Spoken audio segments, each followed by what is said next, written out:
Okay, let's get this show on the road.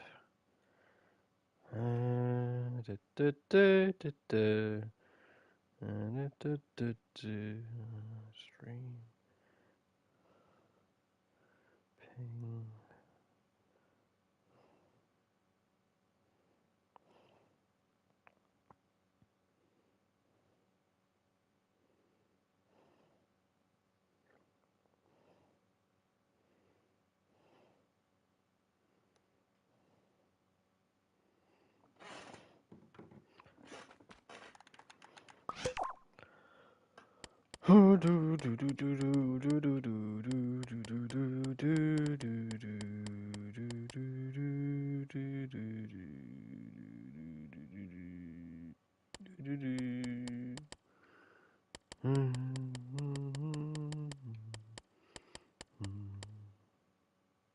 What the?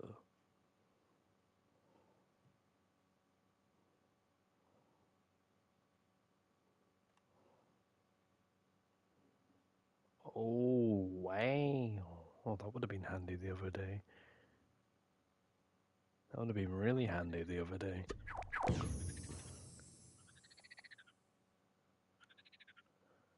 Well, I guess we just wait for the people to join before we can get this show on the road.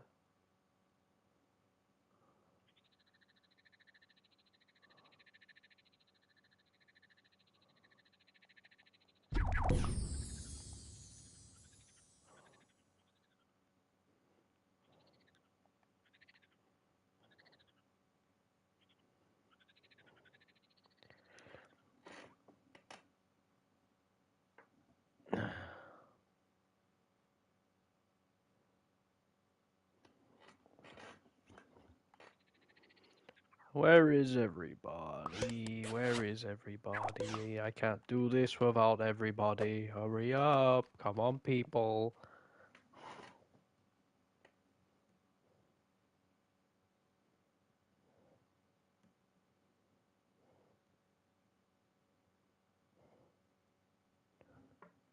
Oh, someone is watching. Hello? Whomst is there? Unless it's just me watching on my phone. Then I guess I'm speaking to myself. Ah, that's not funny. I will patiently wait for whomever wishes to join.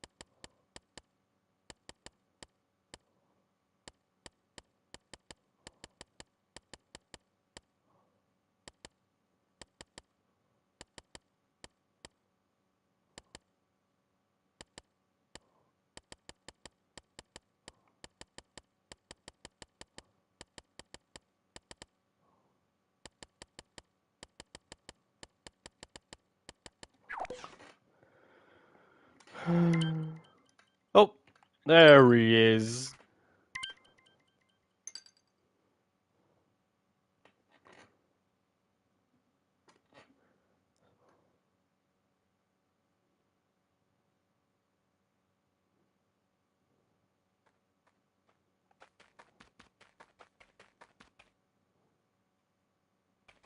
Ell Bee Pii.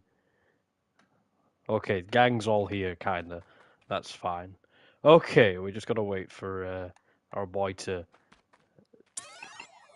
He's stuck in limbo.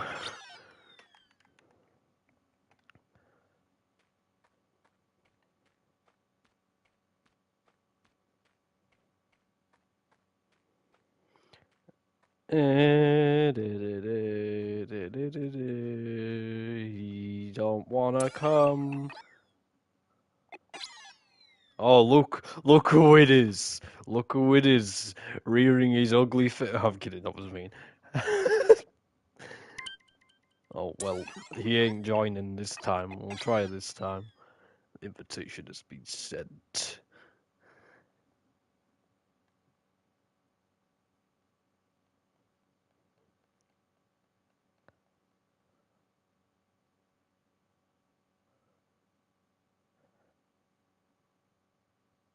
Come on, Jay, hurry up and join! Oh, he's gone. Okay, maybe it would be wise if I removed everything first and then brought it out when he actually joins. That might have an effect. Yeah, I was gonna say, like, I've had people join me on the moon before, so I don't think that'll be an issue. I'll just have, like, everything gone. I'll wait for him.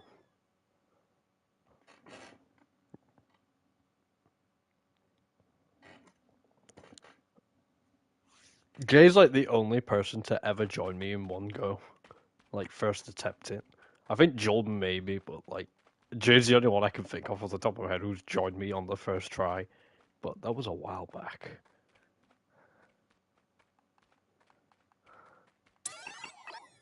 There he is.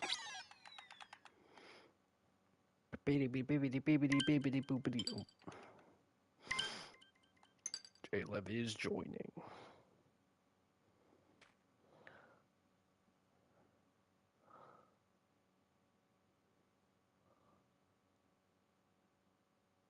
Yeah, we really do.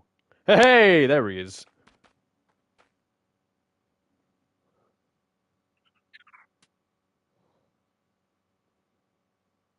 Okay. Well, so basically, we have come to the conclusion that the tier list we was doing yesterday was just gonna get really messy. So I've decided we're gonna do another tier list, and I think you'll enjoy this one because I think it's gonna be a fun discussion. But basically, we're gonna make a tier list of every card that has been in the card game. Because it'll like you'll have some very unexpected characters, probably like higher ranking, and some lower ranking who we might not expect. I think it'll be fun to do it. So because like the characters we'd left off at last time, it was gonna get really messy. We was gonna start debating characters that aren't even ours. So it's like what? So anyway, without further ado, allow me to pull out the big gun and whip it out.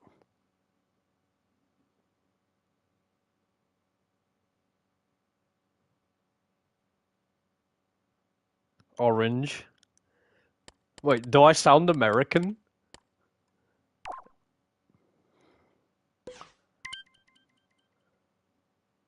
Well, that's it, isn't it? It's like you feel rude doing it. Um, this is.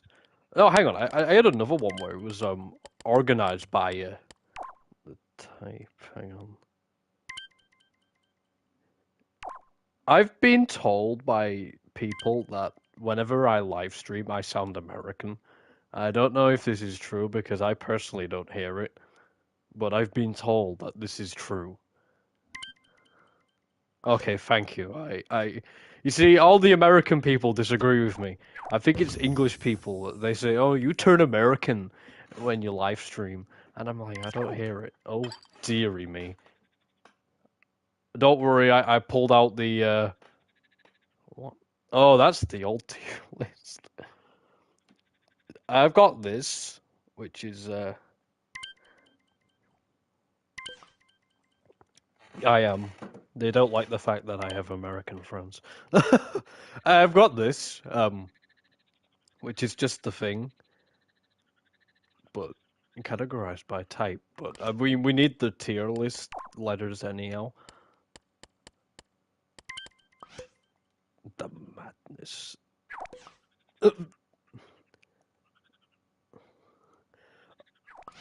I did actually have this big cool like. Hang on, where is it? Like, this thing is freaking massive. Let me just whip it out real quick. It was a type chart to show what was, like, effective against what type, and it is absolutely massive.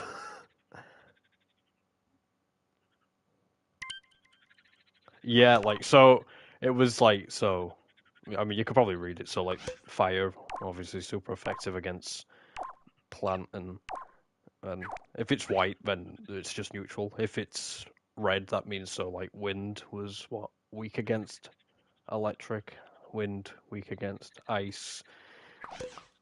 And if it was, like, green, half red, then they were super effective against each other. Bones! I don't know why it's classed as bone, because it's not, because it was called bone for like 2 seconds and then it got renamed to undead. So I don't really know why it's called bone on here. Bone type?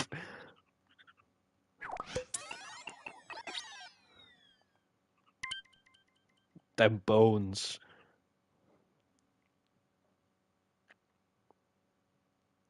The fish. But I just find it funny because you go down here and it's like green across the board. Oh, got him. Oh yeah, but bone type does have it rough. Only one type it's super effective against, and it's itself, but it's also weak against itself. Oh wait. Oh wait, no. Hang on. Oh no. Oh wait. Wait, I'm looking at this wrong. Oh wait, no, I'm not. Oh yes, I am. Yeah, it's super effective against itself, and it's weak.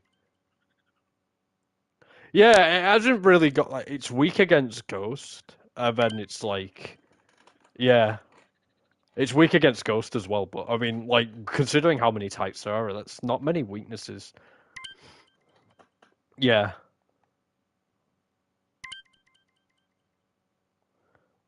like you compare it to like, hang on, like water for example. I mean, water's got two weaknesses, but then I'm trying to find if any have got three. Dark is super effective against fairy, but weak against fairy. And super effective against light, but also weak against it. Okay, Cosmic's a big L. Super effective against machine, but then weak against electric and poison. That's weird.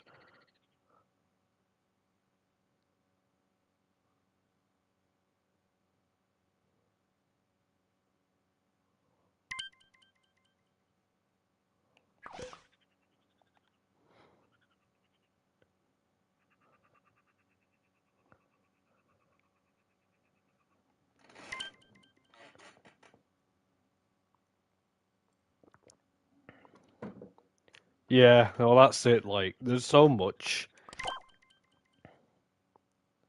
Well, that's it. There's so much you got to consider, and like, I want to be honest about like how the game works on a fundamental basis. I think it's very flawed. Like, I mean, has anyone has actually played the card game? Myself, I have played it. I'm pretty sure you've played it. Yeah, it is hard to automize, but like it drags, and not because like yeah, it is so slow paced, and it's so annoying to keep track of all the things, and it just gets like it just becomes a slog.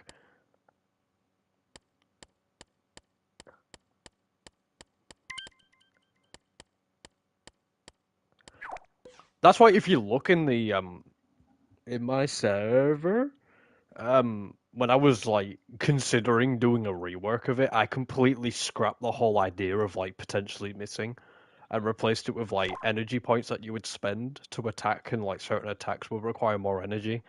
So it was like you were guaranteed to hit, but like you had to kind of like, well, do I want to go out with one big hit or like kind of like spread it out with smaller attacks? But the thing is, I also wanted it so like all your cards are out at once as opposed to just being a 1v1. So it's kind of like it would probably, in theory, go a lot quicker, but I mean, I kind of gave up in the end because I mean, What was the point?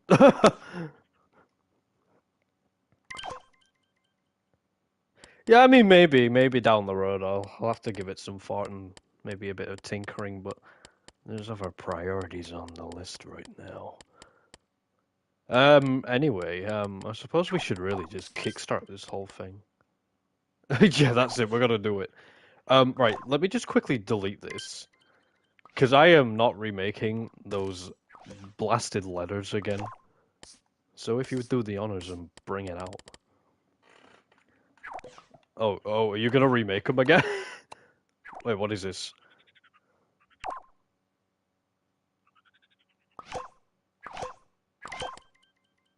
Oh, we're going all the way, are we?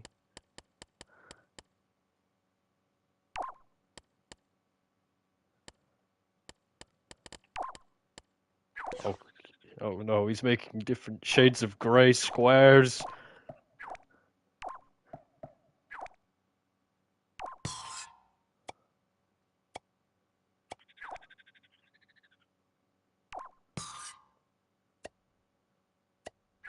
What are you doing?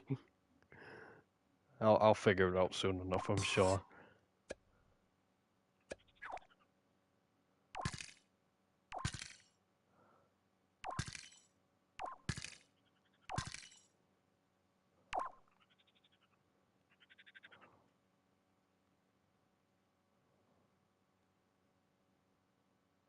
Oh, I see. He's making a very fancy tier list.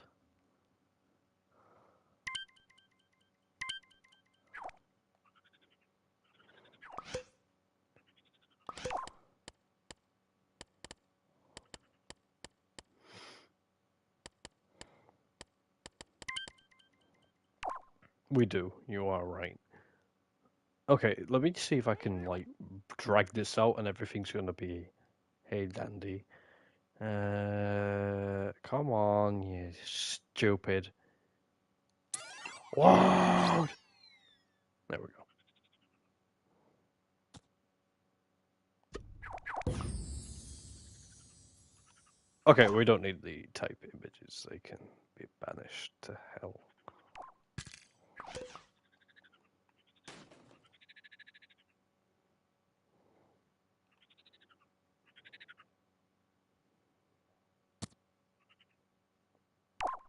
Are we doing S plus?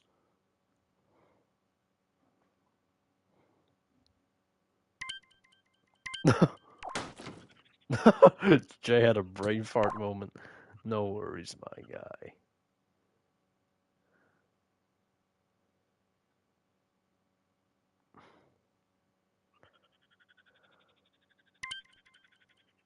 That is a small S.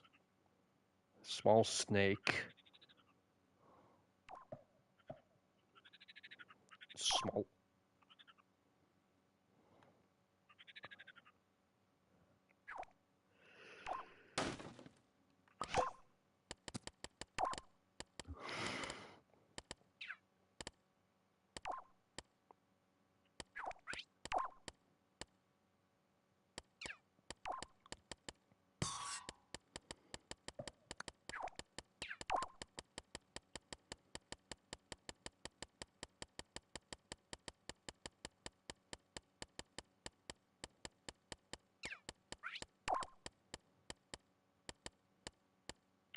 Oh no. Wait, what? Wait, I have them. Surely I have them all. While Jay does that, I'm just quickly checking something. Okay, no, I think I've got everybody. That's fine. I'm almost certain I've got every card in my pocket, which is kind of crazy to think because I've got like well over 200 at least. But like then I've got like older versions of cards and newer versions of cards. Like the thing is this card game that we are doing the tier list of isn't the most recent version. It's just the version with the most characters because I tried to remake it, but then it was just on a much smaller scale, but I only got so far. I actually have something very secret here. This is the new one.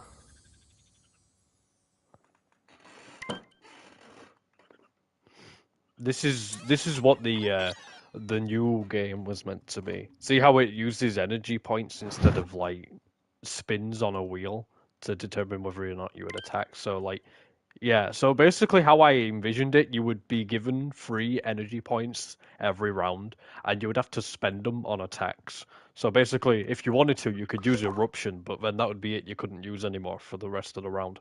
Or you could use Inferno Slash 3 times in one round if you wanted to.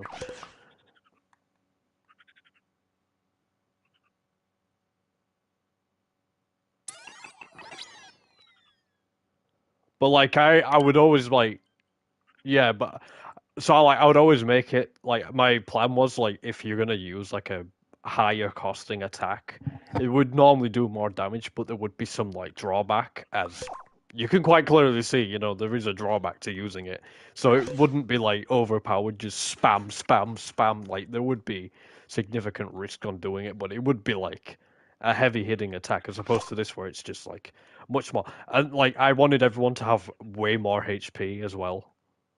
Like because obviously these games you would be guaranteed to get hit. Well, yeah, that's it. That's why I kind of only made like 3 or 4 characters. Yeah.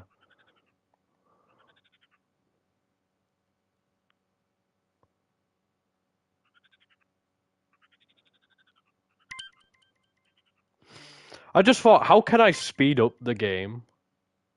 And yeah, that was one of the biggest issues with it. Like the missing bit was just so frustrating. Like how many rounds would you go where you would just miss and miss and miss and miss, and then finally someone would finally hit, but then it would like if you're up against someone who can regenerate health like Gino, then it was so tedious.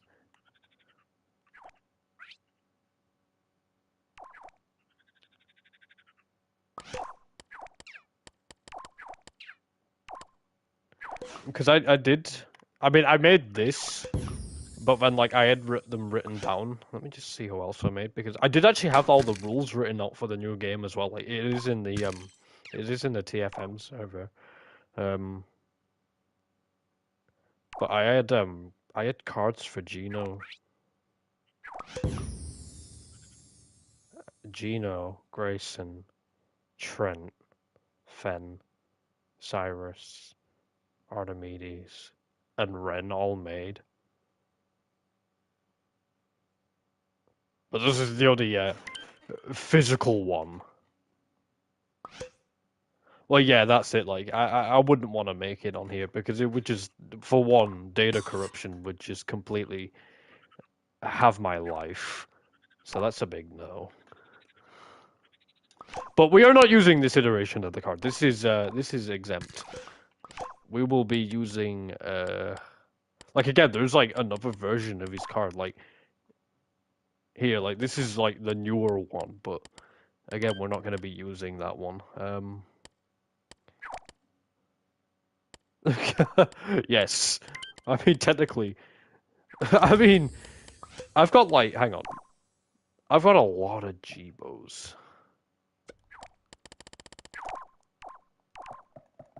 I think one of the only ones I'm missing is actually his original, really, really crappy one.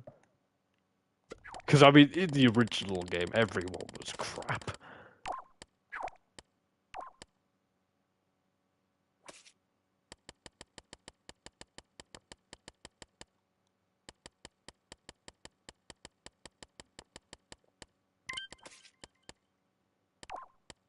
Oh yeah, I blame Claire. As soon as she started going off the rails, that was it. I had to like effectively just buff every single one of mine because I just did not stand a chance in the slightest. Oh dear. Okay, I don't actually have his old one, his original one, which isn't also his original one, but that's all free to be honest, I think these cards are actually the exact same. Yes, they are. Oh, interesting. So there's no difference. That one just looks nicer.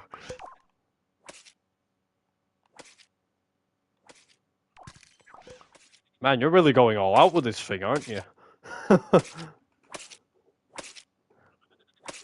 I respect the dedication to making this look good.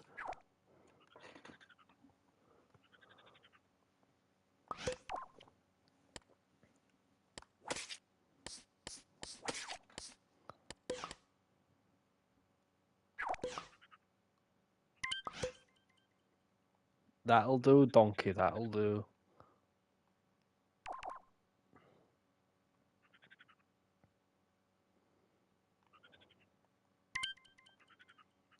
Oh no, I won't do.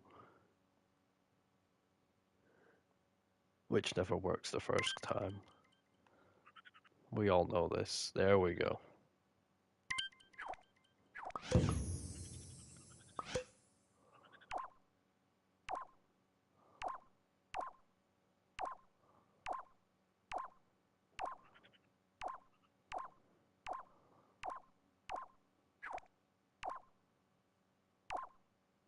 Yeah, like I don't even know how. Yeah, I've given it thought before, and I really don't know. Because the thing is, if you want to make it an actual like game you could play, I have zero experience when it comes to coding games and stuff like that. So that is completely out of the question. I mean, unless someone knew how, but then it's like in terms of, well, you gotta pay them to do it. Unless we all just met up and made them real, but like that's just asking for too much.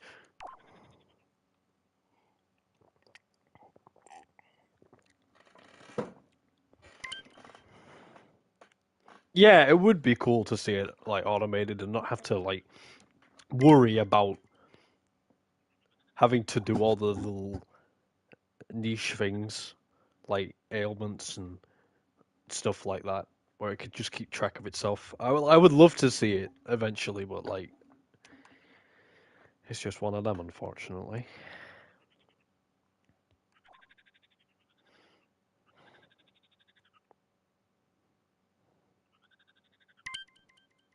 We will one day somehow figure out.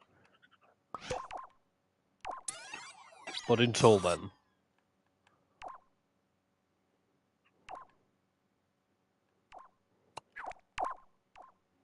oh no.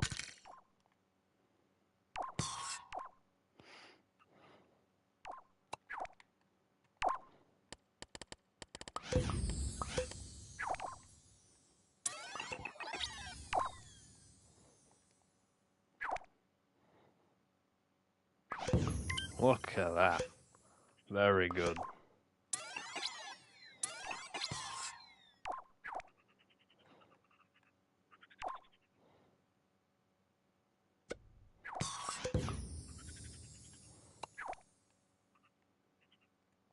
What the?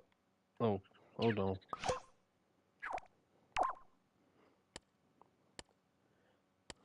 It is an Emperor Geno stream if there ain't a tier list involved.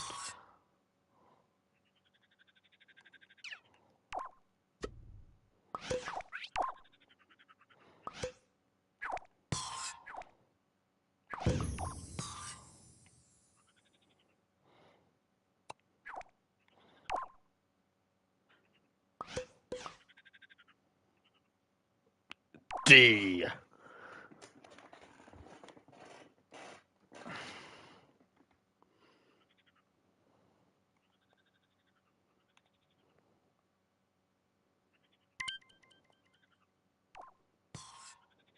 Oh, we doing a G?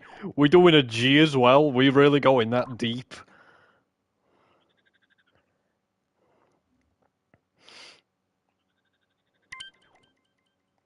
For the world's first G tier. I feel sorry for anyone who ends up in G. Surely there's no one that bad, unless, I mean, there could be. You don't know. I mean, The thing is about this card game, it is so unbalanced. It is unreal. But I mean, that was only naturally gonna happen when you've got so many people contributing.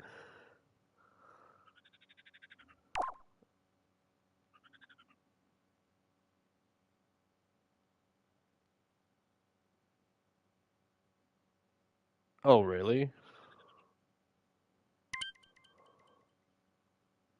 Oh wait, you wasn't serious? Oh, this is gonna be funny.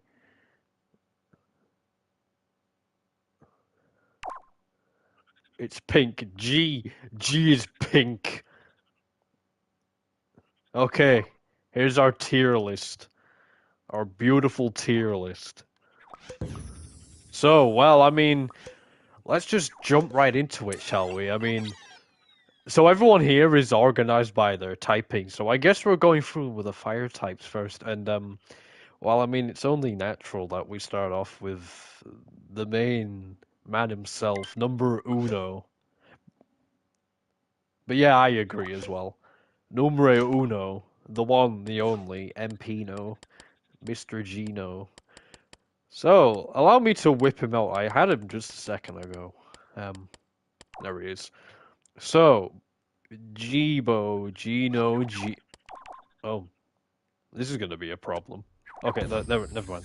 We're good. Okay, so, considering we know how this game works, how awful it is, but let's just look at him purely on what he has to offer. Let's just ignore the fact that the game is fundamentally flawed.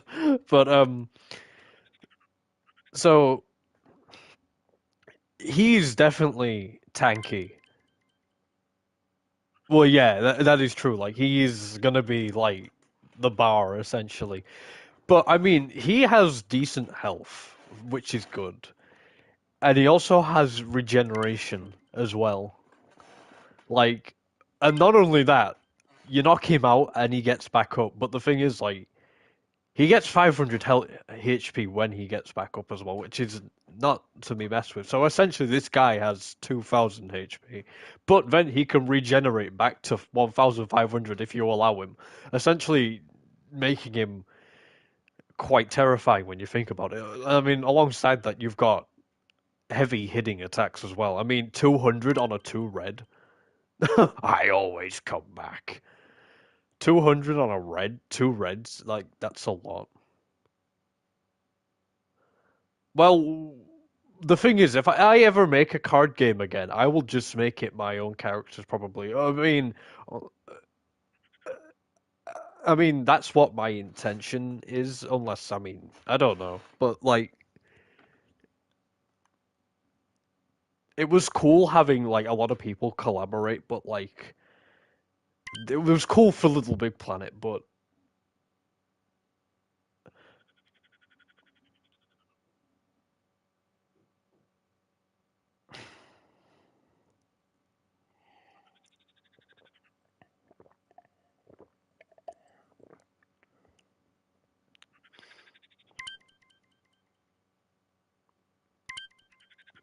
yeah, that would probably be the exception.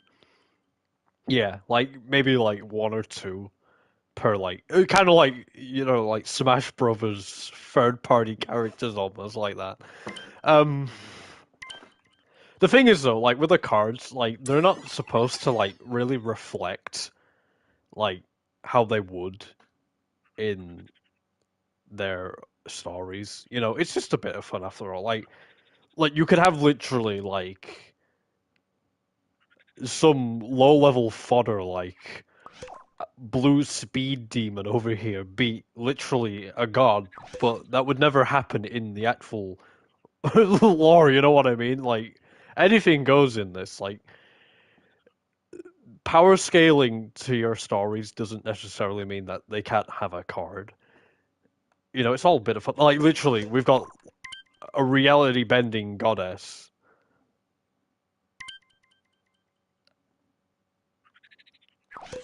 But I digress. Anyway, back to Gino. So yeah, he's got good health. The fact that he regenerates and then revives when you knock him out. his attacks. Now, as I said, Inferno Slash is good because it only requires 2 reds and it does 200, and it ignores abilities as well and burns. So I mean, that's a good attack for what it's asking for. Then you kind of start getting into some Uncharted territory. 4 reds.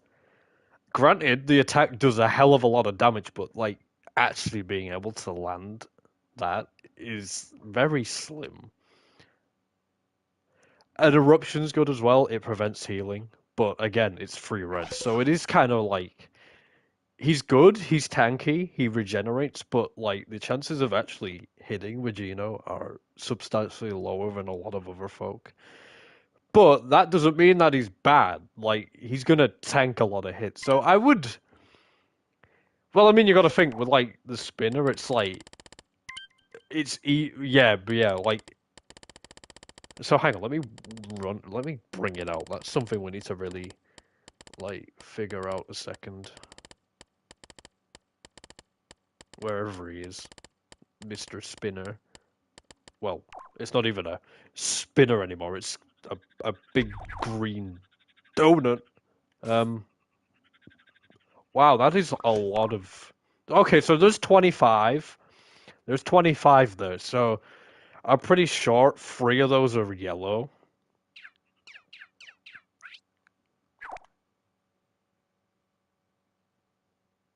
Actually, there is a very easy way of finding out.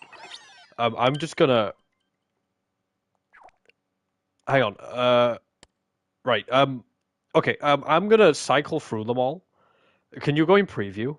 Like set it so like press your left stick. Yeah, there we go. So I'm on 1, so it's green. Oh wait, it's not working. What the hell? Anyway. Oh well, yeah. It would help if I was actually paused.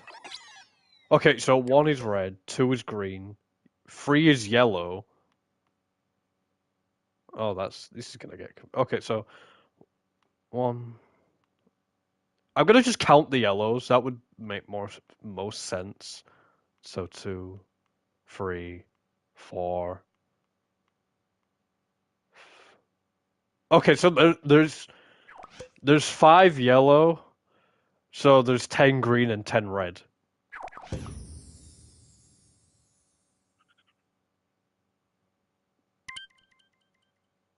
Yeah, so it's a 10 out of 25 chance you're gonna get a red.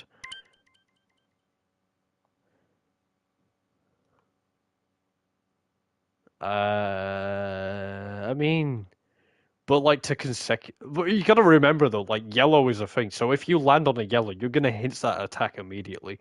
Like you gotta keep that in mind. So it's like, yeah, so it's a 40% chance you're gonna roll a red. But then again, you got to think about, yeah, it's a 40% chance, but then if you land a yellow, it's like you're guaranteed. So it's like it's more than 40%. Yeah. So you're looking at a 60% chance of landing on a color you need. So the odds are normally in your favor, but it never seems like it at all.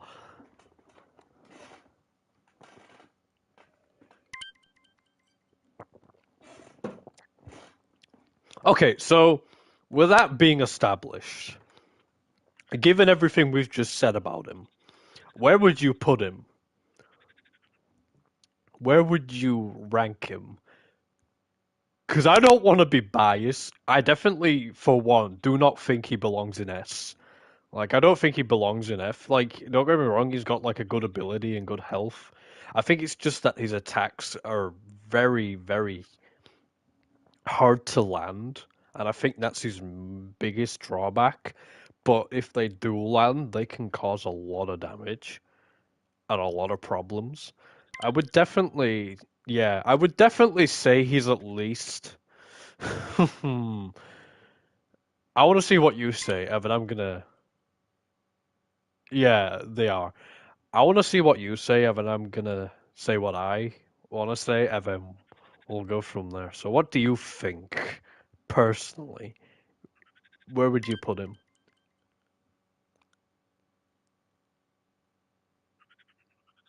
Yeah, it normally is.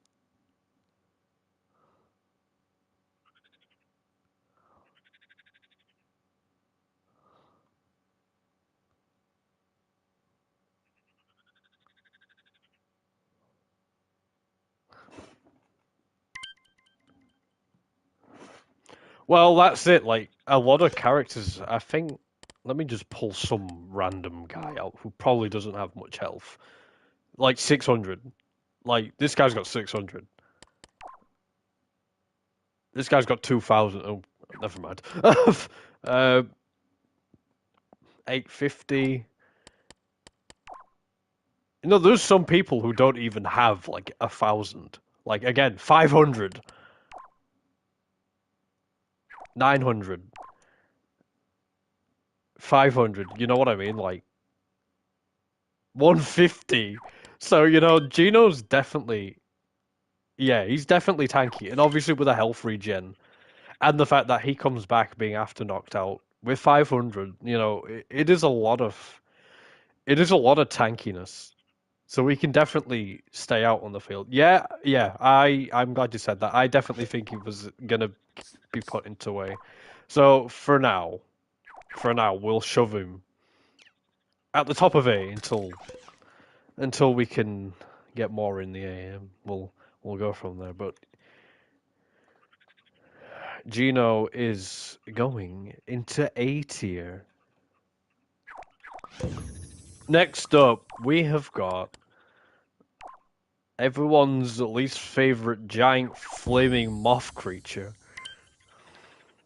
Scorchy Warchy. So, he's got a nice big juicy 2000 HP. So his ability, if anyone hits him with a physical attack, they're gonna get burned for 2 rounds. And he's immune to burns, which is cool.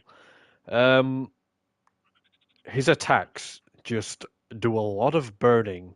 I mean, 8 rounds of burning, 350 damage on a 2 red attack is good for 6 rounds of burning. 3 rounds of burning on a 1 red, which does 150. So he's tanky. He burns you like to high hell. I don't know, like Scorchrax has been slept on. I mean, there isn't really much drawback. Like he's just gonna chip away at your HP very quickly. I think that's the whole point of him, and he's bulky as well, so he's gonna last for a while. Surprisingly, Scorchrax is good. He's very basic in what he has to bring, but he's definitely packing a lot. Yeah, I don't think he's as good as Gino. I feel like Gino probably does his job better, but I would definitely say he belongs in A though. Like for what he's got going, like yeah, bottom A definitely. Like who would have guessed Scorchbrax was gonna go into A tier? But here we are. Definitely got a decent card though for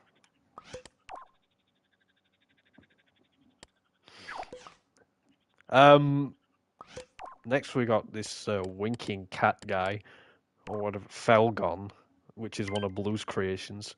He is for sure.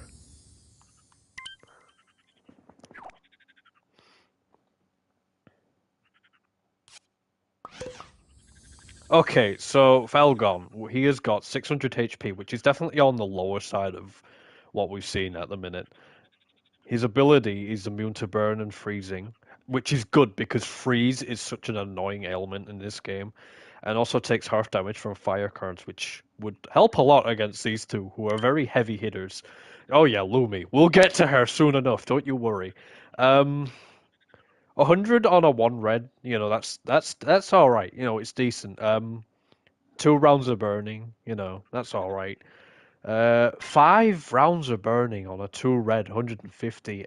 There's definitely more attacks that are 2 reds that are doing more damage though. 2 reds. What is this one? Choose to buff either a Crystal Keeper Claymore by 50 damage, or have Fireball, Throw, Burn for 3 more rounds. Only one buff can be active at a time. So you can swap the buff between the two attacks, which is an interesting concept.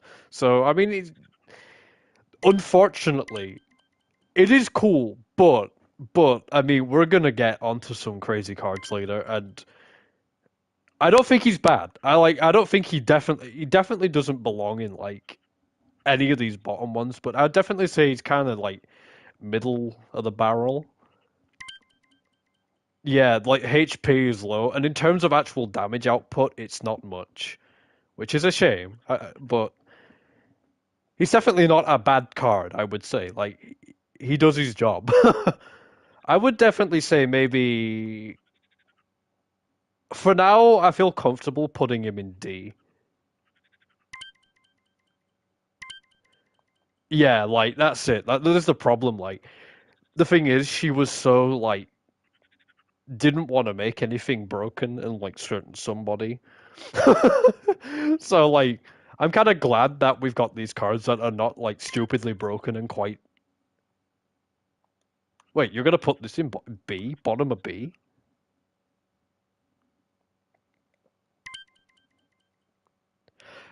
Fair enough. You know what? You know what? Screw it. Yeah, we'll put them in B. I was gonna say D just because I know that there's a lot of really scary cards coming up, and I just feel like there's some. Okay, you know what? We'll. I don't know. It's. Should we say C then to average it out between what me and you have said? Yeah, like we're gonna delve into some crazy stuff. Yeah, we'll say C for now. Yeah, C. Yeah, Blue's saying C as well, so we'll go with C. C seems reasonable enough. Who is next on the list? Oh, bear with me a second. Alicia. Where are you?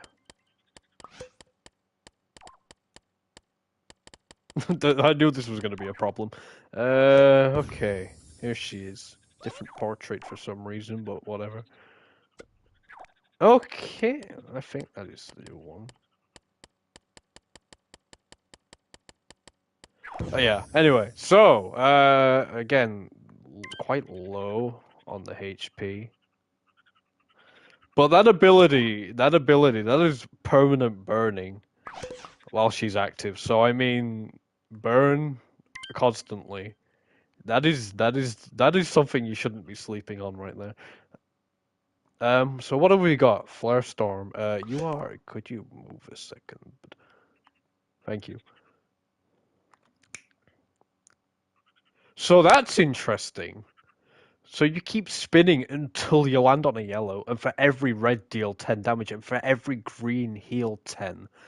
That is really interesting. Again, I don't even remember making this stuff, so that is a really interesting concept right there for an attack, and I really like that. Like, it's not going to do much damage, but like if you manage to land reds, like it could eventually build up. So I mean, that's cool. Plus, you get to heal as well. So I mean, pretty neat. Yeah, yeah. Like it has the potential to build up a lot of damage. Then what have we got? Magma Wave. The opponent's most recently used attack is disabled for 2 rounds. That could be really detrimental. 450 damage, it is 3 reds, but I mean, 450 damage and disabling an attack for 2 rounds, that is really good. But yeah, it's 3 reds, but I mean, if you pull it off, or just get the one yellow, then you've hit it. Like you got to remember that. Like if you land on a yellow, you are guaranteed to hit that attack, regardless of how many spins you need. So I mean, there is always that wild card factor at play. But again, it's this Fire Fury attack here. Deals an additional 200 damage to opponents with 1,000 or more HP. So I mean, if you're Gino or Scorchmarks, you're getting hit double damage. For 2 reds, may I add. So if you're 1,000 HP or more, you're getting hit for 400 on 2 reds. But yeah, 200 base for 2 reds is good as well. She's solid. I didn't realize how much of a like solid card I'd made. I wouldn't quite say she's A. I would definitely put her as a high B though. I think the main thing that's letting her down is the HP. Like she isn't super tanky. And as we know, there are some cards that could definitely kill her in a couple hits. Yeah, I know, right? Right. On to Infernos next.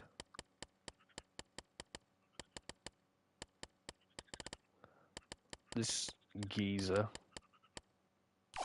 Again, for some reason, it's got a completely different portrait, but whatever. Right. 950 HP, Flaming Rage. For every card knocked out, ally or foe, Infernos gains a 150 permanent damage buff. Yikes. You definitely save him for the end then, if you're playing him.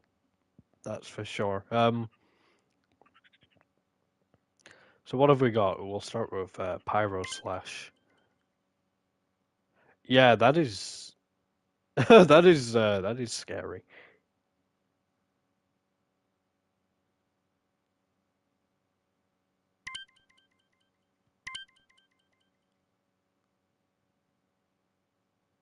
Like that is a lot of damage that you could rack up. Like holy crap. Yeah. So we got Pyro Slash, 100 damage, 1 red. Spin the wheel if this attack successfully hits. If red, one of the opponent's attacks gets disabled for 1 round. If green, the opponent's ability gets disabled for 1 round. Or if yellow, disable both one attack and the ability. Wow, for 1 red, that is really good. That is really good. Like the damage, it doesn't even matter that it's low. Like it's the ability that really sells it. That is decent.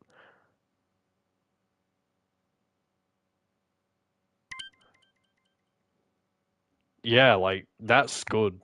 And like the thing is, if there have been cards that have been knocked out, like say just even like 2 cards have been knocked out, that's an extra 300 damage. So you're dealing 400 damage on 1 red alone. Any more and it's essentially overkill. Like holy crap, like what? And then you've got drought, which I mean it's very situational because it means that you need the opponent to have a water type or a plant type on their team.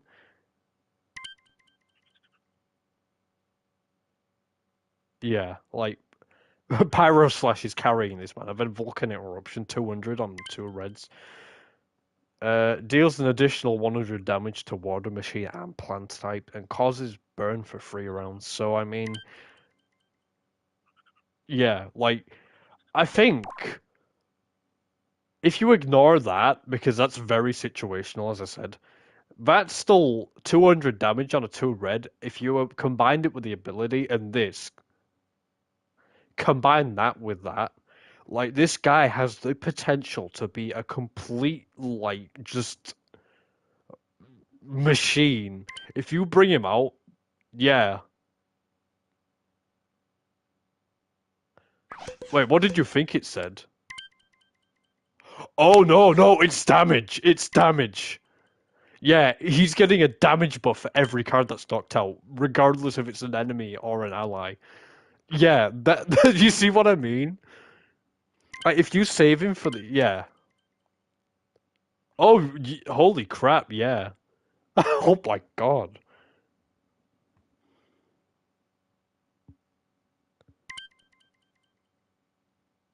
Yeah, this dude is like essentially just like one-shotting people.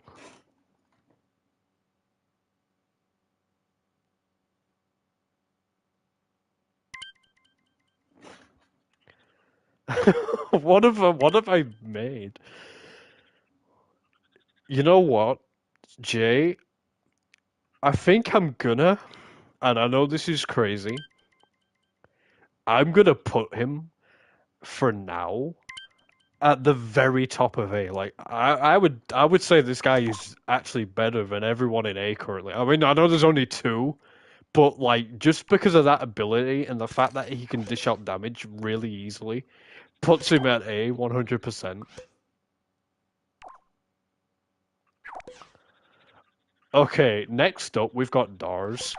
So, but the thing is with Dars, he has 3 cards, so I need to essentially bring out all 3 because they all work together. So just bear with me a second. Oh yeah, the Dars bars himself. So that's his final form card.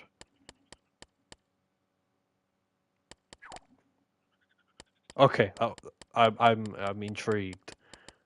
Hang on, I gotta find his fire card of it. I've gotta find his ice one as well.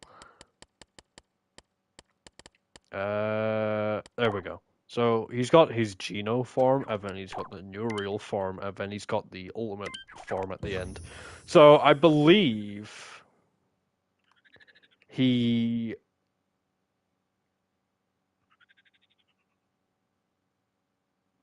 Yeah, so he. Yeah, he starts off in this form, and then it's what? Let me read. Okay, so when he gets knocked out, in this form, he changes into this. And then when this form gets knocked out, he changes into this. So essentially, he's got 18,000 HP across these two cards, which is absurd. And then I think the only. And then, hang on. Yeah, this is where we start going into. Yeah, this is when we start going into some complete and utter bullshit. Like, for real. So, I mean, we gotta first focus on. Yeah, honestly, boycott close cards.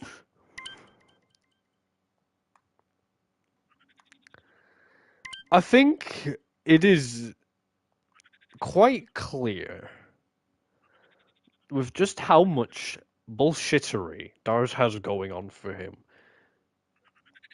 that he's just all automatically put into S because there's just so much going on.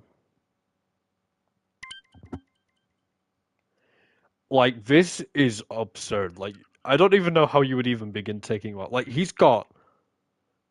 Granted. Like, hang on a minute. Have you seen this? For a second, like, just look at this attack right here. Like, Rising Heat has one red requirement, but for the next 5 rounds, burns do plus 100 damage. Dars permanently deals an additional 100 damage, but he then transforms into that form, so it's risky. So it is risky. So you could stay like this, or if you wanted, you could deal over 800. You could deal 800 damage, but then you would immediately transform into the next form. And this one, yeah, you know what? There's no beating around the bush. Just put this man in S. There's just too much. There is way too much. I'll delete fire stars and ice stars off this.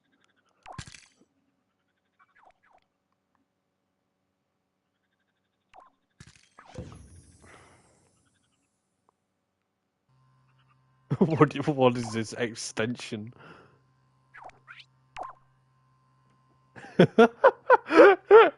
It's just the Claire tier, the Claire tier.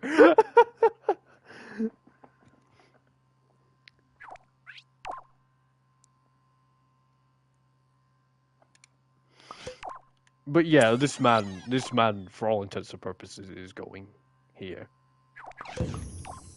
He lives here in the Claire OP tier. Well, interestingly enough, our next folk is he is your boy. Hang on a minute. I gotta find him.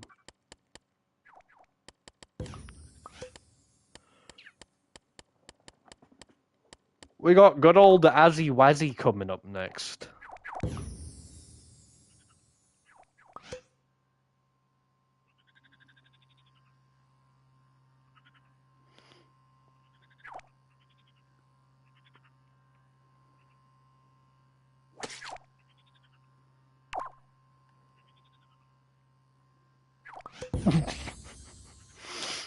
So, anyway.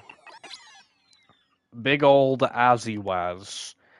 Right off the get-go, he's got a nice hefty 1,900 HP, which is always nice to see. And by the looks of things, he's got his own unique ailment to him, which is Cursed Inferno, a stronger burn that deals 50 damage and reduces damage by 100. He's immune to burn, cursed inferno, and instant knockouts. So the dude is already looking promising. So we've got blistering heat, which is a 450 damage on 2 reds. Yeah. The thing is, I'm not gonna let that be a factor. Like, we're gonna look at them for what they are and just be like, well, Claire just went off the rails.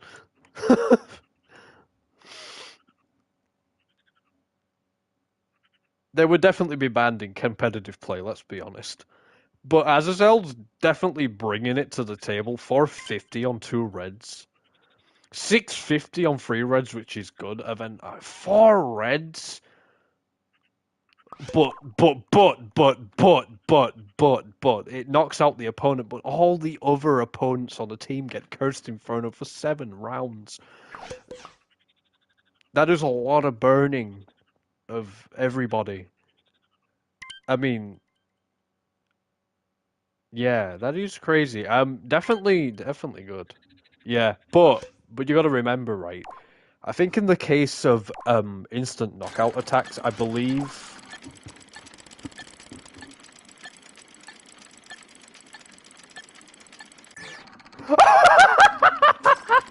Wow, he got a yellow. He got a yellow. You've just hit. No, I am. Actually, I don't know anymore. Hang on, let me check something. I gotta consult the rules because I think there was a rule about instant knockouts not being on the reds, on the yellows. No, I need to. It is for most attacks, but there was something I need to check.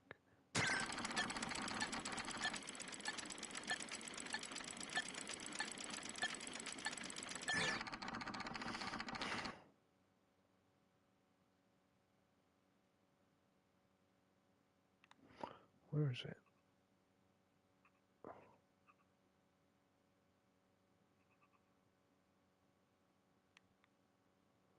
Oh, okay. So if it's an instant KO move, yellow will instead count of 2 of whatever color. So that would have counted for 2 reds. It wouldn't have automatically used the attack. It would have just counted as 2 reds instead, which is a good balance. It doesn't mean that you're gonna guarantee it, but it definitely means you're gonna. Oh well, yeah. You're not hitting it then.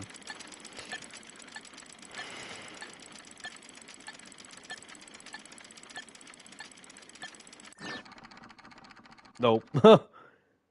Well, after evaluation of the card, where would you say he's going? Would you okay? Would you say what he has to offer is better than Gino?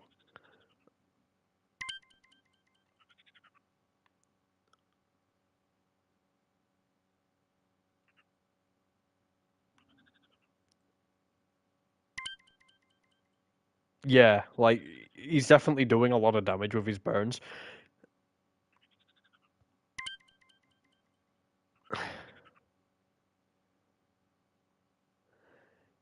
The thing is, he's got a lot of HP. He does a lot of burning, but I don't think. Yeah, I don't think he's as good as Gino, but I definitely feel like he's better than Scorchmorax in a sense. Maybe.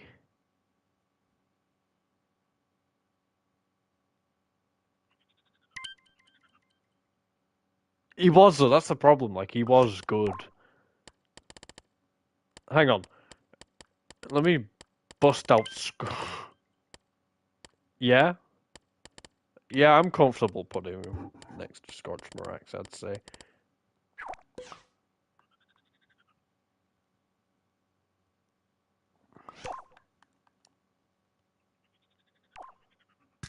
Well, good old Azzy Wazzy's going into A tier as well then, by the looks of things.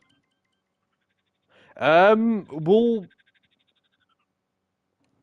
we'll put him after. We'll put him next to his we'll put him next to his great grandson or whatever. After. So there, yeah. Oh, or like where he after Gino, yeah, that works. Yeah. So the fire the fire cards are doing very well. Out of all of them, four of them are in A and one's in B. I mean C's still decent. So I mean, yeah, the fire boys are bringing it home. But that's when we now move into the life type. And we've got good old Trent. So Trenty boy. Yeah, this is where I definitely say things are gonna start looking a bit grim.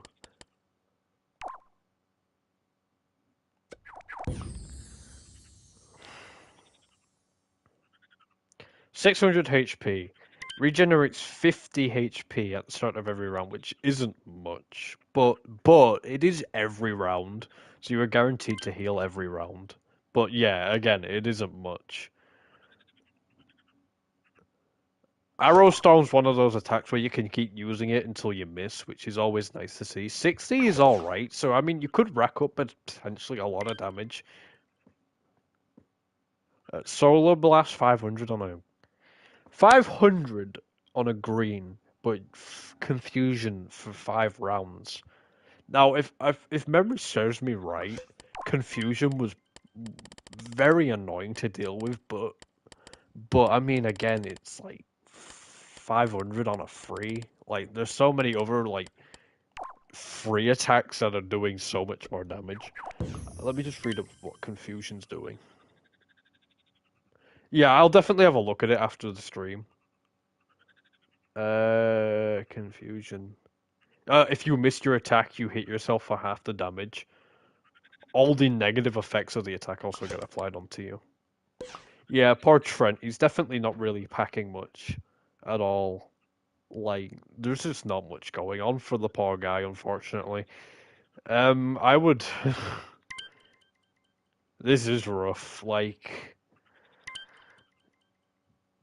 yeah, he's definitely not the worst in the game, but like, he doesn't really bring anything. Like, I would literally put like really anyone else above him. So I mean, I'm thinking maybe I'm gonna have to put my boy in E.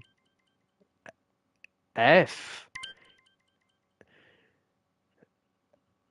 I'm gonna say E because I'm almost certain there are cards that are worse out there. But I mean E is still pretty terrible at least.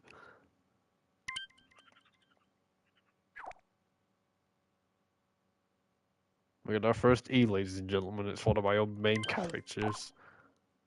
Yeah, I definitely feel like he's gonna get moved down. But we'll see. Next up, we've got everyone's favorite big plant, the big Abe. Um,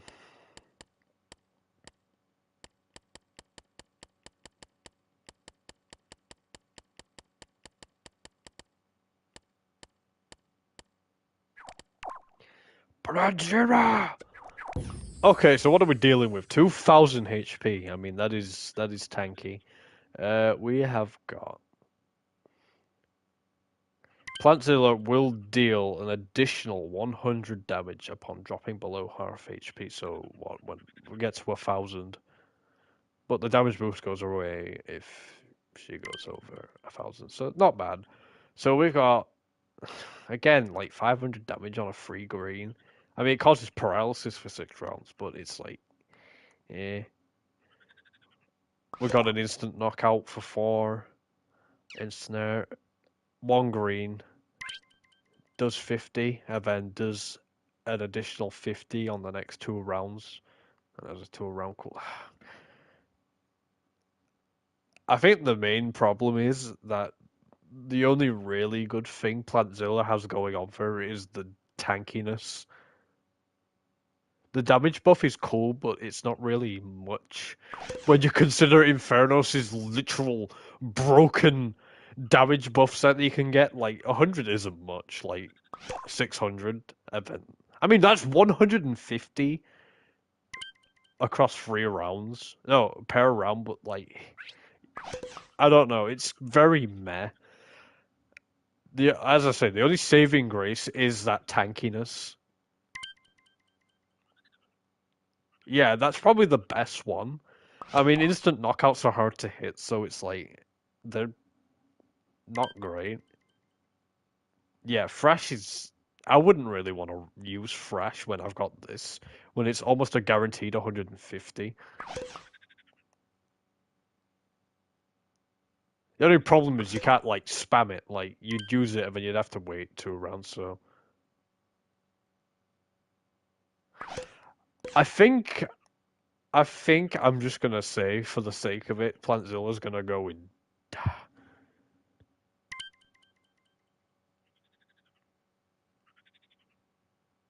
Yeah, so basically you use it, and then obviously you won't be able to use it for another 2 rounds. So, so you'd use it, do 50 damage on that round, and then for the 2 rounds after that you'd do 50, but then you won't be able to use it for 2 rounds. So, right, I'm gonna say, I'm gonna say D. I'm honestly gonna say D. I'm not really impressed with what I'm seeing. The tankiness is good, but that's really where it ends. There's like so many more feasible options to use. Yeah, like definitely. That's the only thing. Like if Plantzilla had crap health, it would be an E, but the HP is the saving grace. Oh boy, this is not looking good for the plant boys, I'm telling you. God, I think this is going to be another low tier. We got Bryn coming up. Let me pull her out. Right off to the. They are from the Tron kit, which I don't own anymore. So literally, I used these eyes for like every single female character I made, and I just can't use them anymore, which is a pain. Anyway, 550 HP is not a lot. Like there are characters who could one-shot you.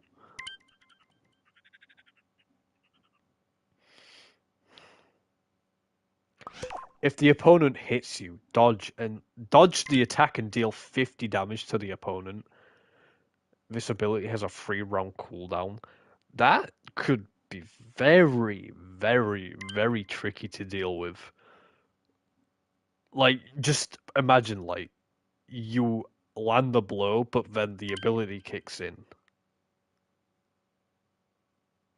And then you don't hit for 3 rounds. And then you land an attack, but then you're gonna miss. But there is obviously abilities and attacks that negate stuff. Like, let me just bring out Geno. Geno is a good counter because Inferno Slash ignores abilities, so like that would just completely negate that. But not every character and not every character has that negate ability thing, so it's not really something you could like judge it on. So, but I mean, it is a good ability. Like a lot of folk won't be able to really counter that in any form of way. 90 damage on 1 green, that is low though. But again, it does paralysis for 2 rounds, which makes up for the lower damage. But that is good because if you think about it, this complements the ability really well. Because paralysis makes you have to roll an extra spin for your attacks, and with that, it does complement it really well. And again, look, healing. This attack heals.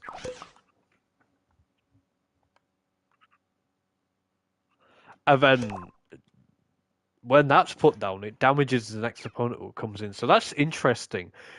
I was feeling really bad about this one, but I don't know. I'm actually quite impressed with what I'm seeing, to be honest. It seems very tricky to actually she seems very tricky to actually damage.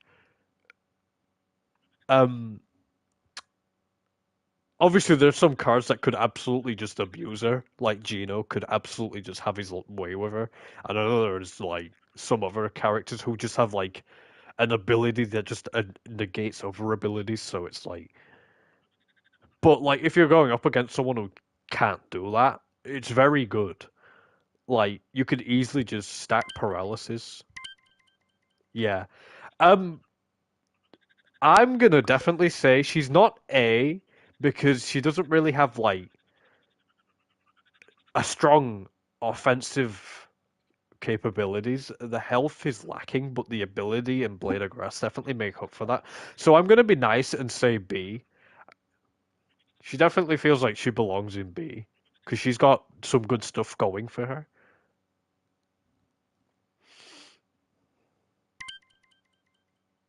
Yeah, I would. Yeah, I'm happy. I'm happy with that. I'm happy with where she is. That seems good for me. Yeah, definitely. Next up on the list, we've got everyone's favorite Coconut Man, KO. What's he got going for him? So, 750 HP. That is a very situational ability, and it's not very good at all. Like, it is so situational on water types. Like, if your opponent doesn't have a water type, then that ability just may, well, not even exist.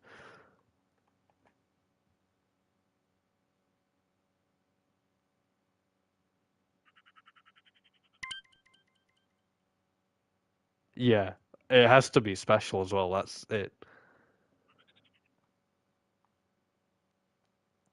Well, here's the thing as well. Like, it's not like water's super effective against plant types. Plant types are super effective against water types. So, like, do you really need the resistance? It's like, I don't know. It's very situational. And, like, if your opponent sees that you've got that ability, why would they ever use a special water attack against you?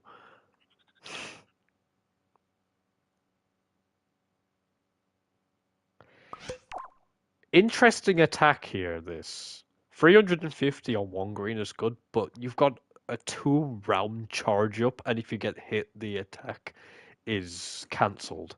So, I mean, it's good, but, like, it leaves you very vulnerable, and if you get hit, then that's it.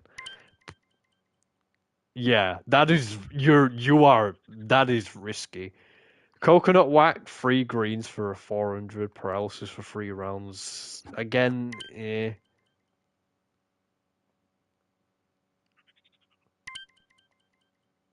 Oh yeah, that's it. Like you, but again, there are some characters out there who deal massive amounts of damage and would one-shot that. Power Vine is probably his best attack. It gets a permanent 50 damage boost, and can get 4 boosts. So what? That's what, an extra 200. So 400 damage in total, which is good. But like overall, but I don't think that's gonna save him. Like you can have one good attack, but if the rest of your arsenal's not gonna really make up for it, then it's like it's good, but like there's so many other cards who could do the job so much better with better abilities, more health. So I hate to do it to him, but I wouldn't say he's as bad as Trent, but I would definitely put him in D.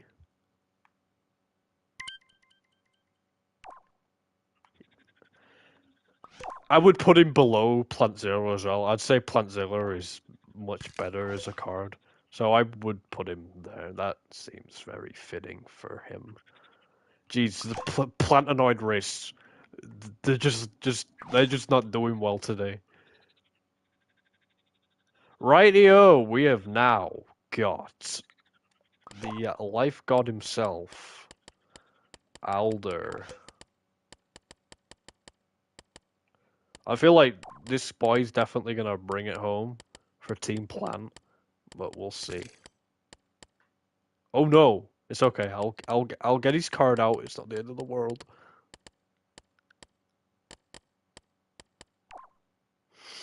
Alder. Oh wait, it's still there. For some reason, it looked like you deleted it, but it loaded back in. That was weird. Anyway, right. 1,200. Okay, Vines of Power. Alder gains an additional 50 damage to all of his attacks every 5 rounds, so he gets. That is interesting. So he's getting a permanent 50 every 5 rounds, and there's no cap. So you gotta knock him out quickly, basically, because he could. Granted, it's gonna take a long time, but yeah, I would say just for the sake of balance, it's whilst he's active. I know it doesn't specify that, but I would say it's whilst he's active. Because you could essentially just have Alder sat in the back by that logic and have him build up his attack and then like bring him out as a last resort and he's gonna like one shot everything, but that would seem broken. Yeah. So for the sake of it, I'll say only whilst he's active. Solar Eruption, 500 damage on a free green. The opponent cannot attack for 2 rounds. That's decent. Nutrients are 1 green, regenerate 50 HP. That is not much health though. You got to remember, Trent gets this for free off his ability every round. Aldo's got to spend an entire round, waste an attack to just regenerate 50 HP. That is not much at all. But then Giga Drain does damage, and it's 150. Granted, it's 2 greens, but that is neat. But like, yeah, but I mean, he does get the additional 50 every 5 rounds, but I feel like that's too long of a wait. Like, you've got to wait 10 rounds just to get 100's damage boost. Like, that is a lot of rounds, and you could be dead by then.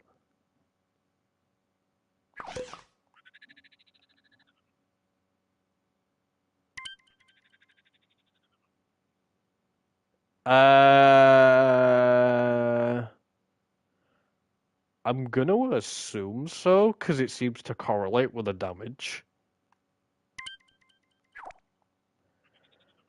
Still, even then, I don't think that's saving him at all. I still feel like he's pretty lackluster. So again, I feel like he just goes in D. But like, I would say he goes above Kaio, but not above Plantzilla.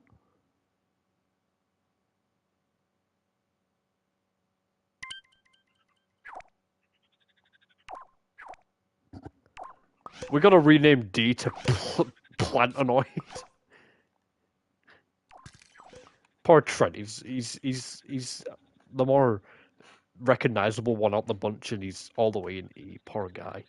Right, are we moving on to? Oh no, we've got this woman, who I don't even remember the name of. This is another blue character.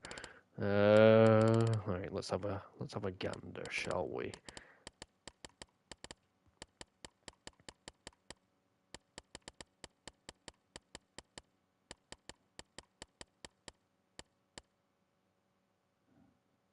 Eve. Okay, I've got a card here. It is our first double type.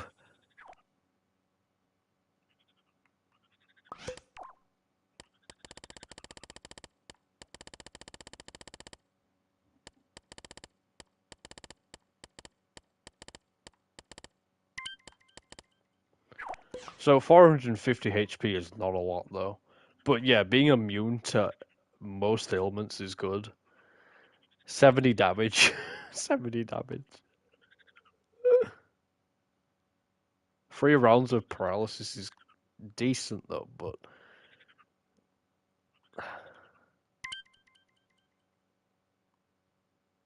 yeah, definitely that is the main focus. Jawbreaker, 170 damage, 2 greens, causes bleeding for 4 rounds. True form. Eve's max. Oh, hang on. Eve's max HP. Hang on, let me consult the rules real quick. Bleeding. Oh, so basically you have to attack after your opponent because obviously you got to decide every round who attacks first by spinning. But if you're bleeding, then you have to go after. So Eve's max HP increases by 850. She'll regenerate all of her HP and do 50 more damage. So it's a one use.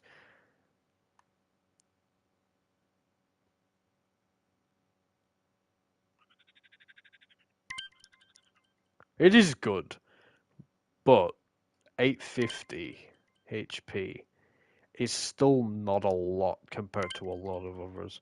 50 damage increase is not much when you think about it. Like, that's only going to end up doing 120 damage, which is, yeah, decent for one green.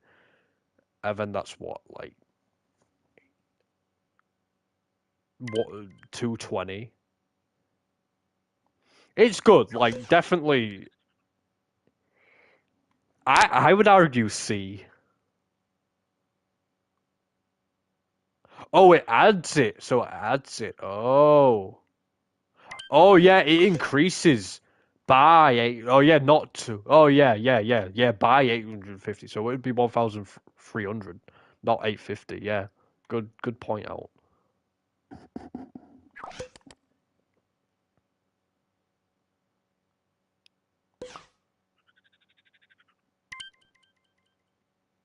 It is solid. I agree. Yeah, you know what? We'll. Yeah, I'm gonna put C because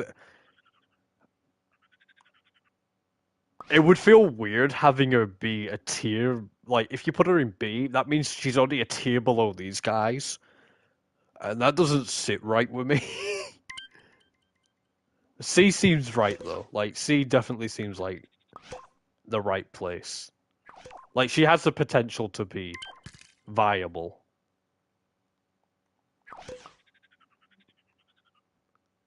Well, I mean, it depends, because she was like card number 120, so, like, that's quite late on.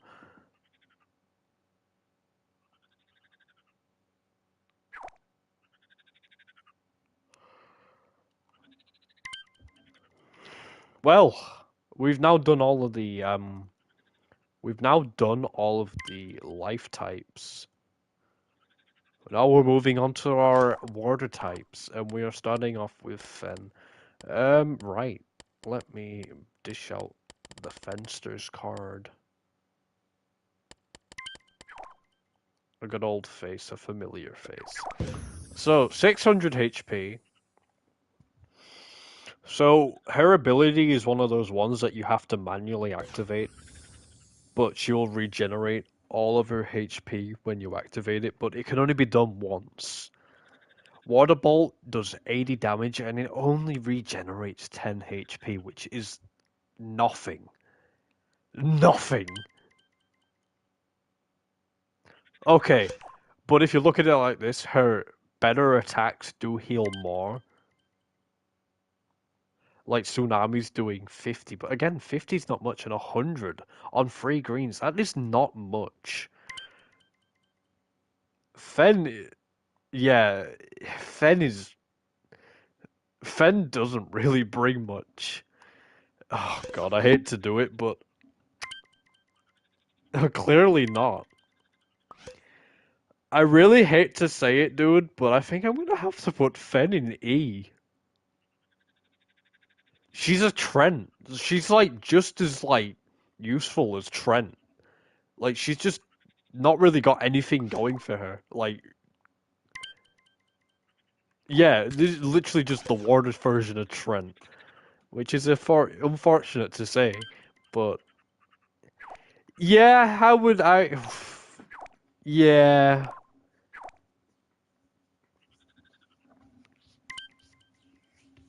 yeah, I would say so as well.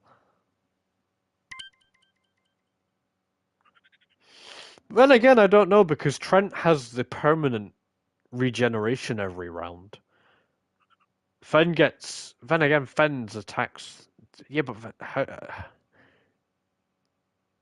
you know, I would argue and say Trent is better. Plus, Trent has the type advantage over her, anyways.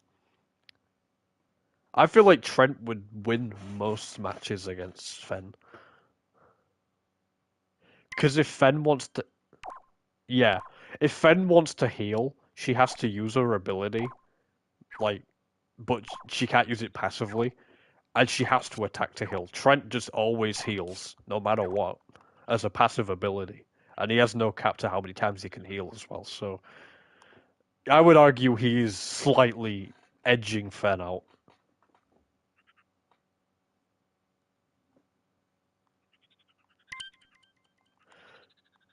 Okay, we've got your favorite character coming up now.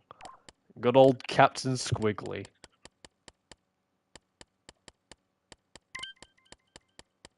The man, the myth, the legend.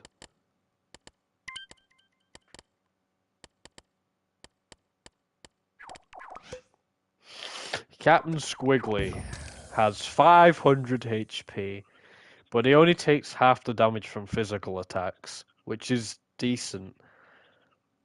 Ink Blast, 80 damage. Paralysis for 2 rounds, which is alright, but 140 on a 2 red. The opponent gets... That's interesting. That's very interesting, though. Like, you will swap out the current opponent for someone else on the team.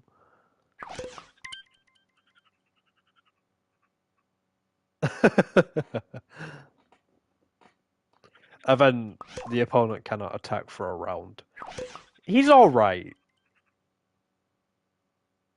He's not horrible, but again, it's just a case of he's really just not really got much to offer. Like, he does have some resistance to physical attacks, but, like, again, he's got low HP, though. Like, even if you're halving the damage of some physical attacks, there's some physical attacks doing, like, 1,000 damage. Like, you'd still get one-shotted by that. But yeah, his damage is really lacking. So, I mean, the thing is, in terms of what he has to offer, I would say he's worse than Trent and Fen. I would. I know you're gonna hate this, but I think we have our first F tier. I think we've got our first F. There's nothing really. There's really nothing going on here. There's just nothing. Unfortunately, why would you ever run Captain Squiggly? I mean, the idea that you can swap out an opponent is cool, but when you've got nothing that you can really, like, do with that, then what is the point in doing it?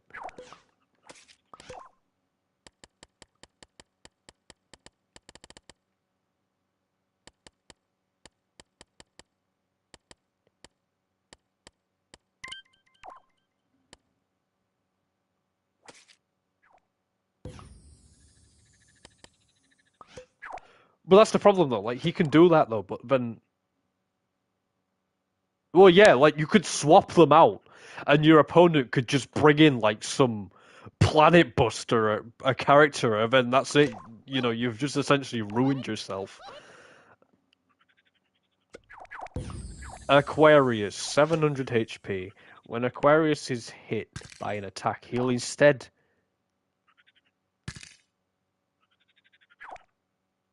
Wow. That is really good. It has a 3 round cooldown, but again, this is like a Bryn situation, but instead of like retaliating with damage, he's healing equal to the attack's damage, which is kind of crazy when you think about it. Yeah, like for real. Oh my.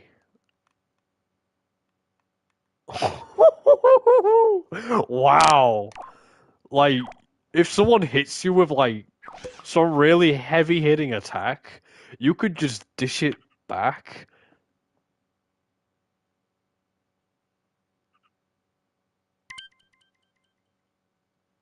Yeah, like you. Oh my god! Holy crap! Aquarius, we've been sleeping on Aquarius, dude. Definitely. And then like, it's not much HP, but it's for the whole team. Like that's nice. 90 damage on 1 green. 2 rounds of bleeding, which is good. You know what? I would definitely put him. I think we have got Yeah, definitely. The bleeding is definitely the focus. I would say Aquarius is now. I would put him top of B. I think he is top of B. I think he is the beekeeper.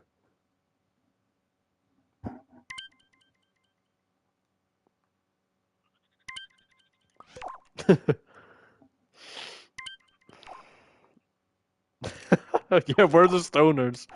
We've got what? Well, I mean, currently as it stands, two of our stoners are in E, and one's in A.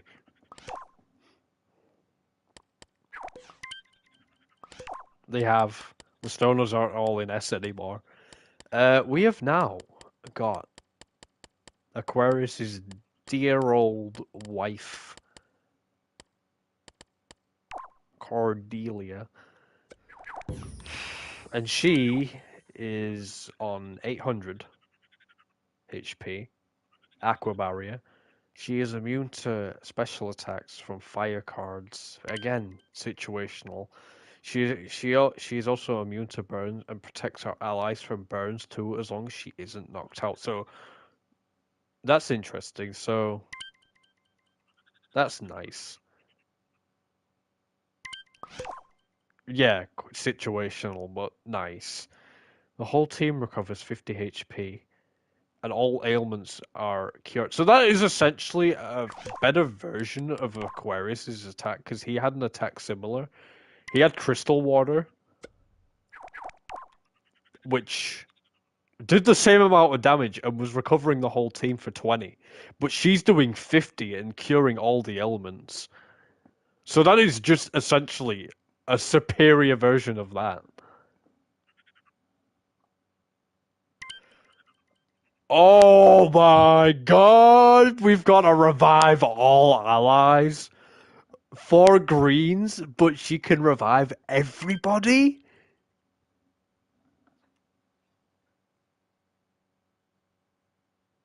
And then to top it all off, she can burn 250 on 2 greens and burn for 4. Okay, I am just gonna say it right now. I I'm putting Cordelia in low A. That is some stuff that should not be slept on.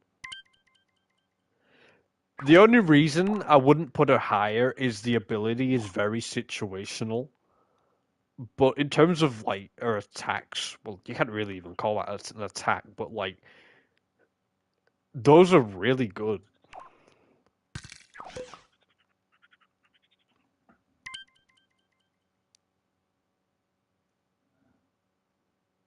Hey, Woody's here. Hello. Yeah, definitely. Like she's just got like passive abilities that are also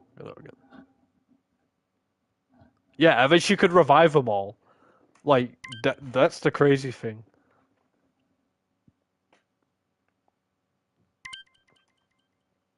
Yeah, and you could honestly just completely turn the tide of the game. So yeah, she's definitely going in A, 100%. Who have we got next? Oh, we've got the water goddess herself. I need to bring her out real quick. Let me find a card. There we go. And a hitter. What have we got? 1,400 health, which is always nice to see. Let's see. Veil of Water. Wow. She is immune to all attacks from fire cards, but is immune to birds and attacks from water cards will heal her. It's very situational, but it is also a very good situational thing. So I mean, if you ever decided to run on an entire team of fire cards, you're doomed. But like, so she's a yeah, it really is. So I mean, she's got immunity to an entire type. So Gino ain't doing anything to her. Oh wait, no, he is actually because he's got that ability. He's got that attack which negates abilities, so he would actually be able to harm her. But anyone else ain't doing anything in fire type. 1,500 off a free green?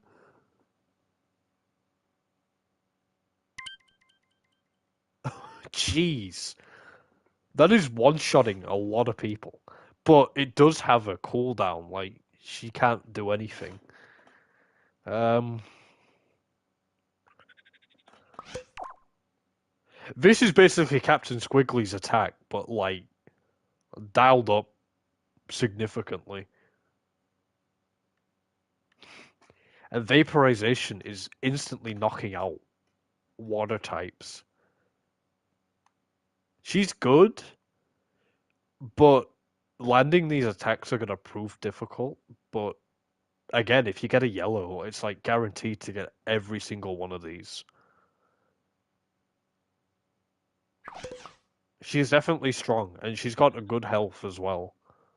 She's got a lot of resistances, which is neat.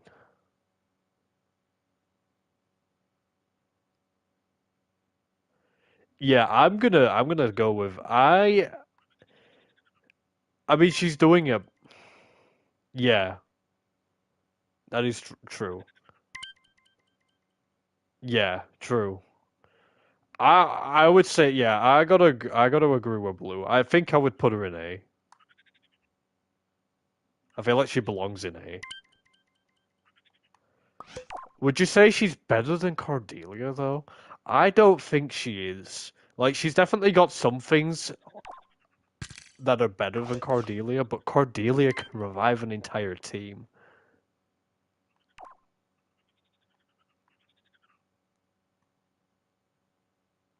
So yeah, I would definitely put her there. That seems reasonable.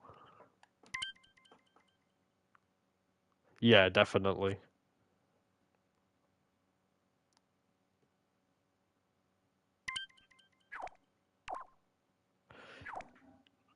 Well, that's it. But you,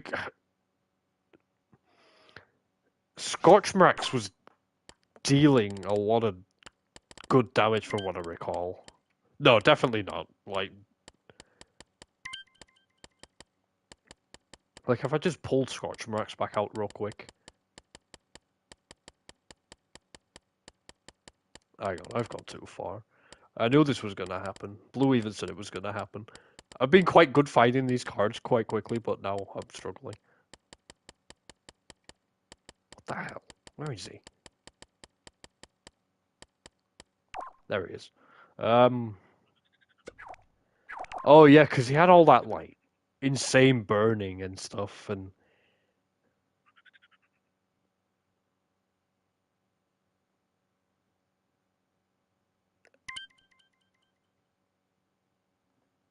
oh well, it was nice having you for about 10 minutes. It was nice seeing you. Yeah, I'm happy with this placement. I like what we've got going on here. This seems reasonable enough.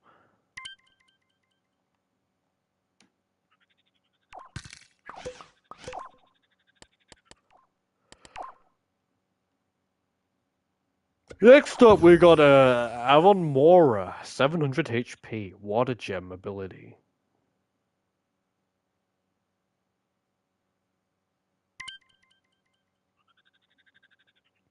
This is also blues. Yeah, I got to agree with blue on this as well. I would definitely swap these two. That seems more like it. Anyway, immune to confusion and burn, and takes half damage from water cards. Again, very situational on the water card thing. But having immunity to confusion and burn is good. That that is really good for one green. And that is really good for one red freezing. Yeah, definitely. Then what? For every two reds, inflict a round of freeze.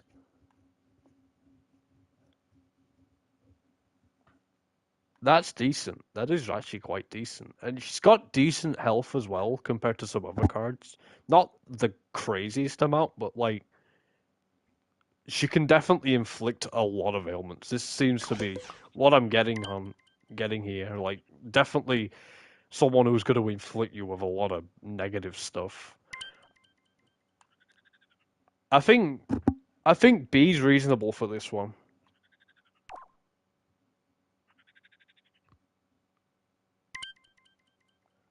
I would definitely say more on the lower side of B.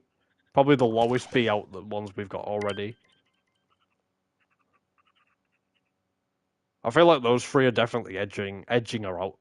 Because you gotta remember like the abilities of both like Aquarius and Bryn would things not to be trifled with.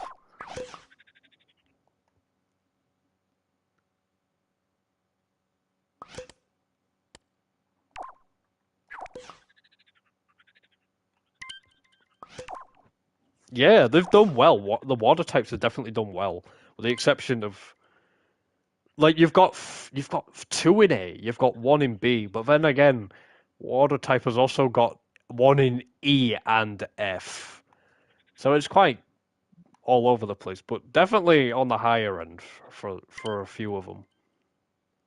Yeah, it's a shame. It honestly hurts me to see some like Trent and Fen in E. Well, that's the world we live in, unfortunately. Right, next up on the list, we have got. They won't load in. Oh, you have? Oh, neat.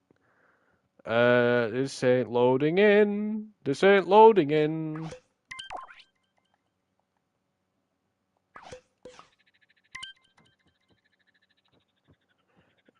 Jay, I can't see who's next. It's not. Oh, never mind. It's loaded in. It is. Oh, it's Grayson. Oh god, I have a bad feeling about this. If we're gonna go off what has gone on with Trent and Fen, this just seems like this is gonna be another scenario of really bad. Oh yeah. Well, let's have a look. 700 HP. Again, we're on the low scale already. Overdrive. Grayson will deal double the damage for 3 rounds once this ability is activated. This can only be activated once per game. That's very, very, very, very, very, very, very, very, very, very, very, very, very risky because we know how often you can miss. Yeah, I'm enjoying this. Like, it's actually kind of cool to like compare cards and just like talk about their abilities and stuff. Like, double the damage. I mean, his attacks aren't really anything crazy. Yeah, like Scorchmark's Bryn, Aquarius. Like, who would have thought you would have seen Scorchmarks in A tier, Infernos in A tier, beating out Gino? If you exclude if you exclude like Dars, like currently Infernos is the highest rank one, above Gino, above Azazel. Like this is it's kind of crazy.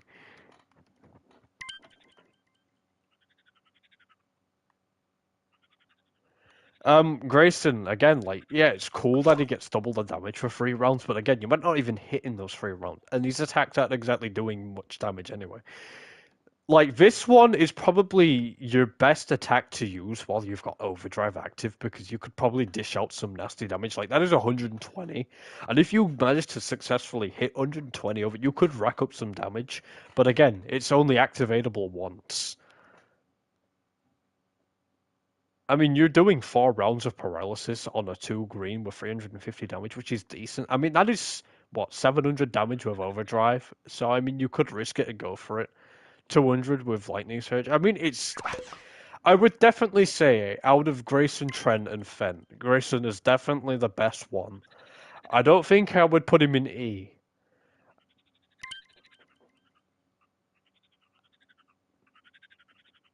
Um, his HP's alright. I'm gonna be nice, and I'm gonna put Grayson in low C. Like he's not horrible compared to like Fen and Trent, where they've really got not much going on for them. He isn't spectacular, but like I can definitely see him being like somewhat feasible. Yeah, 100%. He definitely is doing a lot better than them two, but I wouldn't say he's like spectacular or anything like.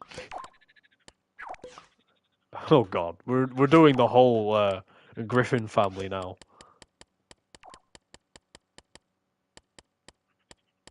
Charles Griffin.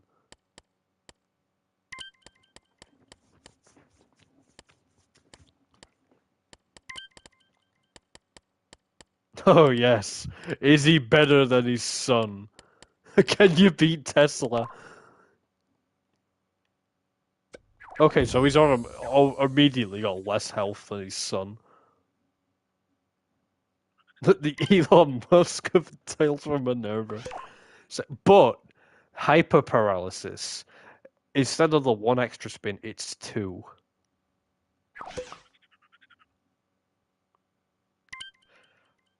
Yeah, but here's the problem. He doesn't have a single attack that's one red. They're all two or more. So Lightning Strike is doing 70 damage on a 2 red, which is really low for a 2 red. But 3 paralysis with the extra spin, like, that is a cause for concern. Tesla Coil, 70 damage.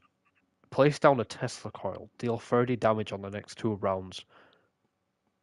Then do an additional 50 damage on the round after those 2 rounds. You cannot use this attack once the Tesla Coil is down. Okay, so basically you're just dealing damage gradually over rounds.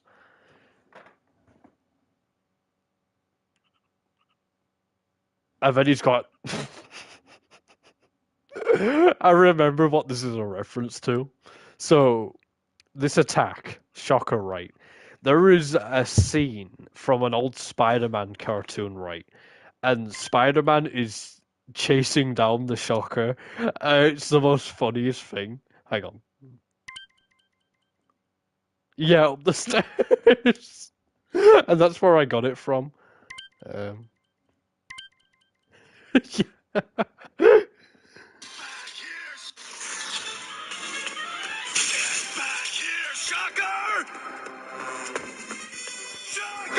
Shocker! Can't escape me!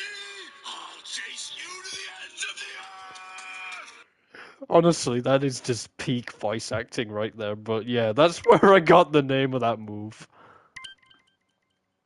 Soccer! But yeah, interesting.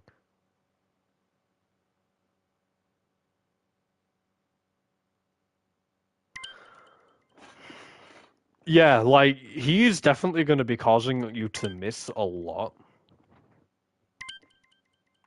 Yeah. I'm gonna be honest, I will. He's better than his son.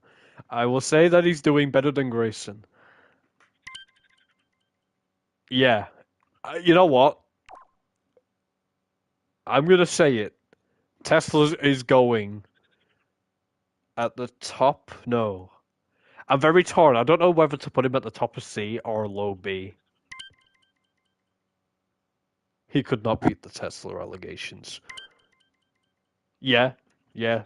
C, that works. Would you say top? I would say top of C. Like, I feel like he's edging out everyone in C just because of what he can do. Yeah. That seems right. Well, you sort that out. I will get.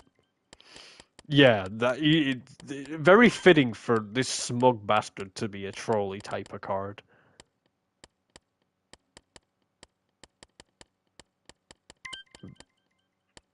Yeah, he could. He could. We do a little trolling.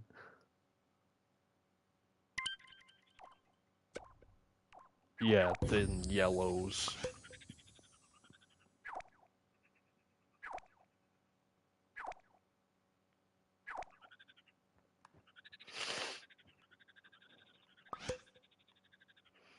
Skylar Griffin with a measly 650 HP.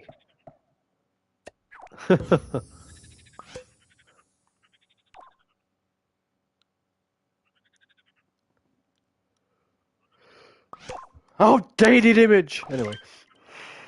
Baby card. So overcharge. If Skylar hits 2 attacks in a row, her attacks deal an additional 100 damage. This buff is lost if she misses, however. Now we know how much you miss, so actually getting that ability to work efficiently is gonna be very difficult. Luckily, she's got one green.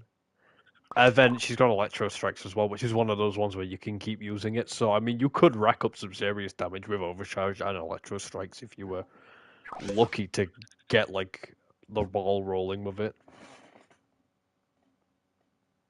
Exactly, like, who is hitting more than 2 attacks in a row in this game? Nobody.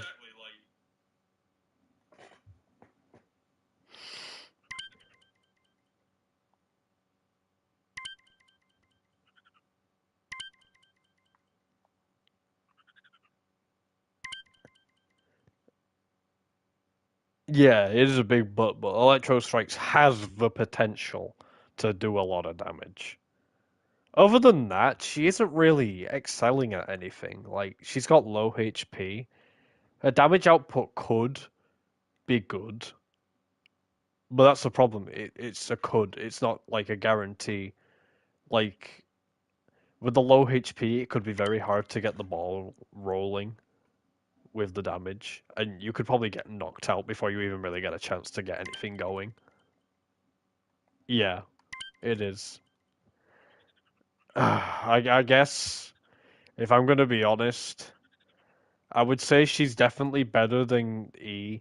So I guess she would go bottom of D. Yeah, like she stands much of a better chance against like the lower tier cards, but yeah, bottom of D seems fair enough for her. The worst of the Grayson family.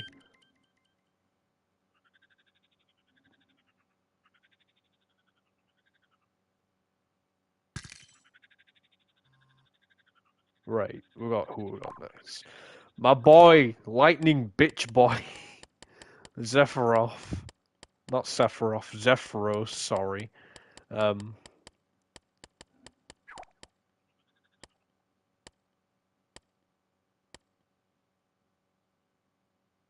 where is he? There is a couple characters that cannot be one shot. I know there is like some of them. There is someone in the back of my head.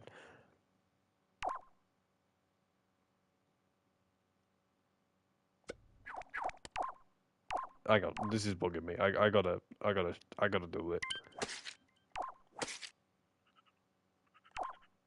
Why has he only got 450 HP? What is going on here? You'd expect this guy to have a lot more.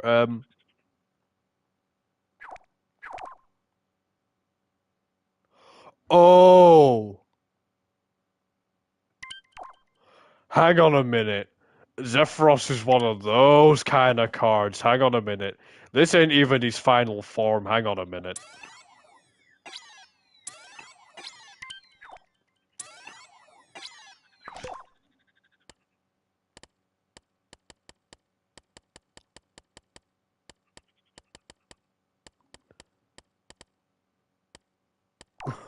He's one of them.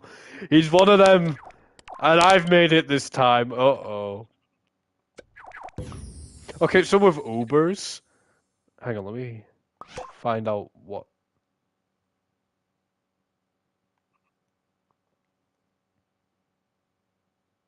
Okay, so you could only use him on his own. Like he's a one-man army. So if you want to run Zephyros, you can only use Zephyros and nobody else. So that is the big drawback of this. But with that being said,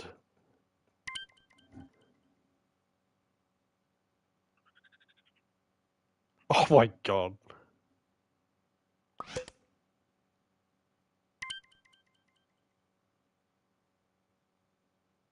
Yes, it would. Yeah, it would, but luckily he doesn't have that. So if we look at his first form card, it is average. Like it ain't really doing much, you know. He's got meh. It's average, but that's not the whole point of him. The whole point of him is to get stronger. When you knock this out, you are upgrading to half power form with 1500 HP, and his attacks are doing more damage. Granted, it requires more spins, but here's the thing. It can either be, say the first color you spin is green, you could then go for green or red, depending what the first color is you spin.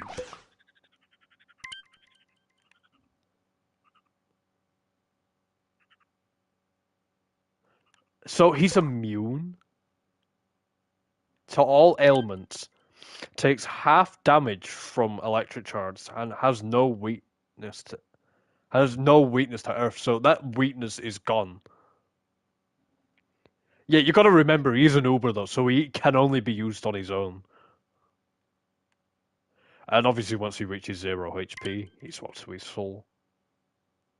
I don't know. No, he'll have to go. We'll see. So the whole team is paralyzed for 2 rounds. The whole team. Yeah, definitely. Damage the whole opponent team. 500. Oh my god, Spine Rattler. The opponent cannot attack for 2 rounds. And that's a 2 red, 2 green. And that isn't even his final form. And then we move on.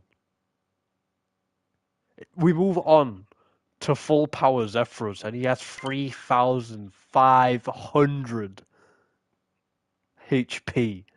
He's immune to all ailments, takes no damage from electric, blah blah blah blah. Paralyzed opponents will take 50 damage if they miss, and Zephyros damages all opponents who are paralyzed.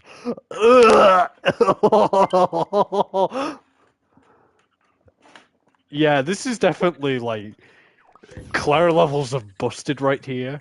What have we got? So let's just read off his full power form attacks. We've got Unrelenting Brutality, causes permanent paralysis on a free green, free red, and it's doing 1,000 damage. What is this busted piece of shit?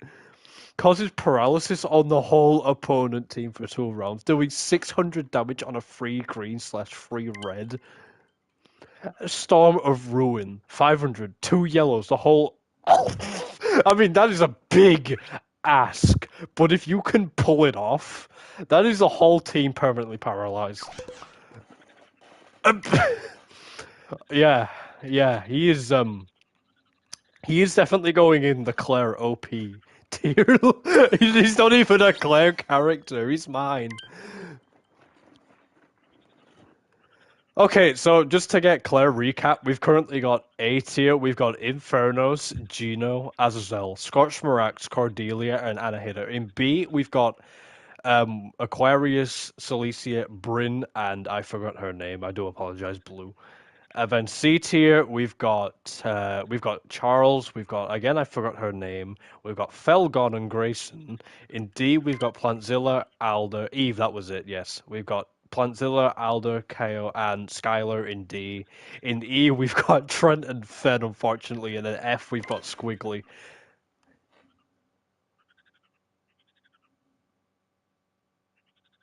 Yeah, definitely. I was definitely inspired by like your multi-form cards with Zephyros. That's why he's so busted. But like he's really busted. But no one is currently in G. Whether or not we actually get to put anyone in G is like we'll see. But damn, Jay's putting Zephyros above Dars.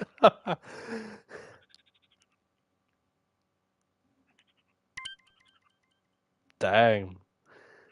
J- I'll allow it. Right, next. Yeah, Dars is currently in the Claire OP category. We was reviewing his cards and like he's just like completely thrashing everybody.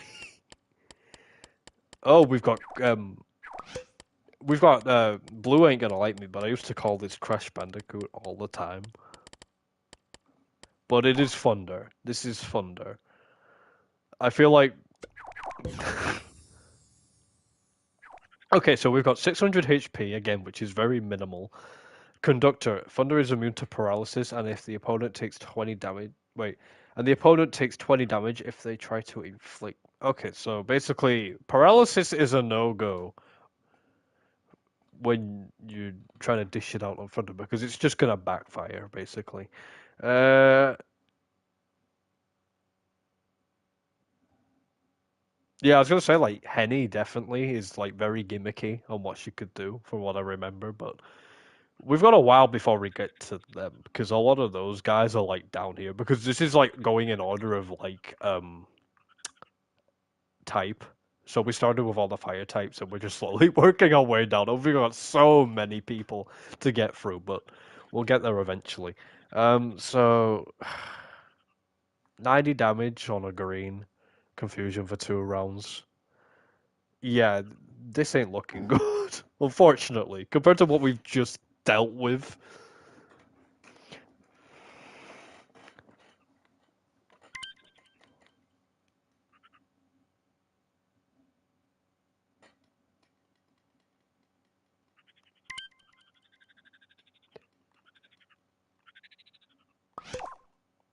The mysterious figure is not actually here for some reason. I don't think you ever got into this version of the card game, but there is a... Oh, that was where Dars was, so...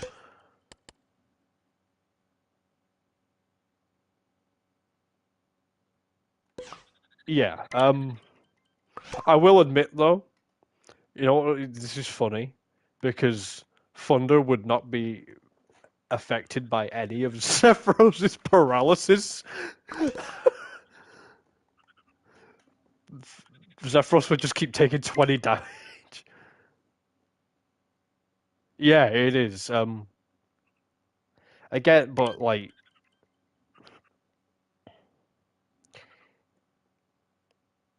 there's just not much going on here, unfortunately. Like, we've got healing for 30, but 30 is not much.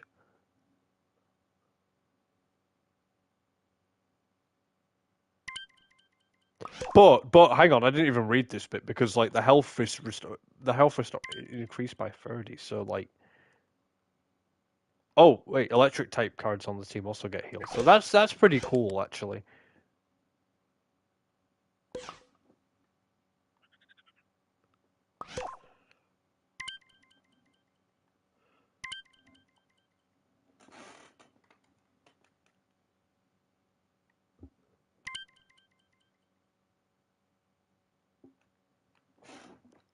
Oh yeah, definitely. Definitely not E. Um, maybe maybe D. I would say she's better than Skylar. I think in between here, I think in between middle of D seems about right.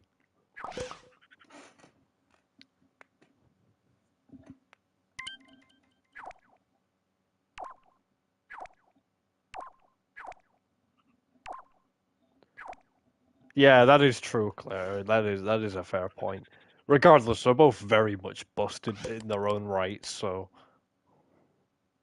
yeah, that seems fair to me because like that the D characters here, they're definitely like they're not great, but like D's weird because like Plantzilla is I would say much better than these two, like a hell of a lot better than these two, but still not very good.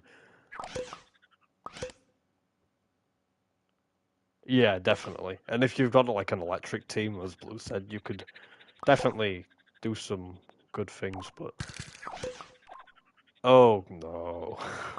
Oh no. We got a Exy character here. Oh boy.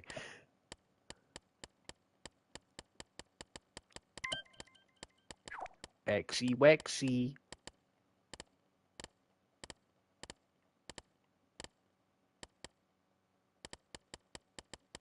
There you are. Okay, let's have a look. 1,500 HP. Okay, I mean that is a good amount of health. Sparktrez is immune to damage from electric cards. and takes 10 less damage from physical. 10 less damage from physical attacks? What is. That is so minuscule. Yeah, I don't really know what X is up to these days. He's kind of floating around, doing whatever. 10 less damage from physical attacks is. I don't know, like, what is all this. The meta. Yeah, again, it's very situational, but could be good.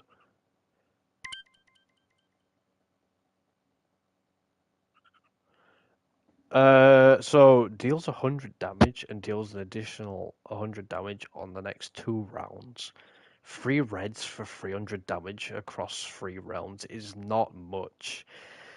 That attack ain't great, and it has a cooldown as well. Is it really even worth it? 110 damage, confusion for 2 rounds, 2 reds. Whatever, it's average. 3 reds, 120. You won't deal damage until the opponent attacks. You'll dodge the opponent's next attack and damage them. You cannot use this attack again until your opponent attacks. Eh. Yeah, that is, HP's alright, but very.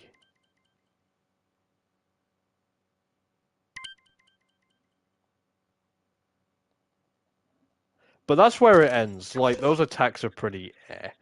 Yeah.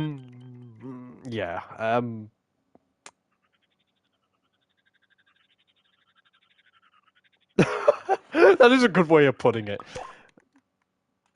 Definitely here.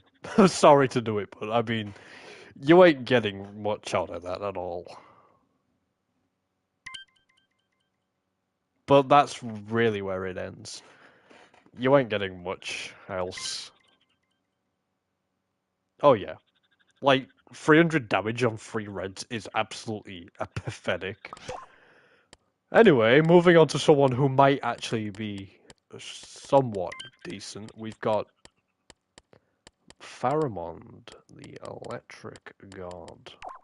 No, that is Morrigan. We are not delving into Morrigan just yet. The fart counter. Oh dear. Right, so really, you'd put him in you'd put her in F? I don't know because Squiggly is genuinely terrible, and I feel like she has more usage than Squiggly. Like, if you want to be an F, you have to be as useless as Squiggly.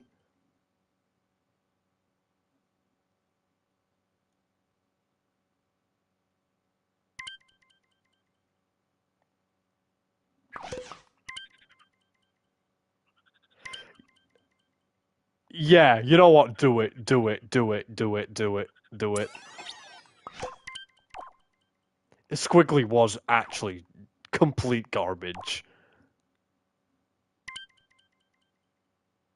Yeah, like, the thing is, it doesn't even matter if you have a lot of health. If you can't do anything, then, like, what is the point? Like, if you're gonna have that HP, surely you'd want to have, like, better damage output. Like, just look at these guys. Like, these guys up here have got good health and good damage output. Or, like, do something that is, like, in the case of Cordelia, where she can revive the whole team. Like, you know, she doesn't have anything, like, groundbreaking like that. I feel so bad for Squiggly. Like, oh my god, he was so bad. He's almost just like a joke character, almost. Indeed. But yeah, that makes more sense. Anyway, Pharamond.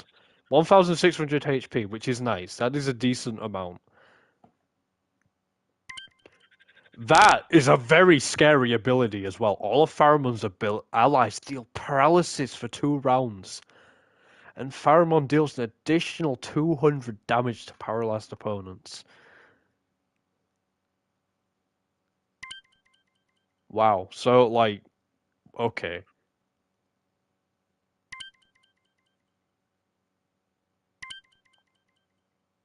Oh yeah, definitely. Like, you could make some very interesting teams. He is the god of lightning.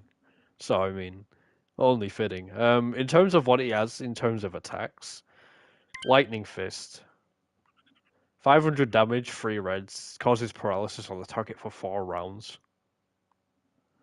which is nice. That is all right. I mean, that is a big damage output. That is like almost killing a lot of like the weaker cards. So I mean, that is all right for 3 reds as well. I'll take it. And 4 rounds of paralysis. Hyper shock. Oh yeah. 2 reds, 100. Causes paralysis on the target for 2 rounds. I'd definitely say that attack is definitely the weak point of this card. Yeah, that is definitely the weakest. Not very good. That is definitely letting it down. Static Aura, no damage. 3 reds, but every opponent gets paralyzed for 4 rounds, which that could cause some problems.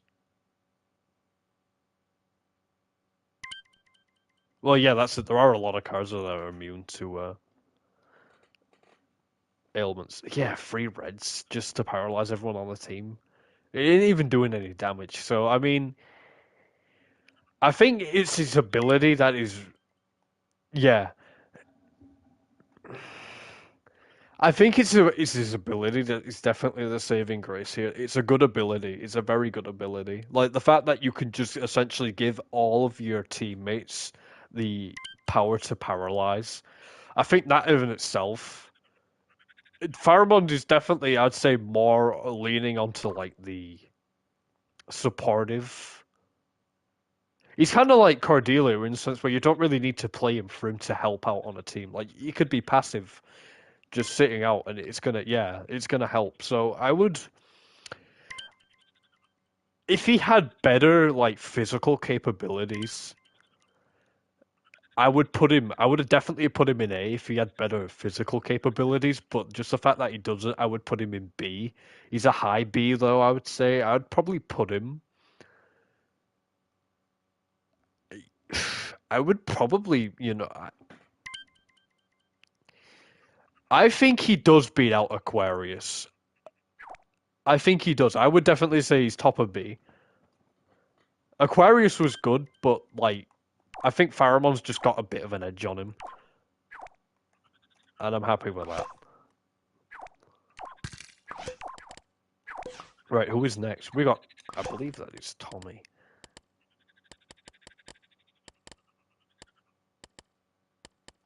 Yep, it is Tommy. This is one of Blue's again.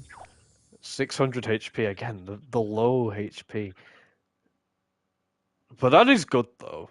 Tommy is immune to poison, which is neat. But then again, poison is probably one of the least threatening elements out of the whole game. You take 40 damage at the end of a round. If you've got high amounts of HP, I mean, that is nothing.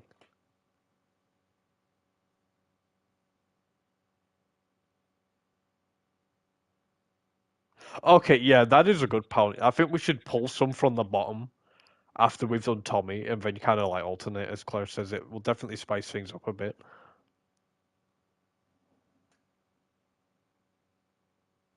Yeah, yeah, that's a good shout actually. That would make things more interesting and helpful.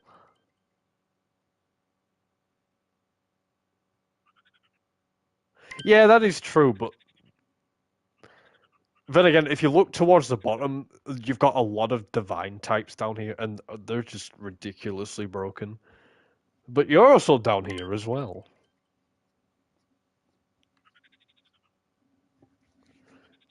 They're kind of all over the place. Anyway, we'll just yeah, it's ordered from type. It's not in order of like, when they were added. Like we're just like no, no, no, no, no, no. It's in type order. It's funny because you look at this, and this is dark type. There are so many dark types. It has more characters than any other type in the game.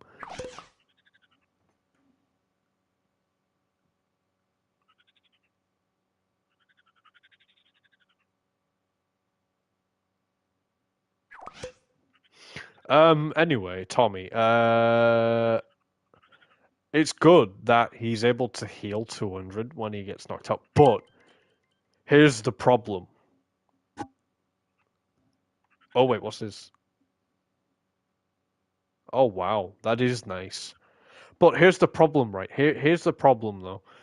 It's nice that he can heal 200 when he knocks out an opponent, but when you're in a card game with people who have like thousands of HP and you're only dishing out like 90, 100 damage, are you really going to be able to capitalize on that when you've got so little health compared to so many others who are dishing out so much damage?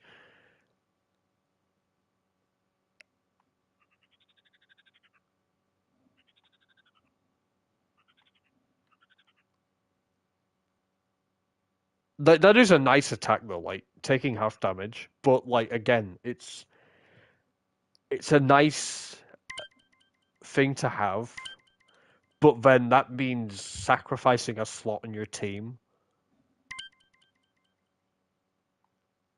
Yeah, like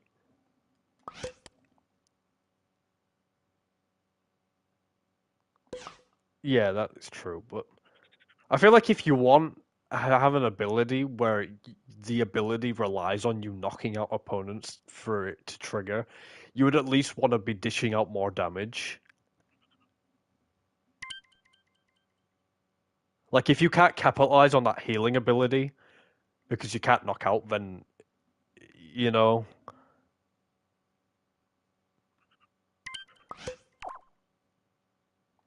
Though it is nice that you are able to hit the entire team, like that is nice. But again,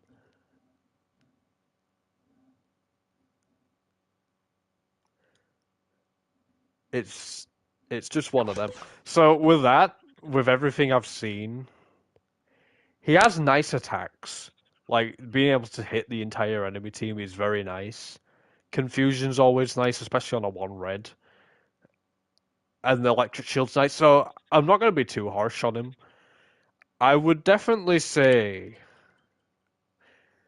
I would say.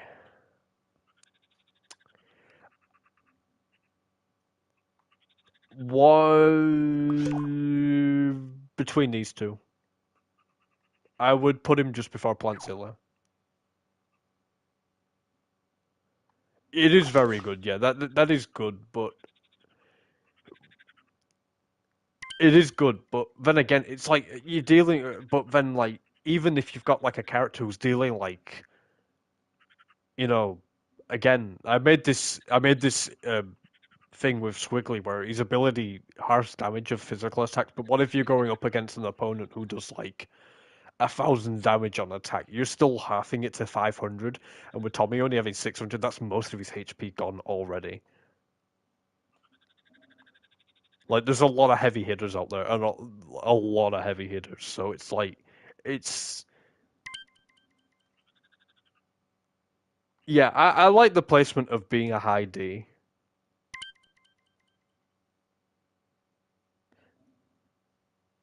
Yeah, yeah, definitely second in D. That seems plausible for me. Well, we are officially done with the electric types, and well, they haven't done very well. They have not done well at all. The highest electric type is in B. You've got two in C, you've got two in D, and then you've got one in F. Yeah, I don't really think there is many cards that have like damage reduction and stuff, so it is quite the rarity. Anyway, on to everyone's favorite lifeless machine, Cryogen.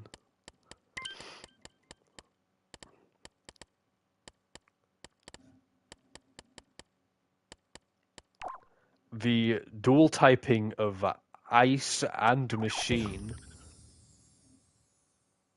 So he's got 800 HP, but he's immune to. Oh, wait, what? You answer your message.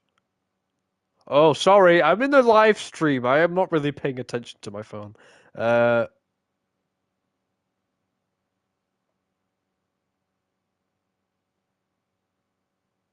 hang on.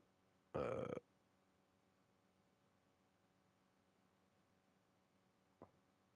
anyway, so we've got Cryogen, 800 HP, but he only takes half the damage from attacks, and he's immune to all ailments, which is nice. Yeah, very nice. So, I mean, he's tanking a lot of stuff. We've got Blizzard Cannon, 150 damage, freezes the opponent for 2 rounds, 2 greens, not bad. Icicle Smash, causes bleeding for 2 rounds, 80 damage, that's pretty meh. And then Frost Bomb, freezes the opponent for 6 rounds, 300 damage, 3 greens, that's alright. Yeah, I know, we just said there's not much damage reduction abilities, but then Cryogen's just like, well, I am one of them. He's definitely tanky. He's definitely tanky. I'll give him that. He just can't really.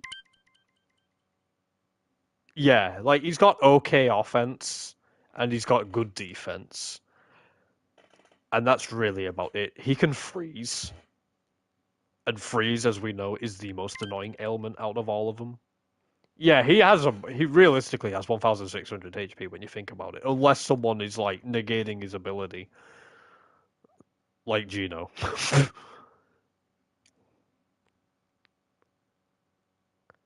um.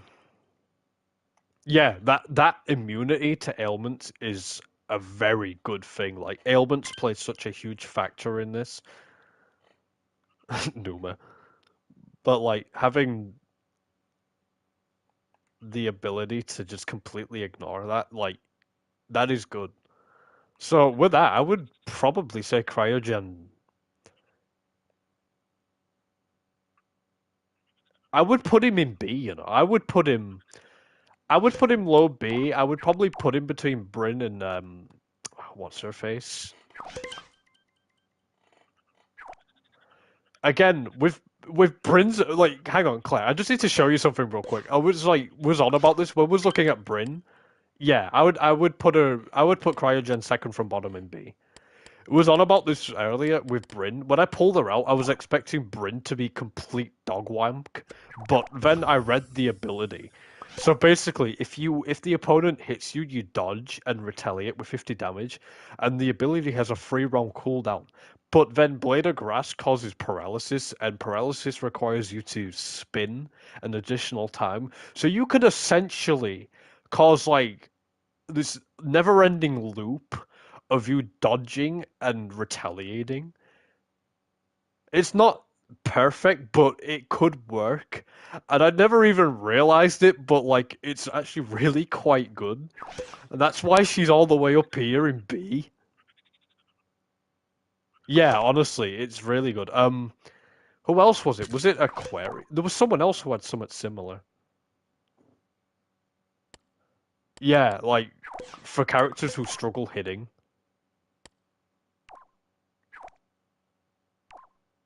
Um,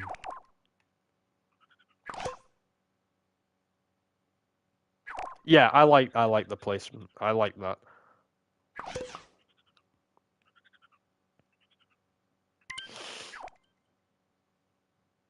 Yeah, I agree. I agree on that. Who's next? Frostcar! Frostcar!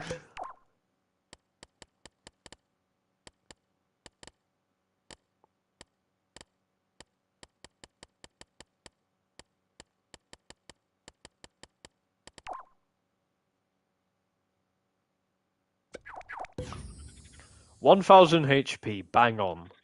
He's in the 4-digit club. Frostbite. When Frostcar freezes opponents, they take 20 damage every round so long as they're frozen. So basically, frozen dealing damage as well.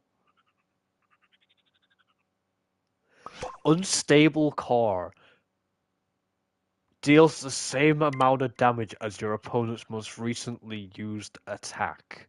If the opponent hasn't used an attack, deal 2 damage instead. That could have the potential. I mean, it's 3 greens though. It is 3 greens, but Say the opponent uses like some really strong attack. Whether what you got to keep in mind, he needs to endure the hit though. That's the thing. Like on paper, it sounds good, but like with the HP he has, like if it's a really strong attack, he won't even be able to capitalize on it, which is a shame. But it's still a cool attack in theory. But the free greens are really letting it down, and his health is really letting the attack down as well. Oh yeah, Winter's Fury, free greens again, like freezes the opponent. That for the amount of rounds you're freezing, free greens. I mean, it's 300 damage, but 2 rounds. Like that isn't a lot for free greens. I know it's freezing, but and stalagmite stab 150 for 1 round of freezing. Like when your ability is so heavily focused on freezing, there's not much.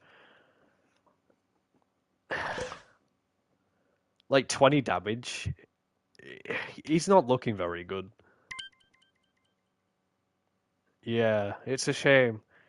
This attack would be so much better if his health was higher. So, yeah, unfortunately, I think I'm gonna have to put Frostcorn very low down. You know what? I think I would dare to say put him in F. He just isn't really giving me anything to work with here that is impressive in the slightest. Yeah, I would put him above Sparktrez.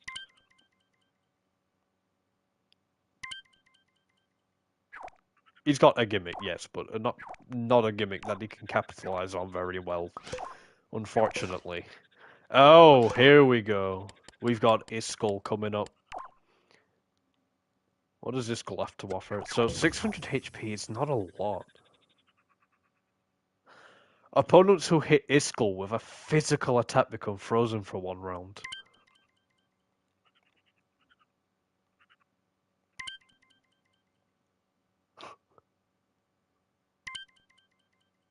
For 1 round. What do we got? Frost Blast, 152 greens, causes freezing for 2 rounds. That's a nice attack. That I like that. That's just plain and simple, straight to the point. Nice damage, freezing for 2 rounds on 2 greens. Icicle Rake, 70 damage, 1 green. Bleeding for 2 rounds. Snowstorm for again. It's one of those attacks that you can keep using until you miss. Other than that, there isn't really much going on.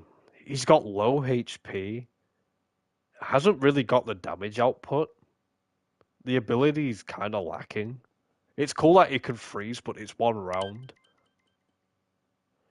Low damage output, low HP, and an ability that's not very impressive. I hate to do it to the guy, but like again, I think I'm gonna have to put him in F.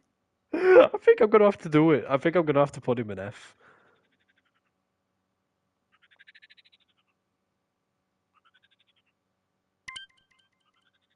I know the ice type is just not doing great at the minute.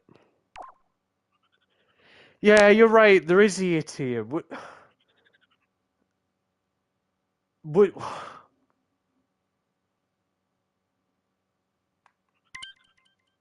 bottom of V. No, no, no. I want to keep him in F. I don't think he warrants being in E. No, I don't think Frostcore can go in E, and I don't think Iskall's very good. I don't think Iskall's on par with these two. I feel like these two are better. Just the lack of health, the lack of offense. It's just there's not really much going on there at all. It is not very good. Which is a shame because I love Iskall as a like in terms of the design. What did I do to my boy? Dakota the wolf. Anyway, um, 550 HP. That is definitely on the very low end. Dakota is immune to freezing and burns, which is nice. That is nice because freezing, as we know, is just the worst. Icicle Fangs, 100 damage on one green and freezing for one round. That's nice for just a simple attack like that. That is decent. Um,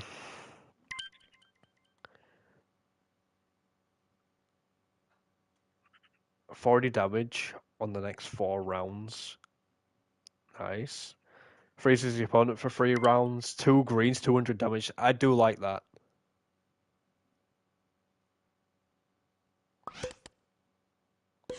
It's nice. He can dish out a fair bit of damage, which I like. He's kind of almost like somewhat like a glass cannon almost. He's dealing a lot of damage for low spins. The HP is just the main issue here. The ability's nice though. I do like it, and I'm always a sucker for. Yeah, this is what Iskall should have been.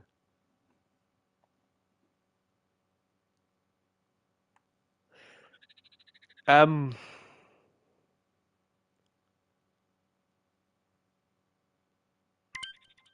yeah, I would say bottom of C.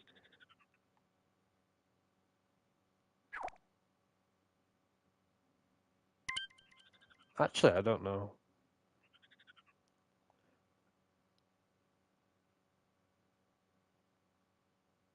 I would maybe. You think? Yeah, I think C might be a bit too generous. Yeah, that's true. Is Dakota being like Plantzilla? No, I'm definitely on the higher end. I would maybe put Dakota in between these two.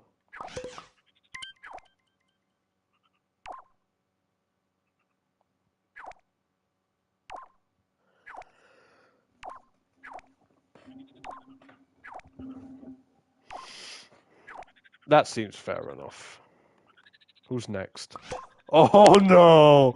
Oh no! We finally reached Lumi. I still remember.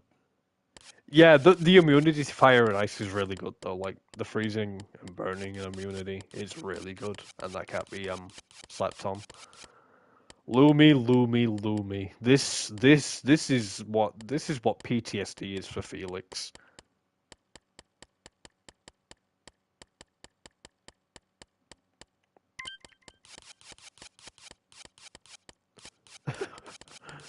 Lumi, Lumi, Lumi, Lumi, Lumi, Lumi. Where is the card? I can't find the Lumi card. Where's the Lumi card? Lumi, Lumi. There we go. 750 HP. Here we go with the ability. Opponents are frozen permanently until Lumi is either knocked out, the frozen opponent is hit by a fire card, or an attack burnt, or is hit by 200 damage. Lumi's attacks are only freeze for rounds stated if her abilities gets disabled.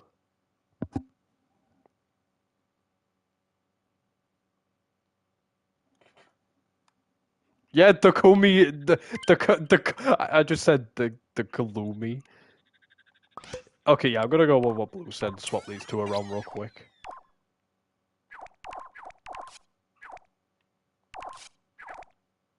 Really, you think Tommy should be an E? Takumi? Takumi? Do you agree with Blue? I mean, Blue is the creator of Tommy after all, so.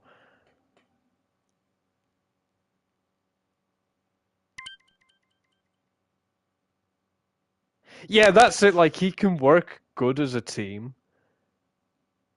Because when you think about E, that's true. That is it. But like, when I think of E, like, they're not bad.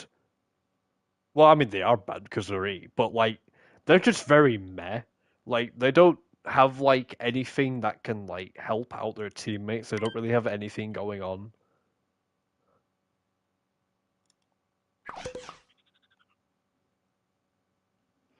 Like Tommy has some, yeah, he has some level of function and use, so it can't be ignored.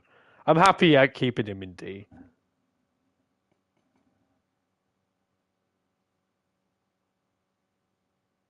Yeah, that is it. Like,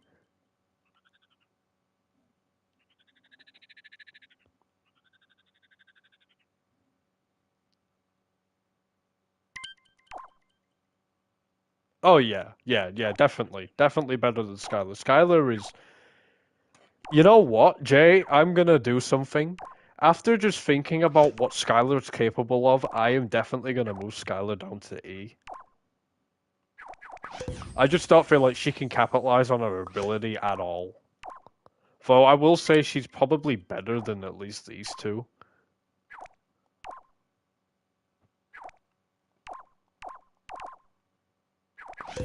That seems more like it.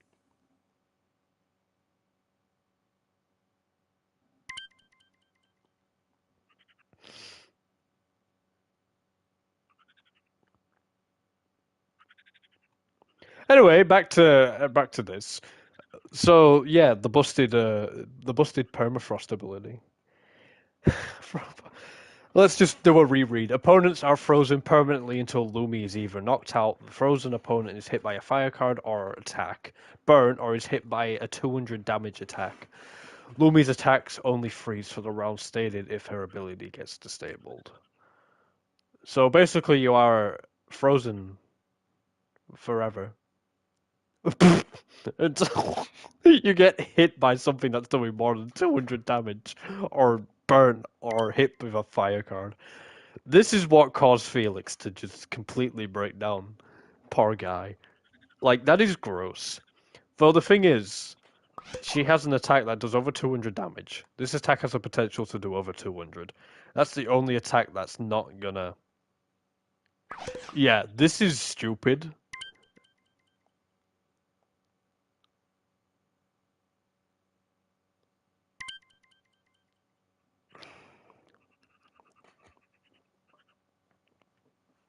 And Hailstorm is confusing, like confusion as well. Like 220, two rounds of confusion on two greens, 130 on one green.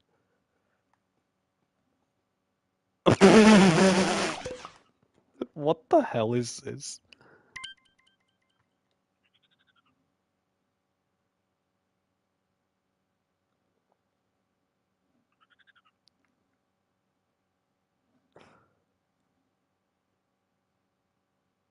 She has. Oh yeah, just.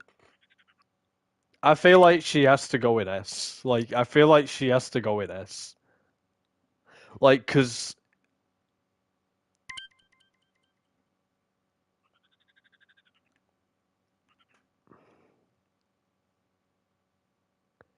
like she's doing so much damage for little spins as well. Like, and this is one of the stronger attacks that you can use repeatedly over and over. Wait, really? Claire says high A. Then again, she's got a point because you got to remember what's coming up.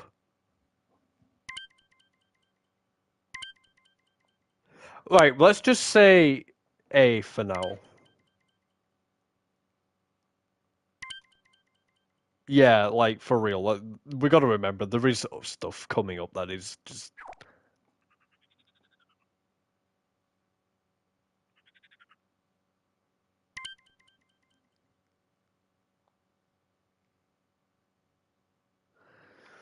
The thing is, it's hard because like the thing is, all of these guys have like the type advantage over her, but then like even then,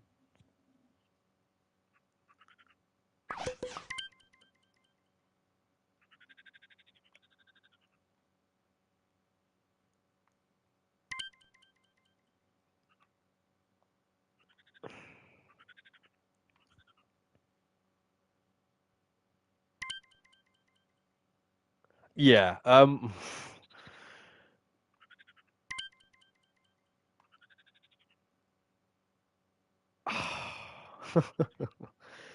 You know what? I I think just what she's capable of doing.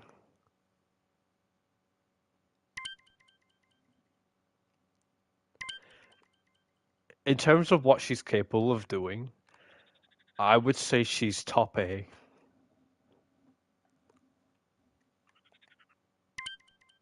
Top A. Like I feel like she edges out everyone here.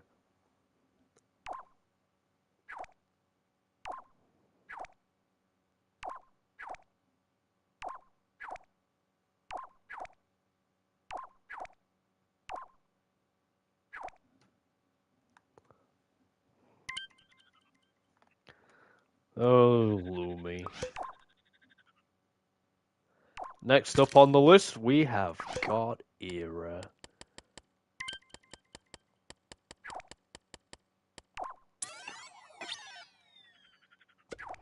1300 HP, and the ability Snowstorm, which the opponent takes 20 damage every round by a snowstorm.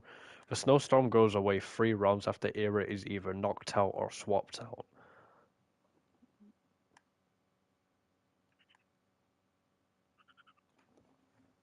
So there's passive damage every round, and it's not much. Wow.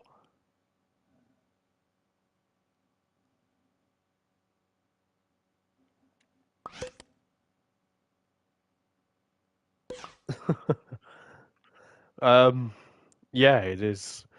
Glacial Daggers, 120. Wow, okay, this is definitely the most busted iteration of the you can keep using this attack until you miss attack. 120 and it adds freeze every time you hit. Yeah, that is gross. That is gross. That has the potential to rack up a lot of damage. And freeze. 250 damage on 2 greens and 3 rounds of freezing. That is good as well. What is this? Eternity Frost.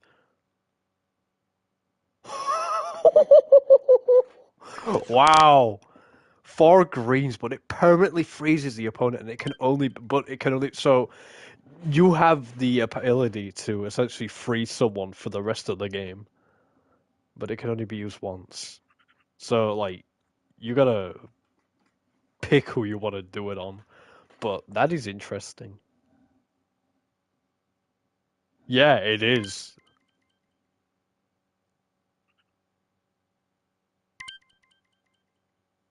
Yeah, that is true. 4 greens. Yeah, I would definitely say this is a good card though. Like,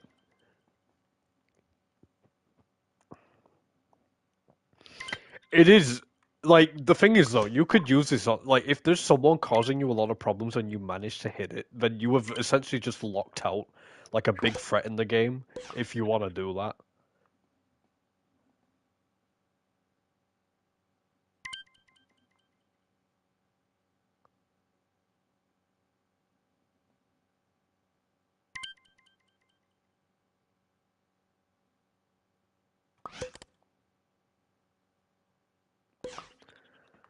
In terms of where I would put her, she's definitely got good damage output, very good damage output, and a good ability. The ability's all right. Like 20 damage every round isn't really much. But yeah, good defense as well. Like 1,300 HP is nice.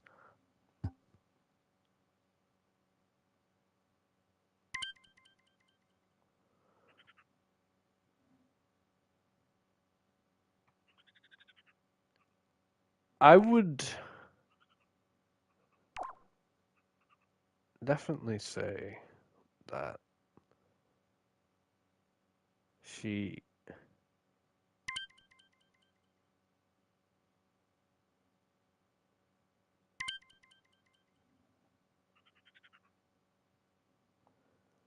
I think she. I think she's top B. I feel like she's better than Pharamond in terms of what. Then again, yeah, you know what? Yeah, top B.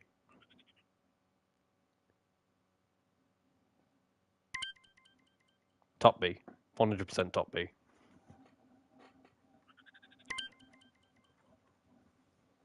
Yeah, the offense is where she shines. 100%.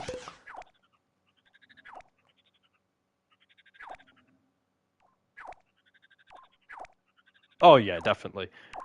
Lumi's just on a whole other level. Well, now that we've done all the ice types, let's just quickly review what we've done. Ice is kind of done well. We've got two ice types in B. We've got one in A. We've got one in D, one in F. No, two in F actually. Ice is done all right, but there are some lackers, unfortunately, with two in F. But you've definitely got some high-ranking ice cards though, which is nice. Now we move on to the Earth types, and we start off with Weaver. Oh wait, never mind. The wind types decided to just spawn into existence. Um, they just kind of showed up out of nowhere.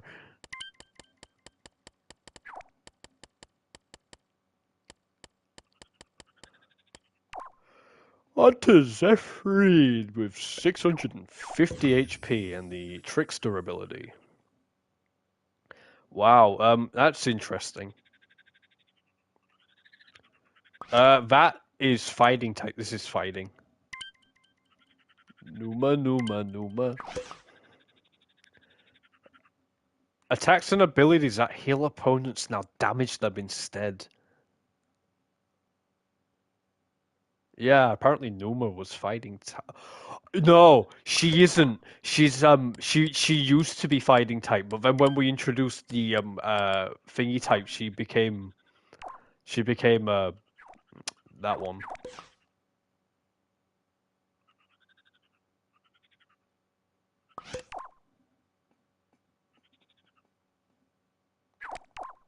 Future Numa, the future.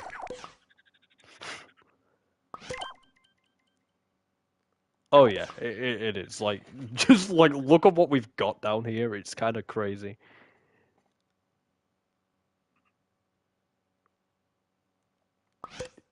There's two Numas.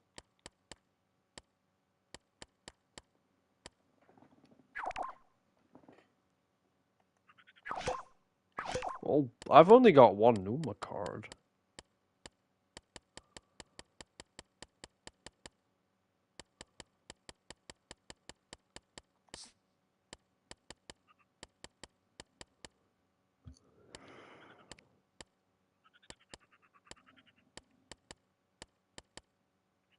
Oh yeah, look, I've got this, but I don't have a card of it. Hang on a minute. Let me just pull out the. No, I can't do that. I don't. Hang on a minute. Wait a minute. Yeah, what the hell? They're different.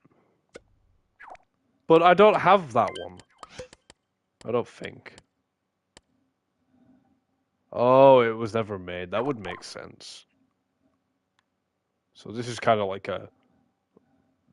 We don't talk about this one then.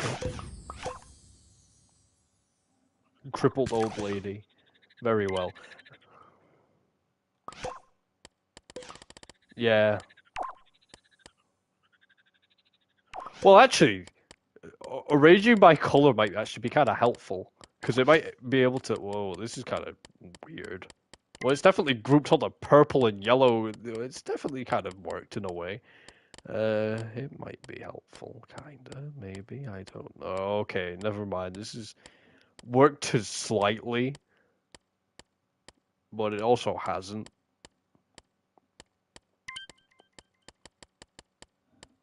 You know what? I'm just gonna keep it in the order because I know all of the cards have kind of like all the ones that we're like using have kind of like they're kind of like together in my pocket. So it's like, but when I separate my color, they'll literally spread out so far across.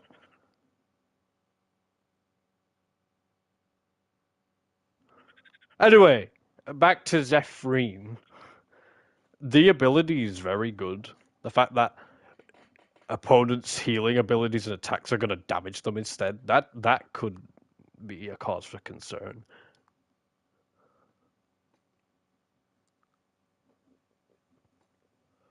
In terms of her actual attacks, however, 80 on a 1 red, 2 confusion for 2 rounds. It's kind of like average.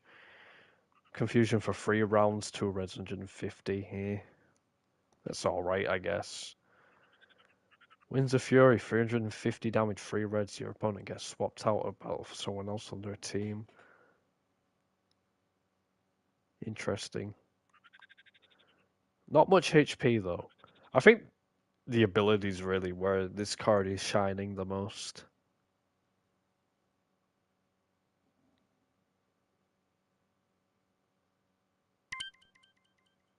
Fair enough. Yeah, in terms of attacks, it's just meh. The ability's nice, but I don't think the ability's going to save her very much. And the HP is very lacking. Yeah, that HP is not doing anyone any favors.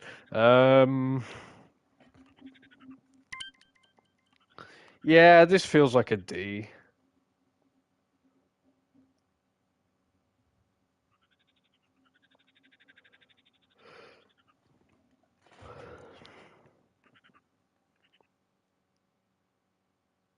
I'd say maybe like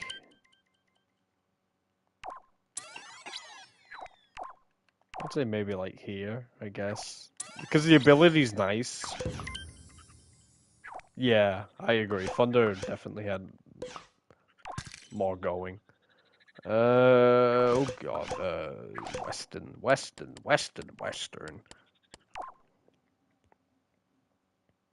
450 HP. I think this might actually be the lowest. But he does have the advantage of going first for what it's worth.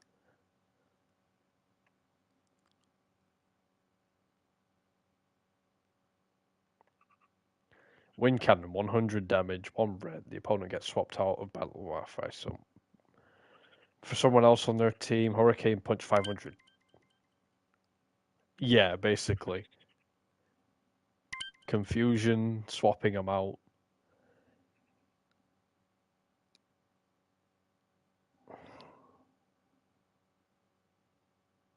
I was gonna say there are so many cards that could just one-shot him. He's doing a lot of damage, but like, if you can't live to deal the damage,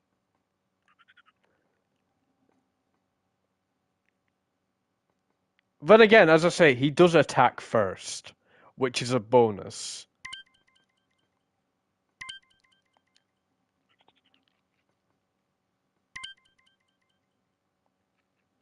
Very high risk, but I just don't think he'd last at all.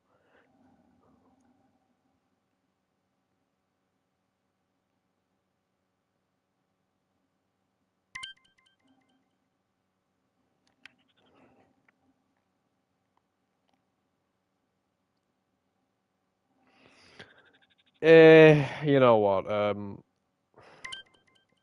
It is because he's definitely a lot worse. He's got some stuff going for him. Like, I think he'll have to be a D again. We got a lot of Ds, but I'd put him low D.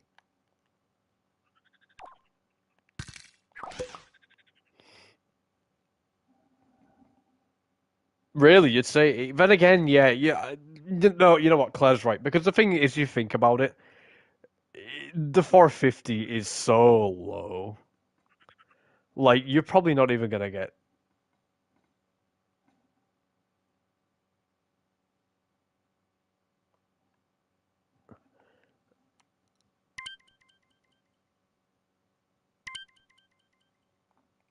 Yeah, high E. I would probably.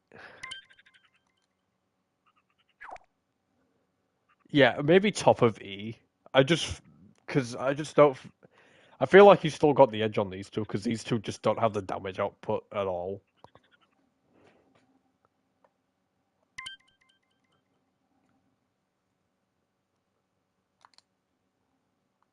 but he ain't really got much going for him. I like how E tier is just like the dysfunctional morons.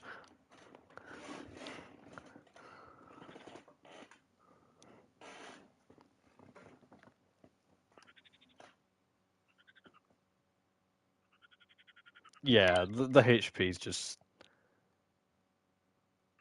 not good. Horikos is up next.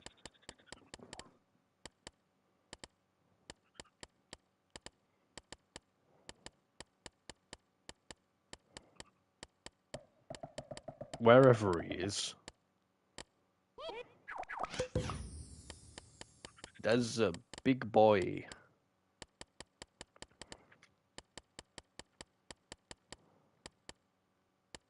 Here he is, I got him.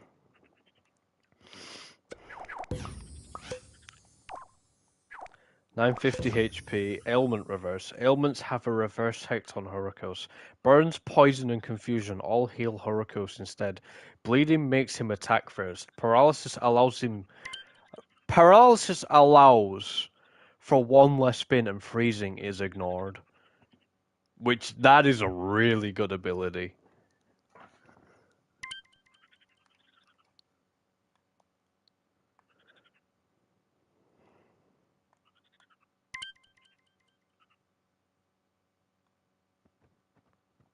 Gale wins 250 damage, 2 greens, which is already nice.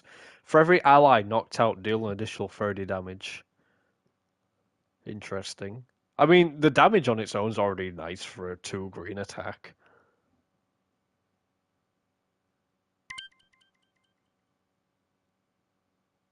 Yeah, like, he's dishing out some nice damage, but, like, that's...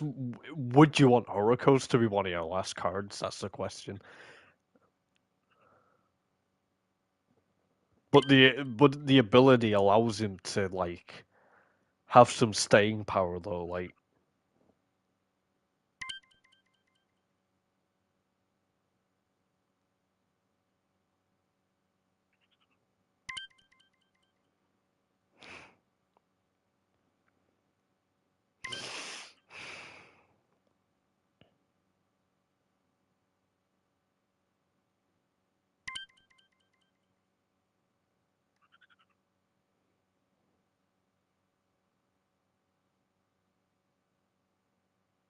Yeah, that is true. Like, these two are not going to be hitting very often.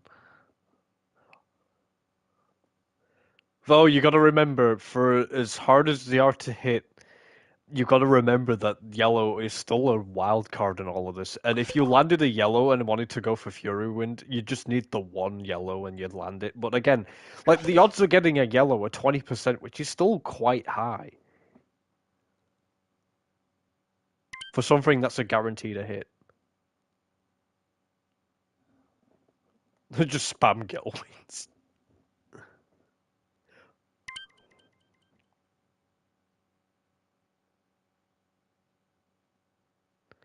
Like, I've never been a fan of the instant knockout attacks. Like, it's too much risk.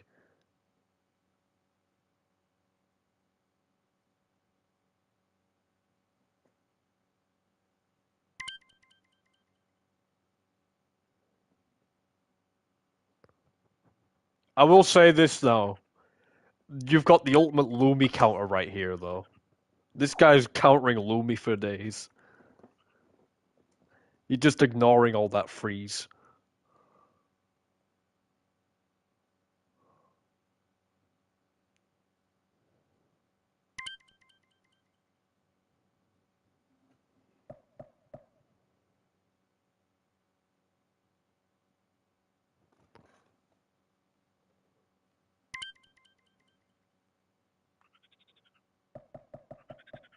So you'd definitely say, wow. So you'd really put Horikos that high, Claire?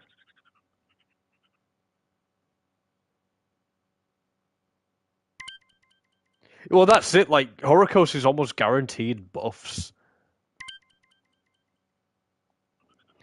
The HP is the lacking bit, though. That is it.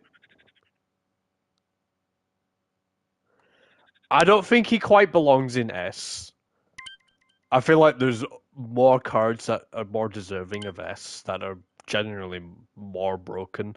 But I would definitely say maybe the top of A though. Like absolutely top A.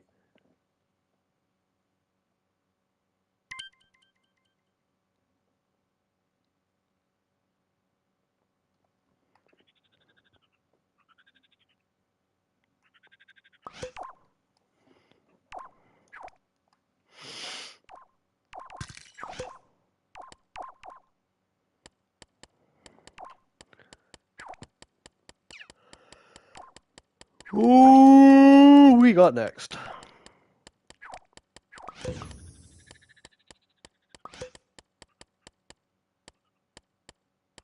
This person, who I don't remember the name of, and I can't find them. Anyway, let's have a look. No, it's actually blues.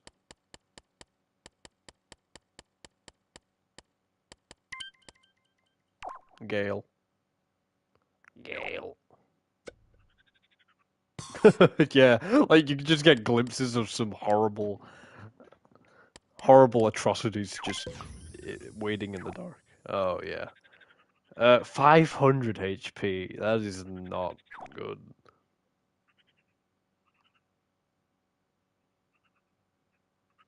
Wait, hang on a minute. All attacks confuse the opponent for 2 rounds, but then this attack is confusing the opponent for 3 rounds. And this is confusing the opponent for 4 rounds. So wait.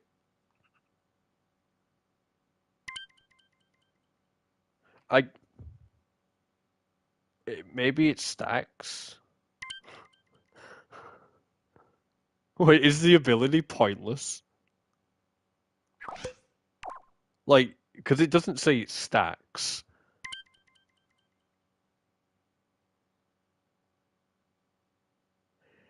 Well, yeah, we'll go with the assumption it was meant to stack. But then it says all attacks. Does that, like, just mean for her?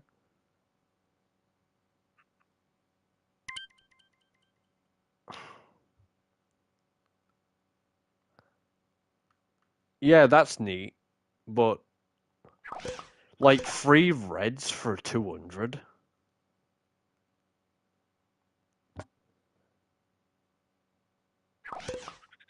With the thing is,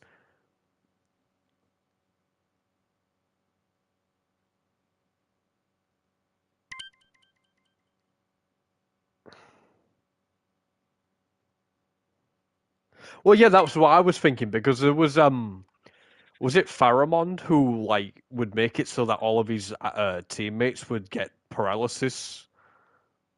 Like, I feel like that's what this might be, where all of the teammates would get confusion as well.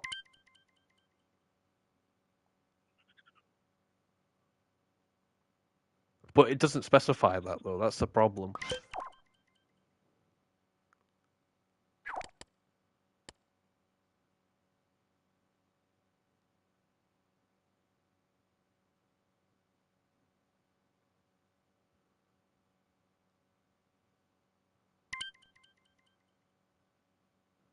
Well, that's it. Like, yeah, that's it. If it is like, oh well, if it's only affecting her, then that immediately brings it down. Because the thing is with Pharamond, you could have him sat in your team, and you wouldn't even need to bring him out, and your team would still get like paralysis. Yeah, like don't get me wrong, the fact that she can cause so much confusion is nice, but when you don't have the staying power for it, you're soon just gonna end up dead, buried 6 feet under. So, what are we saying? Are we saying are we saying F? It does function, yeah. I mean, we can't ignore the fact that it does function, but like, yeah, I think the general consensus is F.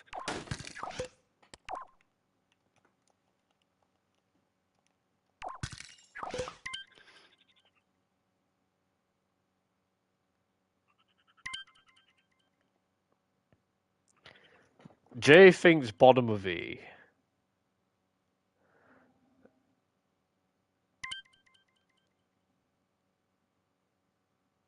Yeah, I mean that is true. Like one green and it's 4 rounds of confusion, which is good. All right, very bottom of E. We'll go bottom of E.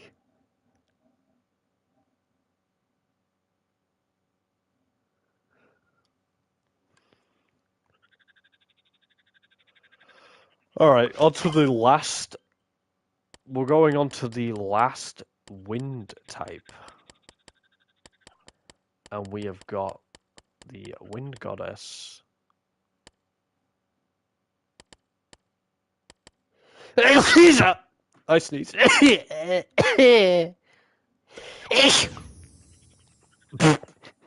Anyway,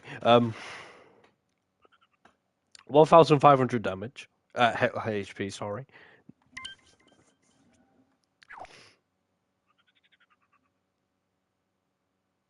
What's wrong with her name? Oh, right. Frantic wins. The opponent gets swapped out every 2 rounds, taking 50 damage when they get swapped out. Interesting.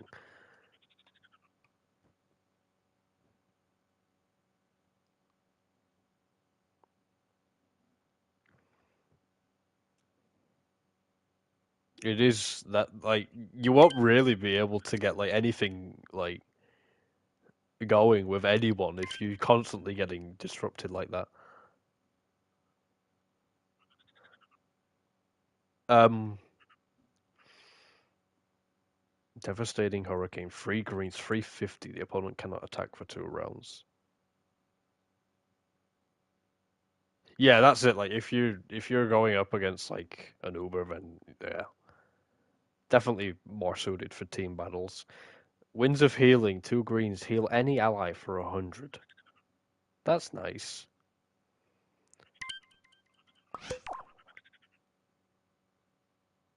Restoration Clouds, required spins 1 yellow. All allies permanently regenerate 10 HP every round. Healer, this is a healer. We got a healer who also has a very nasty passive ability right here. Oh yeah, that's the thing because it doesn't say that this is a one-off thing. So like, you could, in theory, stack it.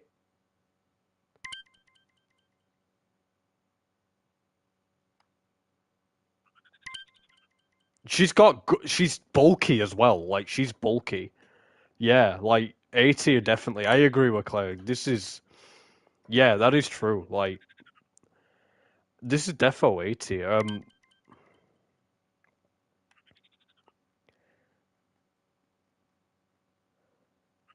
The thing is, I would definitely put her. I would put her above these three. Definitely above these three, 100%. I don't know. I I would put her above Azazel as well. The thing is with Gino has got so much bulk and so much good health regeneration. He's so hard to kill, and the fact that he can revive when he gets knocked out, he's so hard to deal with. Like in a game where you miss so much, he's so annoying to deal with.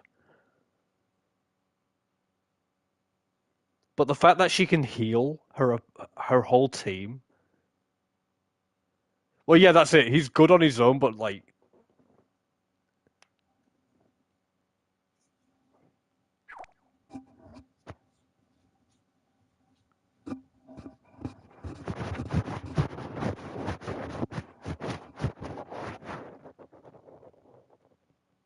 yeah, like Holy Two, like yeah, these two combined would be completely broken.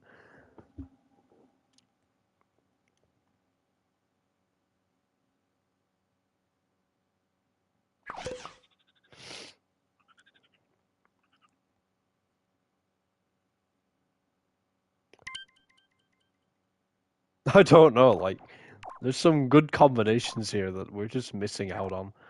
Um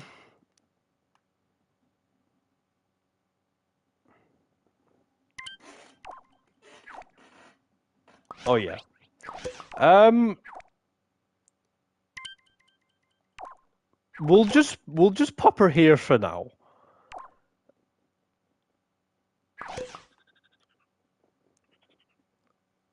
I'm not saying she's worse than these guys. I'm not saying that. We'll just plop her in the middle for now. Yeah, like she's definitely really good at like a lot of things.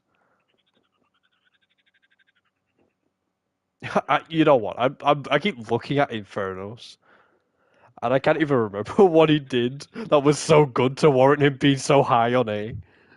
And I'm starting to think if it's even warranted anymore. Like, hang on, we gotta bust these cards back out a second. We gotta reevaluate this because we've had so many cards since I don't even know if it's warranted anymore. Right, so he's got 950 HP. Of course, that was it. That was it. It was the permanent 150 damage buff for every opponent getting ally and opponent getting knocked out. Oh, I forgot about that. That was it. That was it. That was it. Yeah. Like you leave him till last, and you just spam Pyro Slash, and he's like doing like he could be doing like over 900 damage on a red. But it's again like Pyro Slash is so good because not only is he gonna get like the damage buff, it's one red, and the fact that it's like if the like spin the wheel if this attack successfully hit. If red, the opponent's attack one of the opponent's attacks gets disabled for 1 round. If green, the opponent's ability gets disabled for 1 round, or if yellow, disable both. Like that is a one red attack. Drought was the only thing lacking. But then like I don't know, it's just the fact that Flaming Rage and Pyro Slash work so well together. Like it was just a given that it was going to be so high. Like it doesn't even matter that Drought and Volcanic Eruption aren't necessarily that good. It's just the fact that that combination of these two is just so sickening that it can have the potential to be so broken.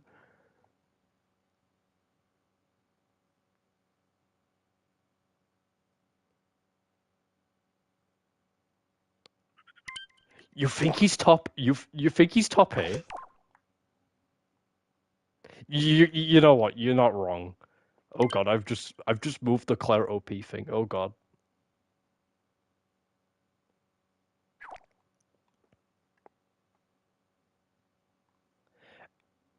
Yeah, to be honest, out of everyone we've seen currently, he has the potential to dish out the most damage out of everybody.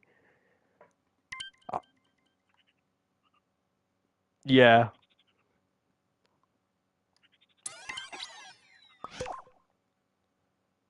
Yeah, Horikos is good though, that's the thing, but like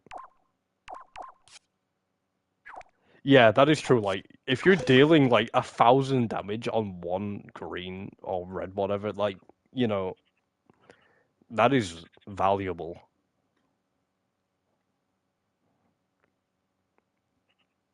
And the added effects of being able to disable abilities and an attack as well is even better as well.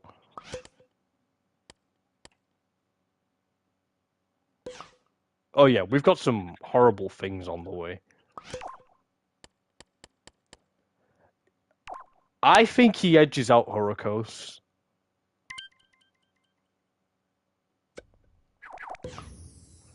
Because even with her, like,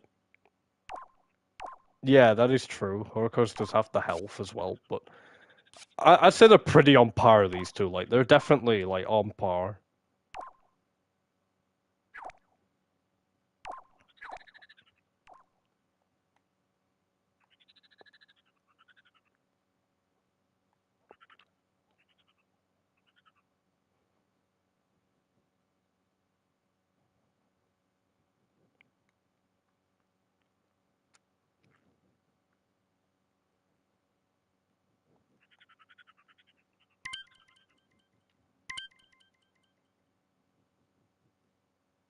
Yeah, 100%.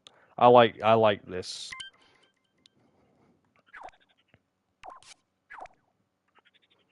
I'm also liking how every single deity character of like the elemental variety I've made are either in B or A.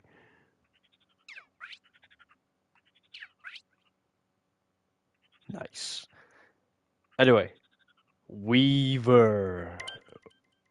Boasting a hefty 950 HP. His ability Rugged Skin allows him to damage opponents whenever they hit him. Oh yeah, God, I forgot about Alder though. Alder's in where is he? Alder's in D.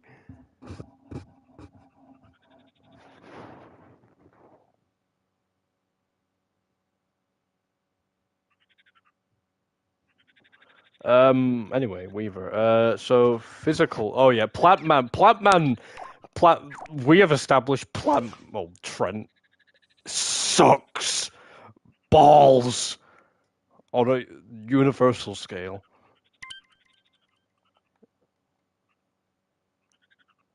Same with Fen. Fen is just as bad, which is such a shame. But yeah, they are bad. Hang on, Claire. I gotta show you why Squiggly's in G real quick. Like, it is not even funny how bad he is.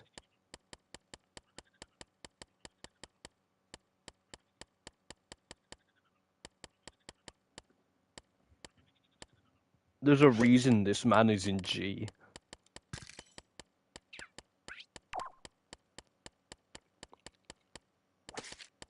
If I could find him.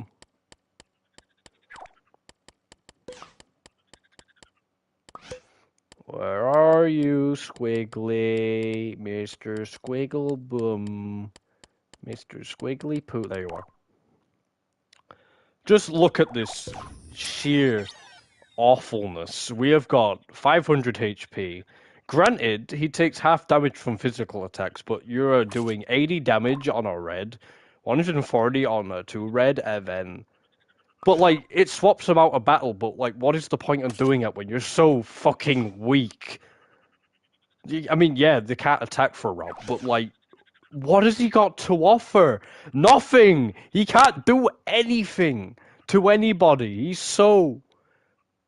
Yeah, wet noodle slapping damage, exactly. He's so mediocre.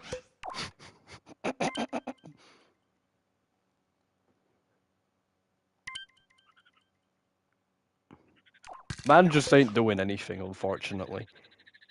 Anyway, Weaver, we have got anyway, so 30 damage when they hit Weaver with a physical attack.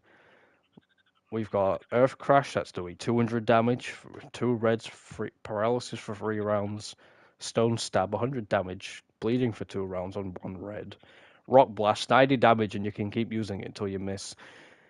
I mean, he's got some level of offense. It's nice that he can deal recall damage when they hit him with a physical attack, but like, he hasn't really got anything other than the fact that he can just do a bit of damage. Like, he's got nice health, I guess, but then there's people who have got more health and can deal more damage. Yeah, he's just like, he's solid, but he's just kind of like, he's alright. He hasn't got any negatives. He's just kind of like average. Yeah, he's really average. I think he definitely doesn't belong in D.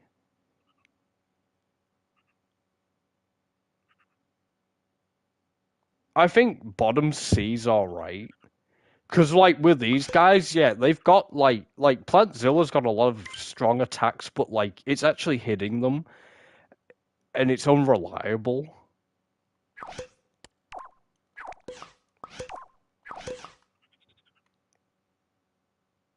Yeah, I would say he's better than Grayson. Grayson definitely is a lot weaker, and they're roughly Grayson's just very average as well.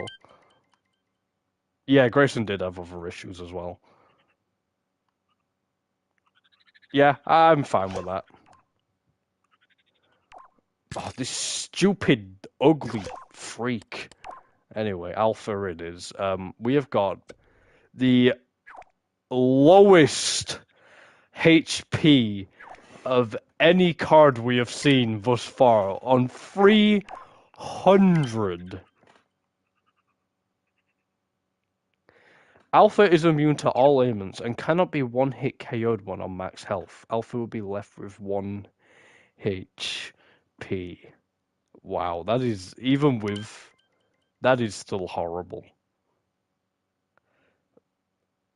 Like, even the attacks, like, you've got to dish out.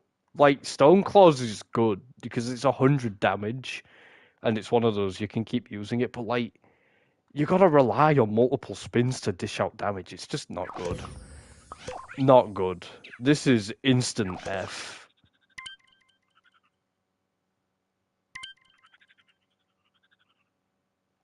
You're not going to be able to capitalize on those hard-hitting attacks, so it's not even worth it. Bottom F. Yeah, bottom F. Definitely bottom F.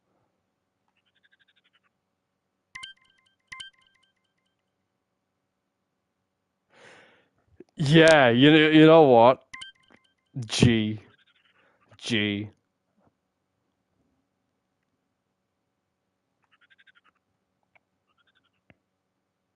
Yeah, Squiggly does have higher HP. And the thing is, Squiggly's got better defense. Because, well, the thing is, it doesn't even matter that Alpha's got the ability where it can sustain and lastens on 1 HP, because Squiggly still has half damage from physical attacks. But, like, he will go a lot quicker, and he won't even be able to really dish out any damage, because I feel like he would be gone before he even really gets a chance to, like, hit one of his heavy-hitting attacks. So, realistically, yeah, I would say Squiggly is the better option. Because Alpha's just too fragile to really get anything done in a decent amount of time.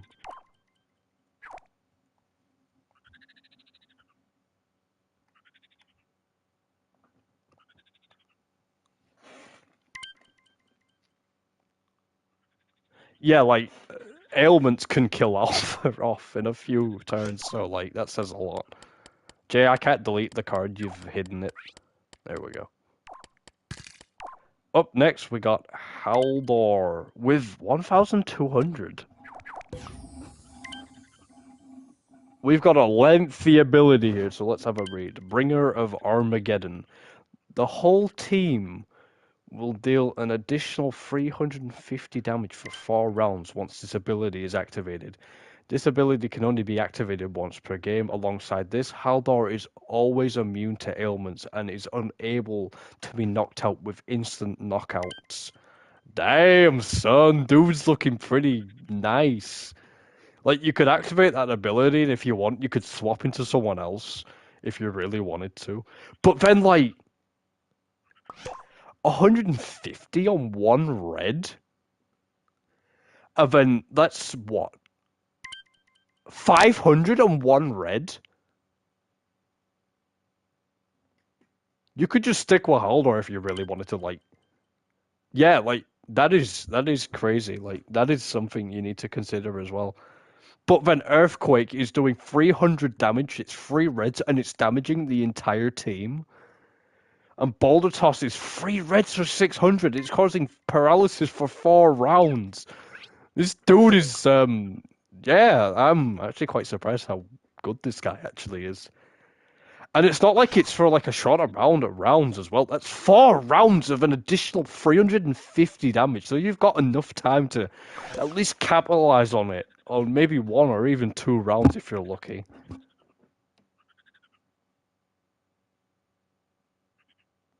But here's the scary thing. Let's say you really wanted to. You could...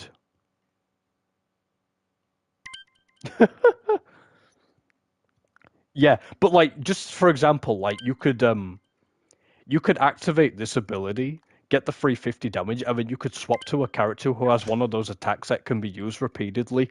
You think about how much damage you could potentially dish out. Like, you could completely obliterate, like, an Uber if you wanted to, like... Yeah, like, this card could, like, buff even the worst of them. Claire's saying S tier. Holy shit. But you know what? I think I got to agree with Claire on this. I think Haldor might actually belong in S. Like, that is such a strong damage buff. And the fact that he's immune to ailments as well, he can't be knocked out by instant knockout, so you got to chip away at that HP. And he's got good attacks as well. Like, don't sleep on his like entire opponent team for 300. Like, you think about it like this, right? You activate that ability, you are dealing 650 damage to every opponent on the team. That is disgusting.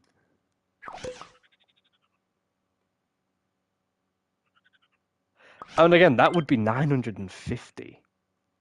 Yeah, like that could.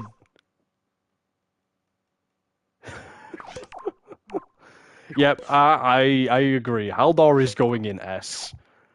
S tier. The dirty Viking man is in S tier. He's been slept on, that's where.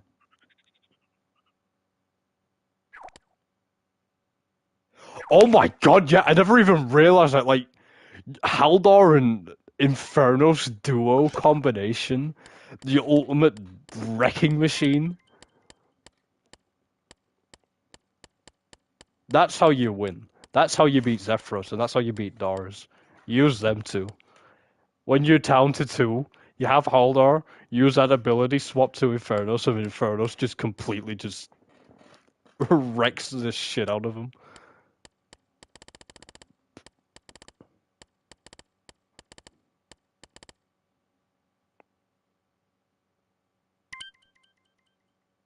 Yeah, that's true. I'm not sure. I can't remember off the top of my head, but I suppose we'll find out soon enough. Right, where is? Yeah, that is some scary shit right there. Oh, that is the wrong guy. Hang on. Wait, what?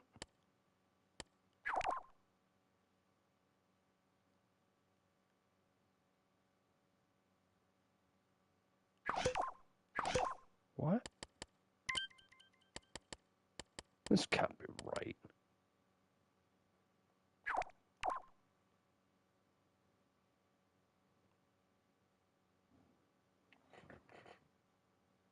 Hang on a minute.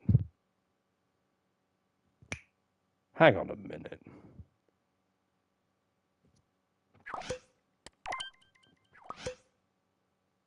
Um, hang on a minute. I think we've just done a bit of a big oopsie. I think we've accidentally just skipped over some people without even realizing. I think that item I brought out with all those portraits didn't have everybody on it.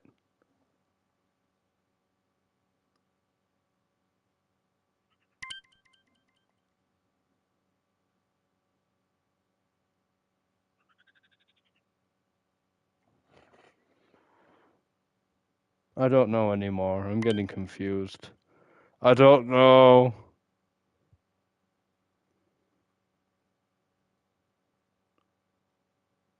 Because I saw some of Felix's characters in my puppet, and they have cards, but they're not even here. I'm getting confused now.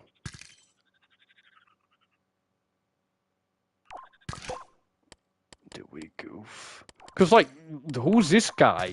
Percy? This is one of Felix's, but he's not listed anywhere here. Unless I'm being blind. No, he's not. He's not there. Oh, no. Oh, no. This ain't good. Come on, there's got to be a more up-to-date version of this, surely. Oh, no. This ain't good.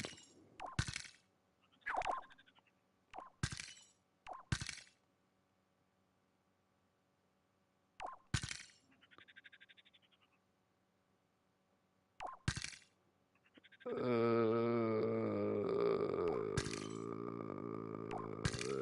don't know anymore. I don't know anymore. Oh, this ain't good. You know what?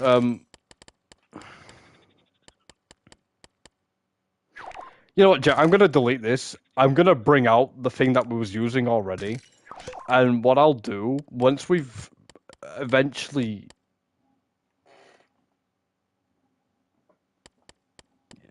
Well, I think the one I was using before was the most recent one. Hang on.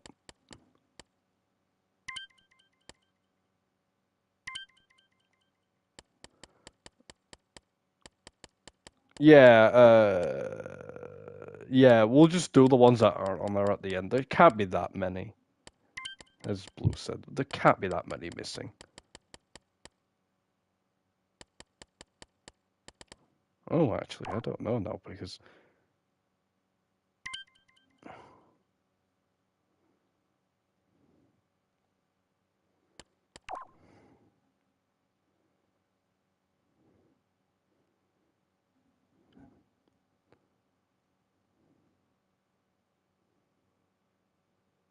this thing won't load. It's not loading.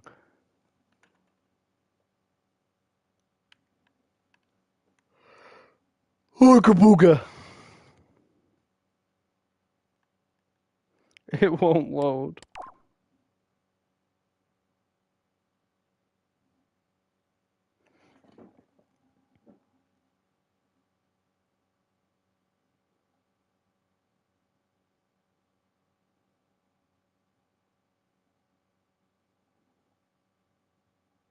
There we go. Right, where are we up to? We're up to Alder.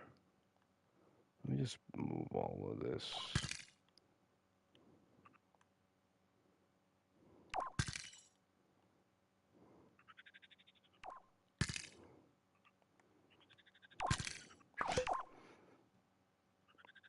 Let me find him.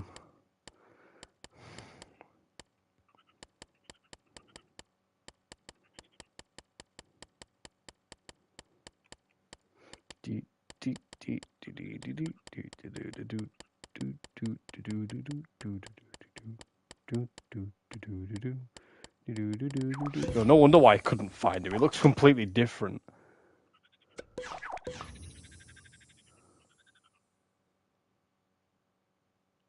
Wait, Alder? Why was I calling him Alder? That's the other guy. This is Terran. I did. 1,700.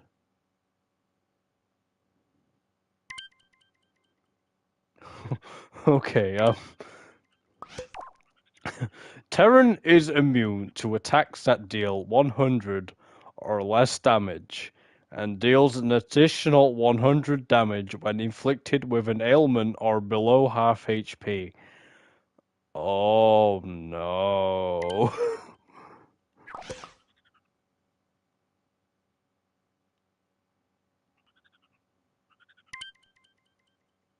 Oh yeah. Furious Assault. You can keep using this attack until you miss. A classic.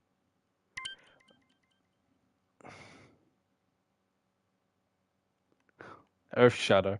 300 damage. 4 reds. Damages the whole opponent team.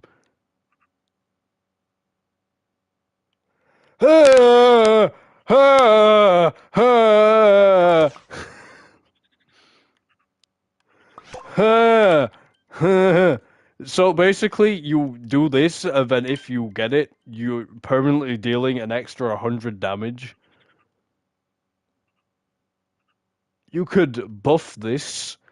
Oh god, I remember that as well. And oh my god.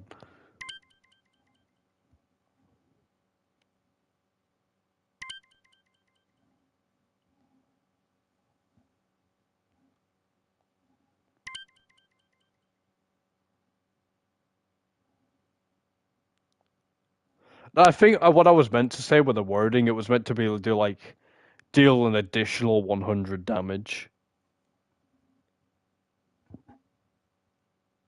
permanently.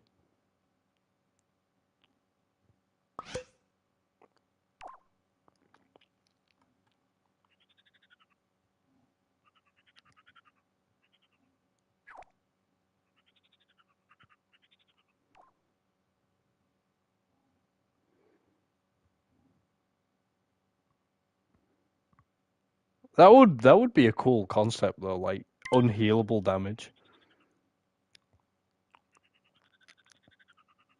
Yeah, I would put him around there. Like the thing is, he's good, but like I would say Haldor is in like leaps and bounds better than Terran. Like Haldor is essentially like Terran on steroids.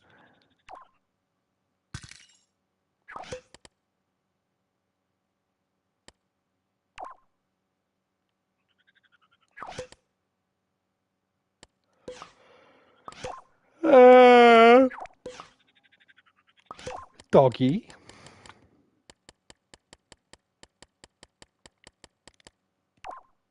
Death.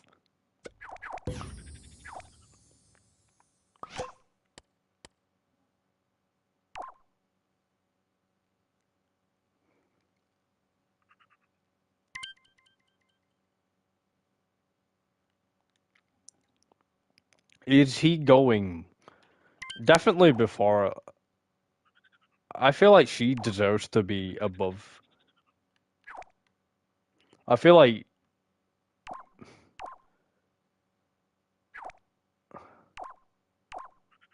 I gotta bring Azazel back out. It's been a while since we've consulted Azzy Wazzy. Hang on.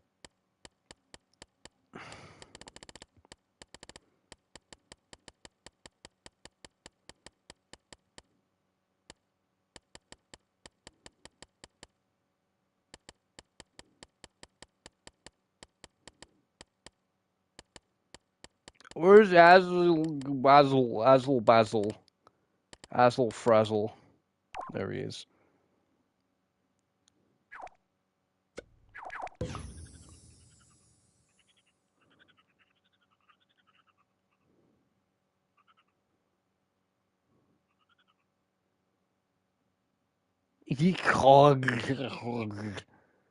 Okay.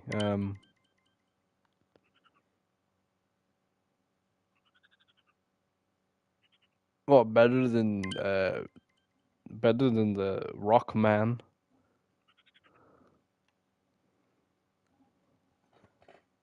I made him.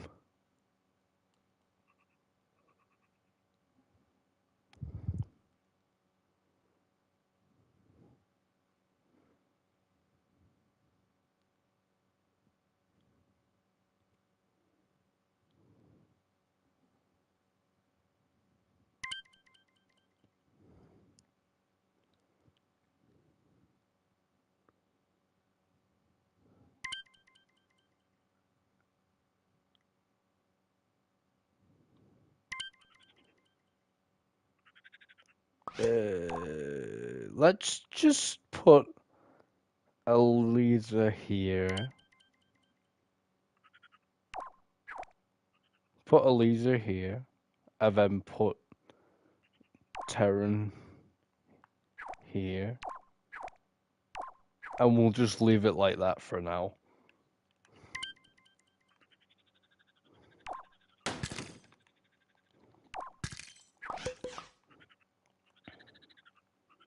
Death.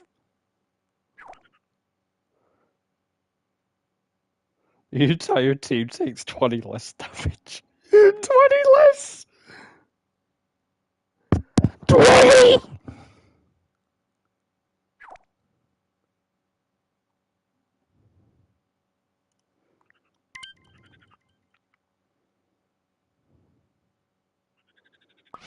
Though the entire team takes half damage for 3 rounds.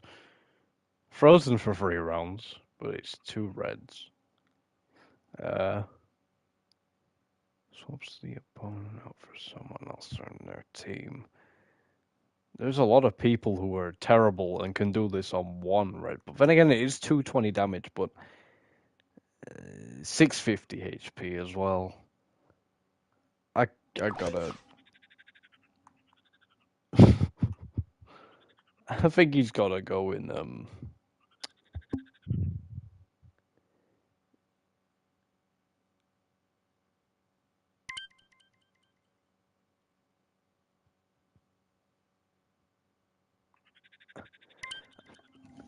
I think.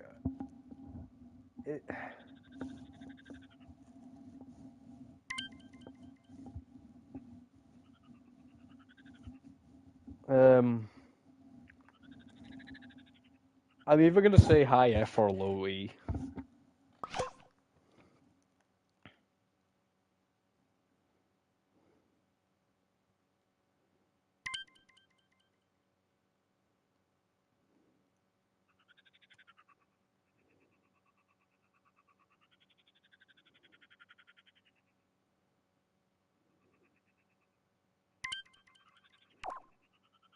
Either high F or low E.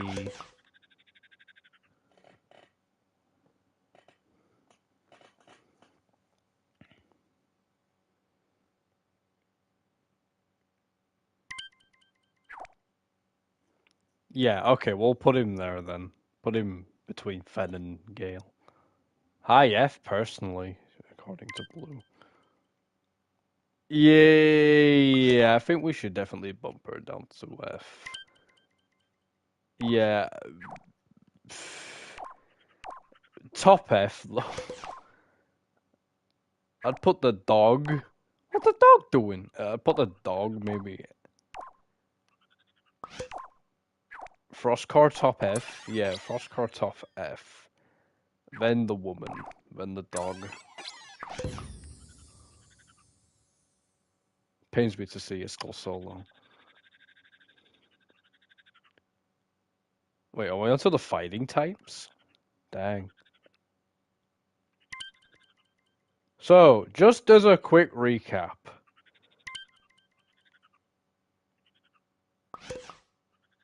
Earth type be bringing it. You got Earth type got an F, an S. Rock type, Earth type got an S, and they got an A as well, which is really good. They got a C with Weaver, which is nice, and then they got let down by an F and a G. They're literally all over the place.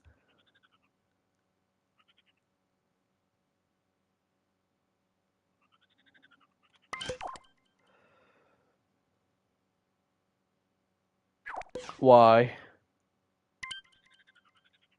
Oh yeah, yeah, they're definitely having some issues. Right, I got an idea. Hang on, I will hide all of these, and then you just kind of go in for the one big fell swoop and.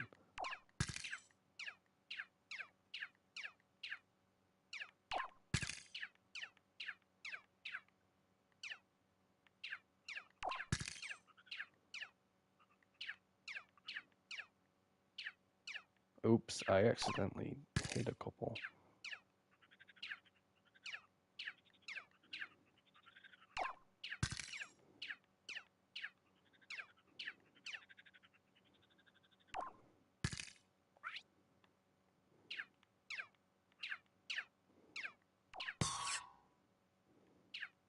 Oh no, the letters!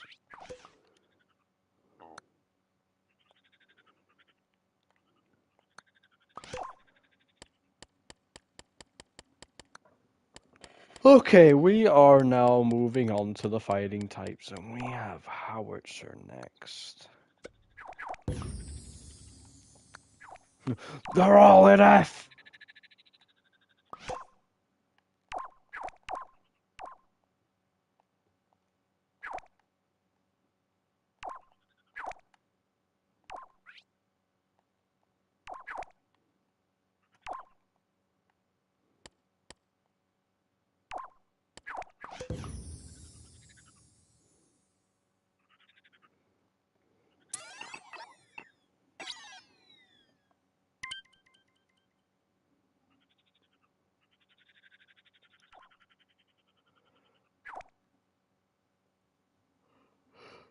Howitzer.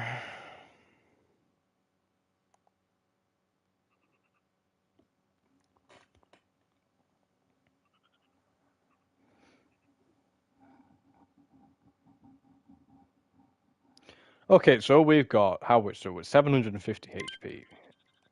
And we've got the ability Blood Rage. Howitzer is immune to the effects of bleeding and instead deals an additional 100 damage while bleeding, and also regains 100 HP when inflicted with bleeding.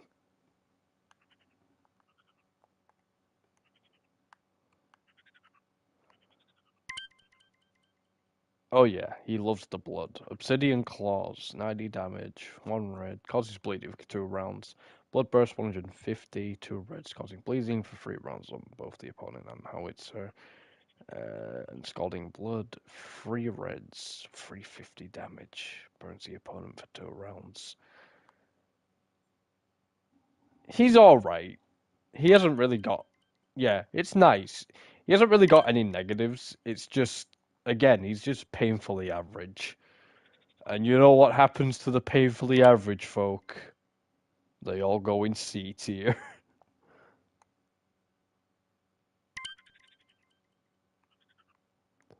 Like, you can, like, yeah, he's cool. He can buff himself and give himself damage and healing. But, like, there's, as we've already seen, characters who can buff themselves in far superior ways. To the point where it's not even funny.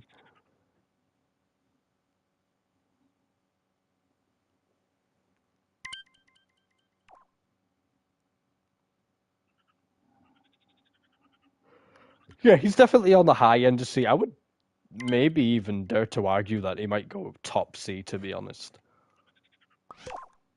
Then again, yeah, is he beating Tesla? Because Tesla is a massive troll. I would say he has very good troll potential. But physically, Howitzer can be very good strength wise. So I would argue. No, you know what? No. Put him below Tesla.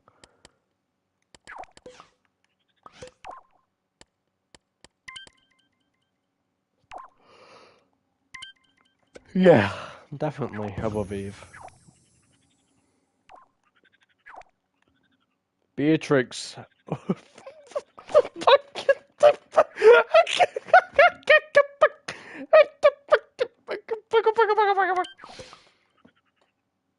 One hundred.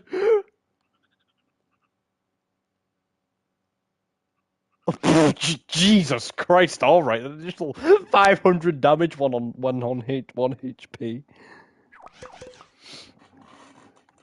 Ugh. I mean, if you're on 1 HP and do frenzy claws, I mean, you have the potential to do some stupid damage. But my God, is that 1 green? That is 1 green. That is. She's like,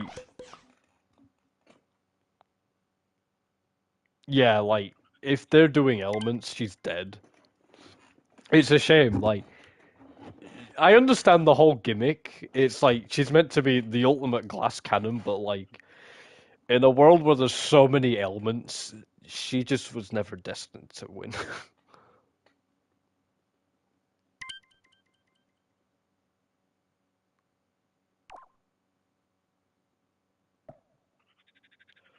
She just realistically won't really get a chance to even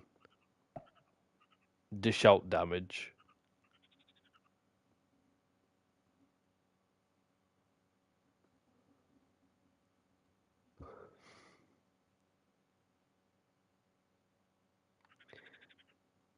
Wait, where is she currently? In C? You know what? Yeah, you're right. We gotta reevaluate.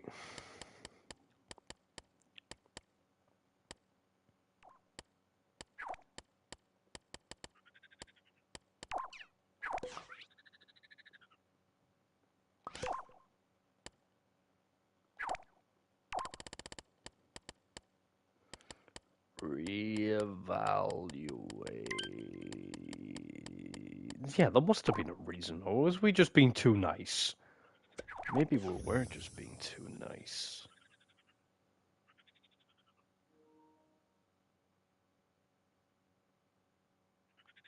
Okay, I think we were being. I think we was being too nice.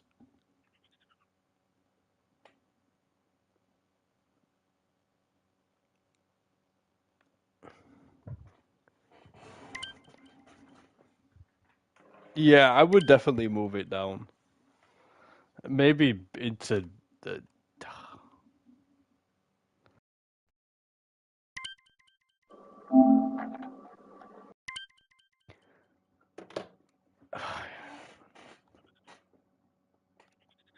You know what? You know what? E, very bottom of E. Put E, bottom of E. I don't even know why she's so high to begin with. I don't know what crack we was on.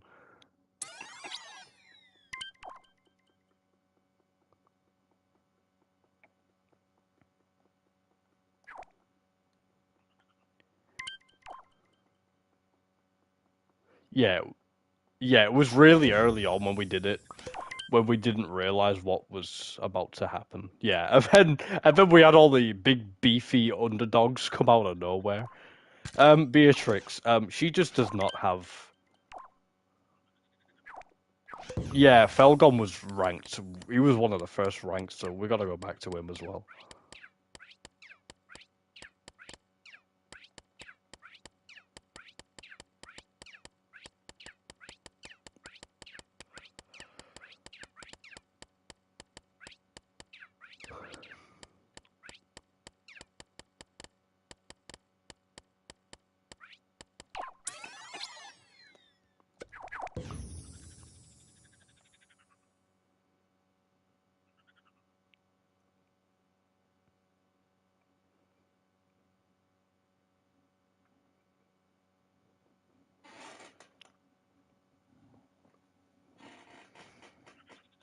Yeah, I was thinking G for Beatrix as well. Like the damage is really good, but like you're never gonna be able to use it.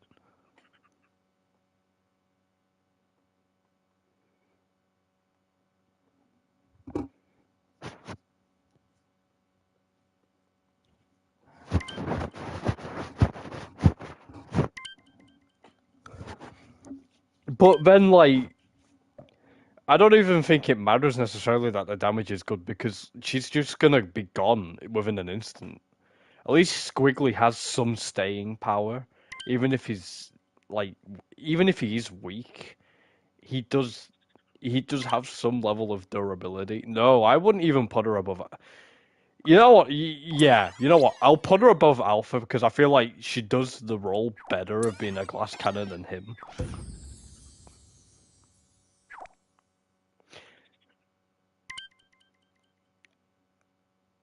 The issue with being the issue with that ability, there's so many characters who have ailment like who give out ailments. It's like she'll be on 1 HP, but then someone could inflict burn, someone could inflict poison, and then she's gone, and you'll never be able to hit. But yeah, exactly. Does it warrant when you have like people up here who you could just do the job so much better? Like Haldor, you saw how much damage Haldor can deal, and he has the tankiness to back it up as well. Like he can do everything Beatrix can do, but superior in every way.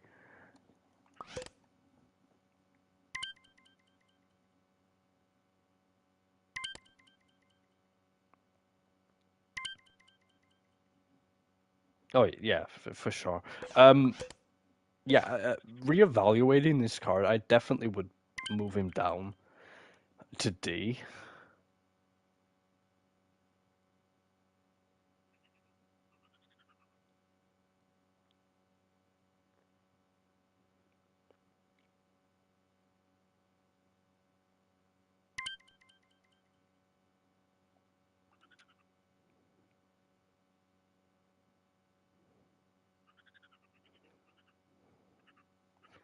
There just isn't much damage being outputted for the low health as well. Yeah, I mean, don't get that is nice, but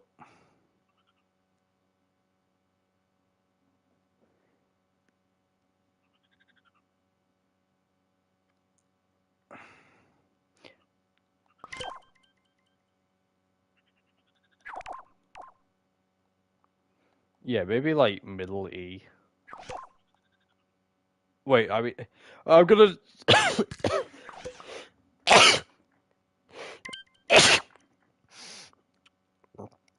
Ugh.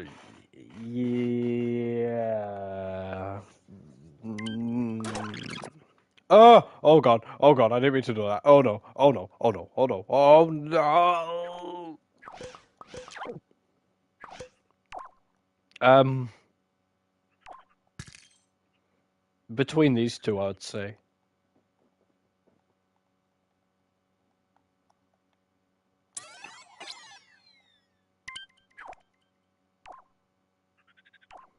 Skylar does suck.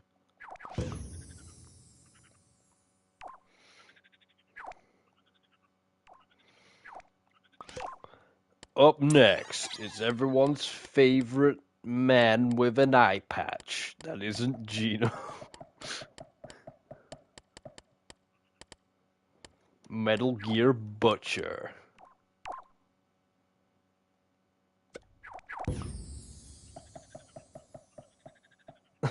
I agree. What? For 50 HP? Come on, Butcher, really? Butcher will only take half the damage for 4 rounds.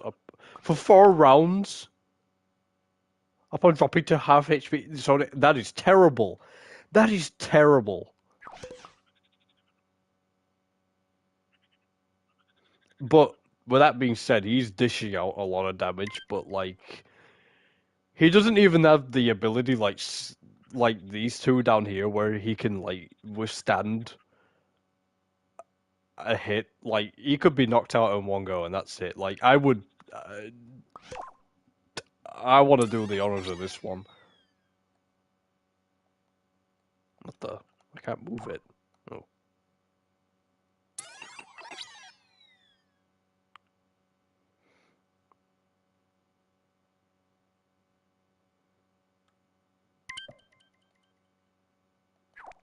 He's going bottom. He's bottom G.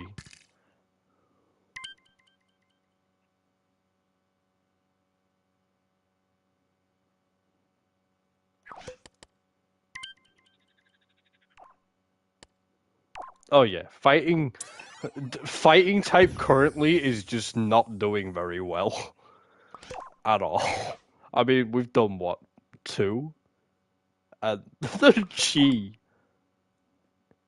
Yeah, that is true. Um, but technically, since that iteration of Numa didn't exist in the card game whatsoever, we'll just use this one because it's the only official Numa card that was actually a thing.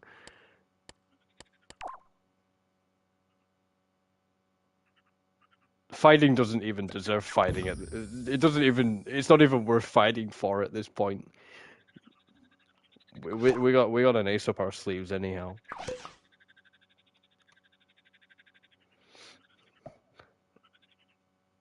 Get that Dars bars out of here. We have got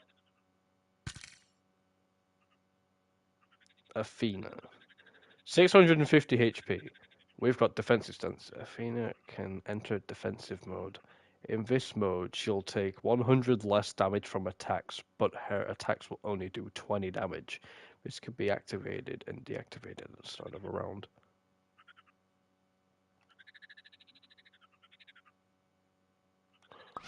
Oh, 20 damage. I don't even think that's worth it for the 100 less damage taken.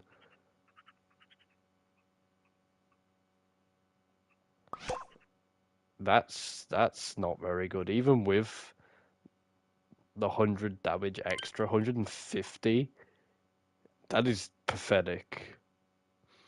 400 for 3 greens, you cannot attack for 2 rounds, shield smash. Ugh. Grim. This is grim. This is grim. Execution is terrible, though.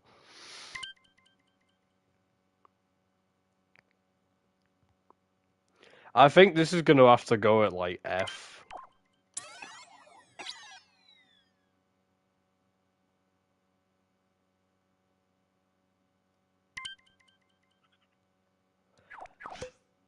I think, no, I'm not going to say G. Because she's definitely got a bit more going for her as opposed to these ones where they've literally got nothing going for themselves. She's got something. It's not great, but it's something. But bottom of F.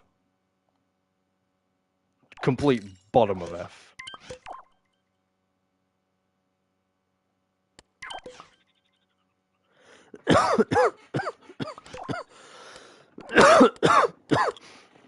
Geiger might be able to pull this back. We might actually have something here. We might have something here. I mean, the 1,500 HP is looking promising.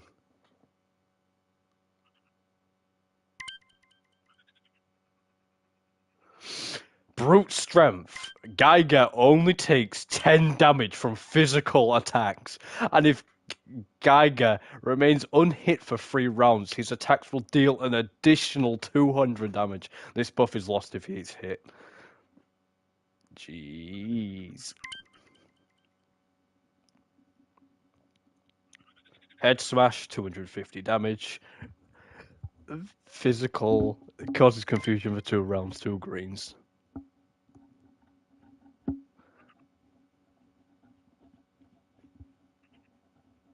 Titan Strike 553.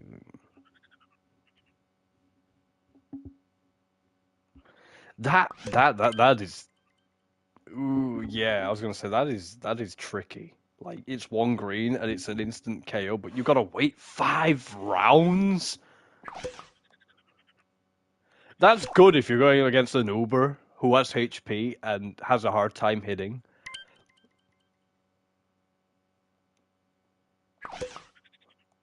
That would be a good Uber counter, but like in regular combat scenarios. Oh yeah, you're right. You're right. Ubers can't be instant KO'd. Oh yeah, that in that case then yeah, that is a big oof.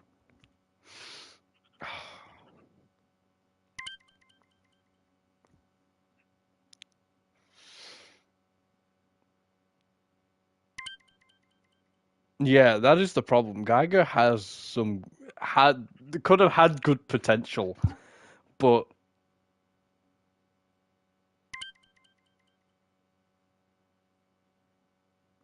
yeah, it's got some good things going for it, but like yeah, I would say B.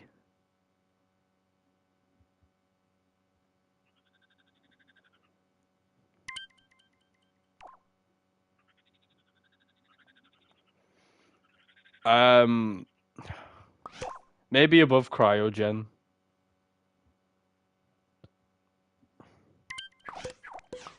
But I still think Bryn and her tactics and like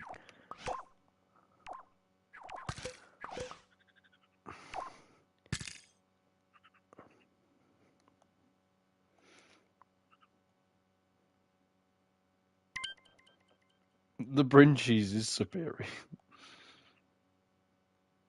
Yeah, at least we got at least we got a fighting type in B.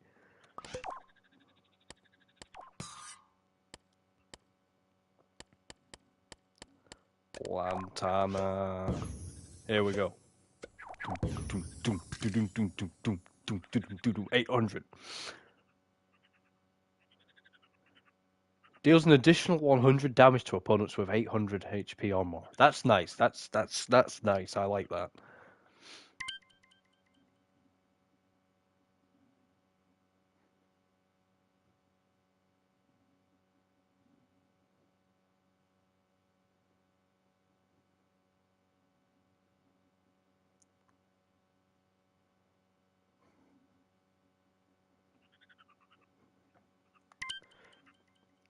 Corrupted Claws, poisons for 3 rounds, 90 damage, 1 green. Yeah, that's alright. But I mean, like, if you think about it, with how many people have over 800 HP, like, that's 190 on 1 green. Like, yeah, like Clive said, 190 on a green.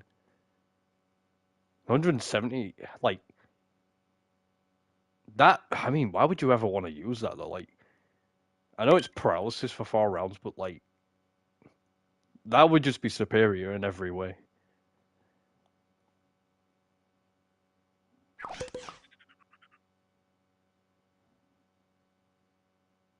Yeah, this is yikes. This is yikes compared to that. It causes permanent confusion though, for what it's worth. Like that is a bad thing to have. Yeah, it's free greens to get it though. That is you're asking for a lot there. But it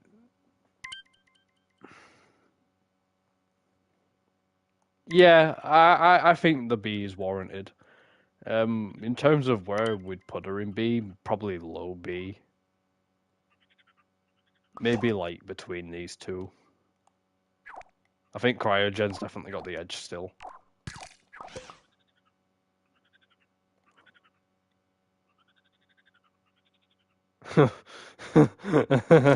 Oh boy, here we go. Well, ladies and gentlemen, we finally made it. We finally made it into some very disturbing territory.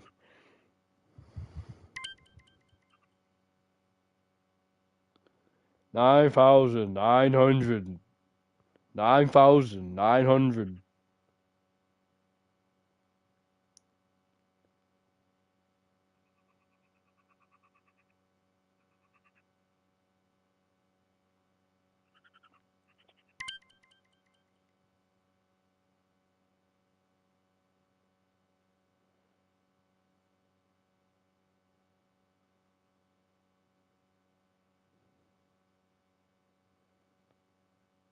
She isn't even an Uber. She's not classed as an Uber.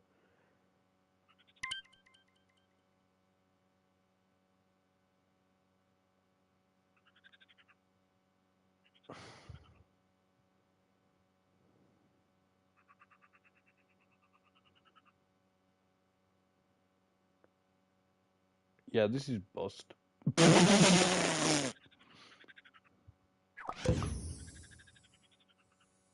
Oh, so she should.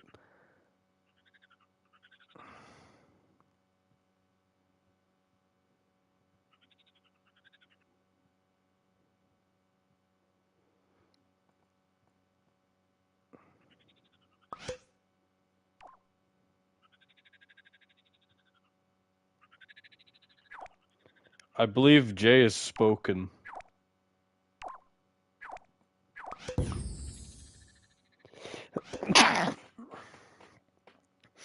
How I like how everyone in the Claire OP bit is. Well, actually, no. Dars isn't actually. I don't. Oh wait, no. I think Dars is an Uber actually. Oh god. Oh god. Wait, 500? There's got to be some gimmick here.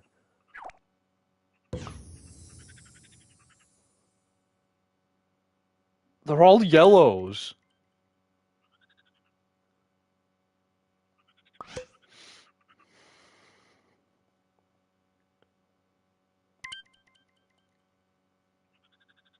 Oh my.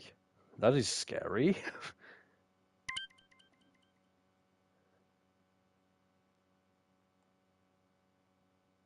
Yeah. But two yellows.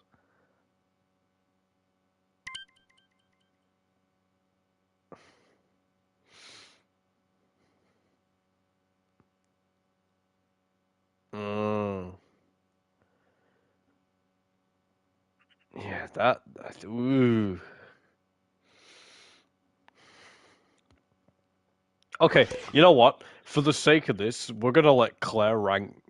We're gonna let Claire decide where this goes on the tier list.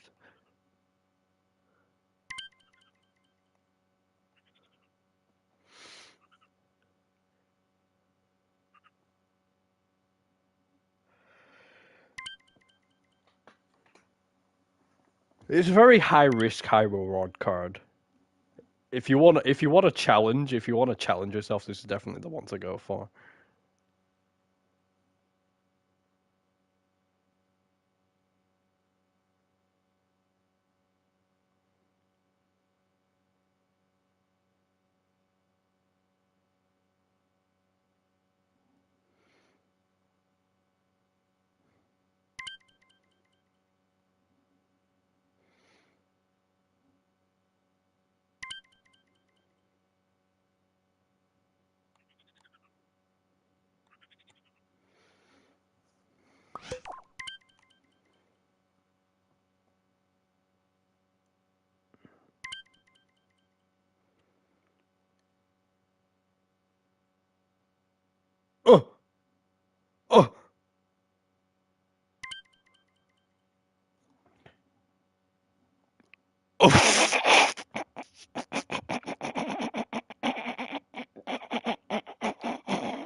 That is disgusting.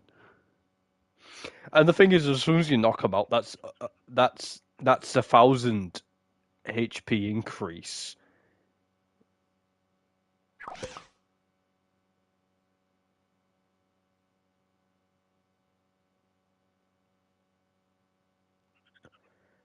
Yeah, surely it wasn't, but that's what it's listed as. Hang on, I think I've got the brief sheet. Hang on. What have I done actually?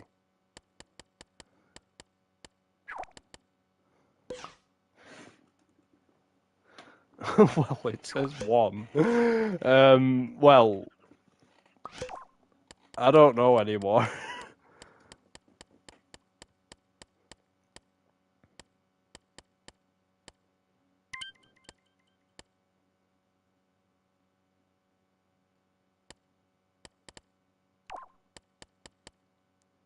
It's a sword that is electric if you clench butt cheeks real hard.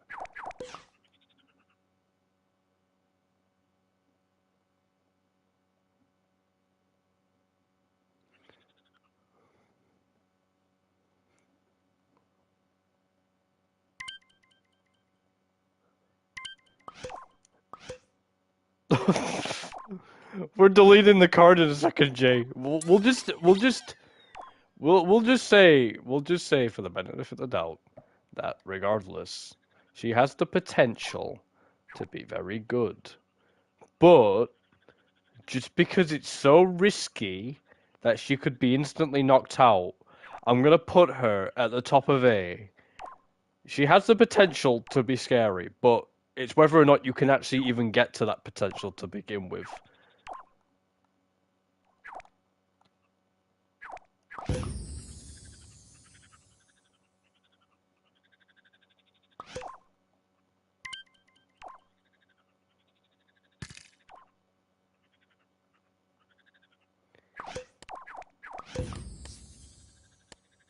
Okay, we got this Mars. Where's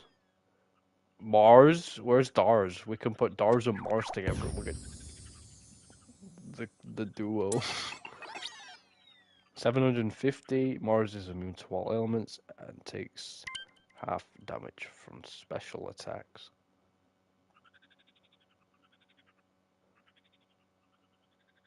I mean, hang on. She's probably, let's be honest, she's probably in Claire tier, to be honest. It was also immune to instant.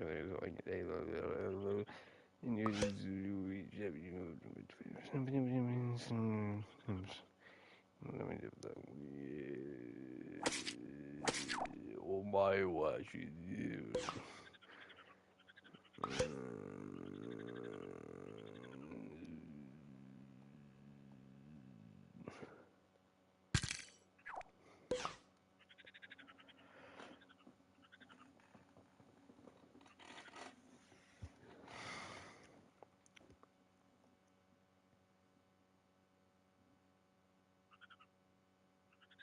Yes.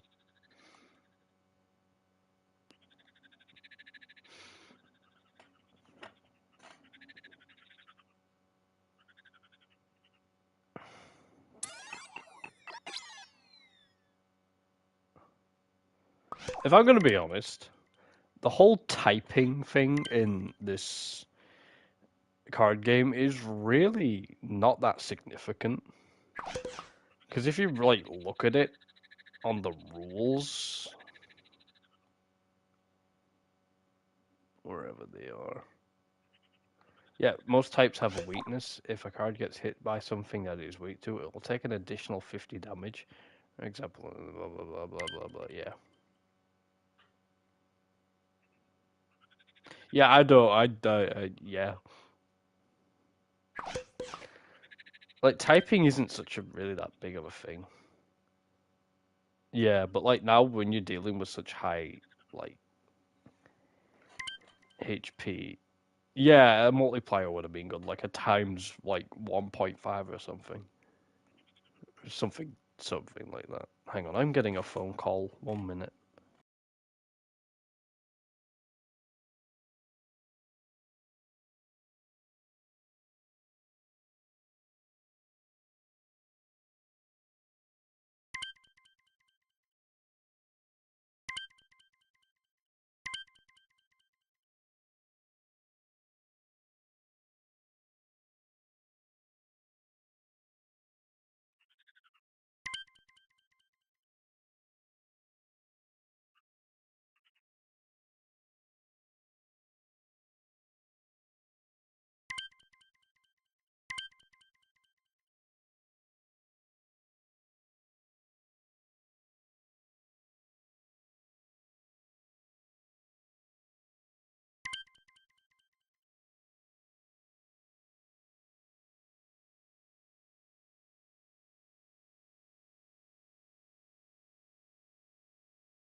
Sorry about that. My younger brother is drunk.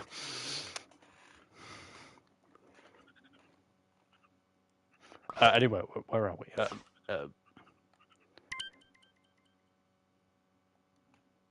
Yeah, it's cool in theory, but yeah, it's one red. But like, would you really waste a turn just to turn your type different when it's not really gonna matter all that much?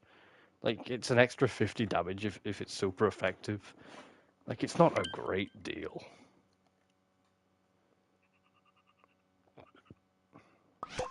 Geez, 5 rounds? Physical attacks disabled? Oh my goodness. And it's only 2 reds as well. That is interesting. Damn. All attacks requiring 2 or more spins now require 1 less spin. Affects the attack. Oh.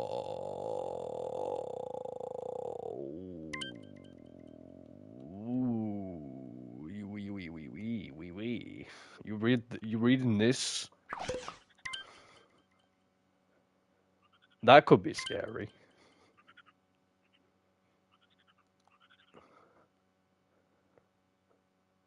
Yeah, pairing with a glycerin, you've got to yourself the dynamic duo. You know what? I'm gonna do it. I'm gonna do it. I'm gonna do it. Hang on, let me just scale him up to the right size. Yeah, yeah. It's. I don't think.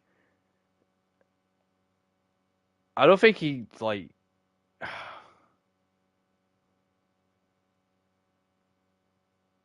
I don't know.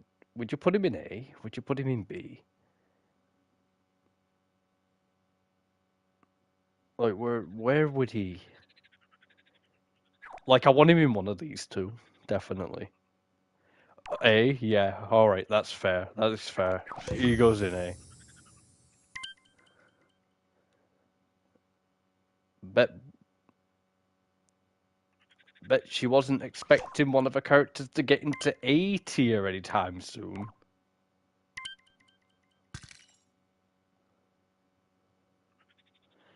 Yeah, like I only put him there temporarily just so I could just quickly just give it something.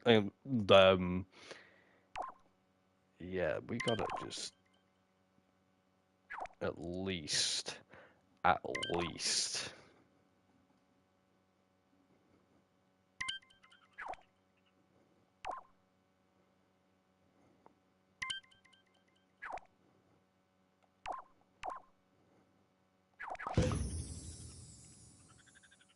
I think that's a reasonable placement because you got to remember, for as good as the buff is, he's still lacking in the health department, and that's a big factor. Like 750.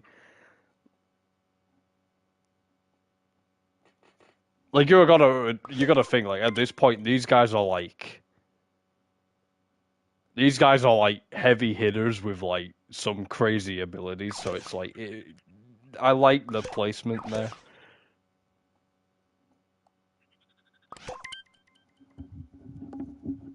Yeah, definitely. Like it's a good thing to have, especially. We're nearly done with this never-ending type. This is the first Felix character, would you believe it? 800 HP. Unos can paralyze his opponent for 6 rounds when this ability is activated. He'll paralyze himself if he uses this ability twice in a row. So okay, don't use it twice in a row because it has a negative effect.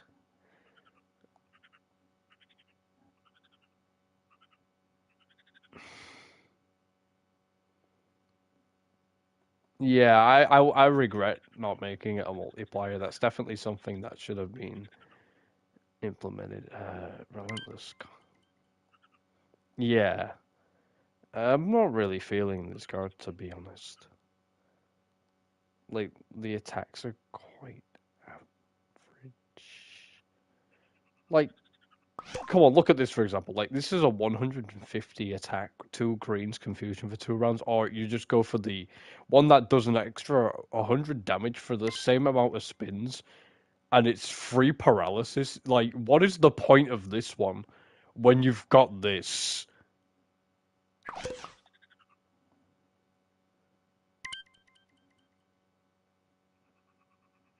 For an additional round.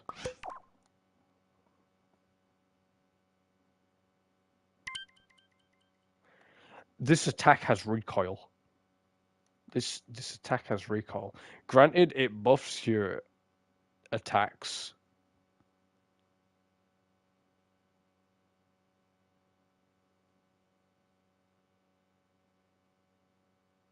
But you lose 20 HP.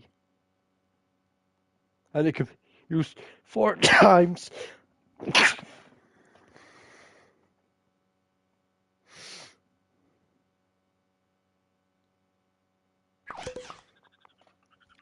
Okay,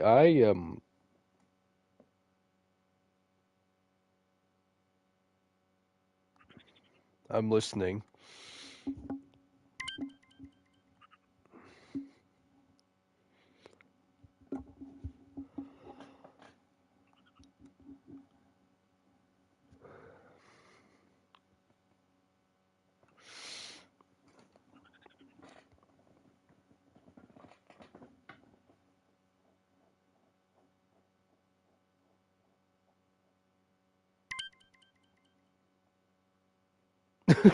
Honestly.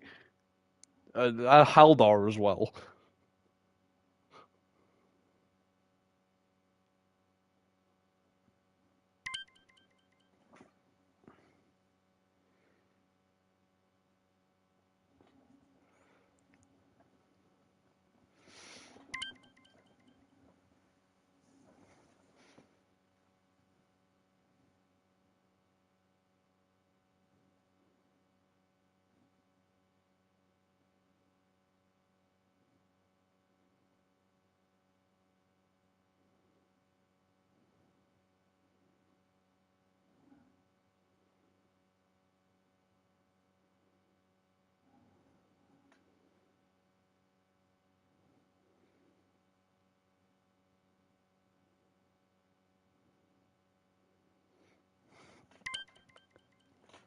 Well, I mean, yeah, you can do good things, but he has to rely on other cards. If we're just talking about him as a standalone card without any interference from anyone else, yeah, B seems reasonable.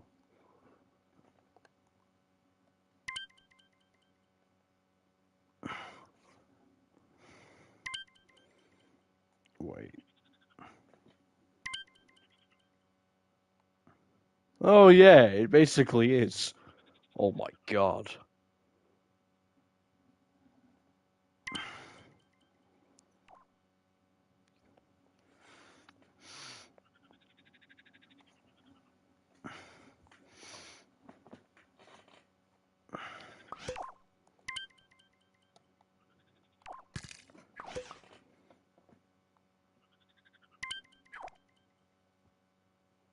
No, I don't think so. I think everyone in B is still quite good, for what it's worth.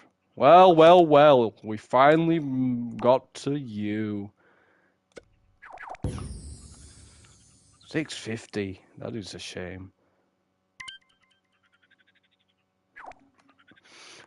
One is immune to bleeding, burns, and poison, and she'll take half damage from all attacks. She can't be knocked out by instant knockout attacks. This ability is negated if one is up against Vault. Oddly specific.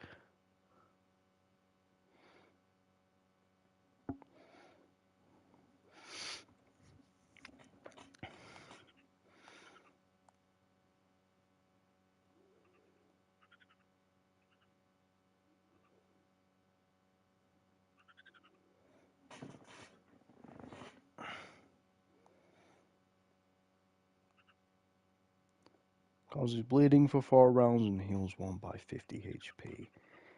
You can keep using this attack until you miss.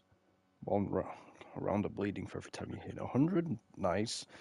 And, of course, instantly knocks out. She's making them bleed.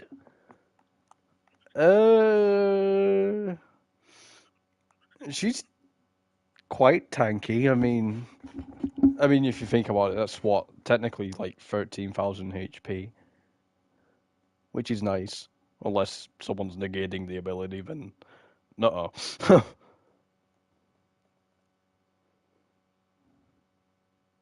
Yeah, she's nice. I would say I'm gonna say B.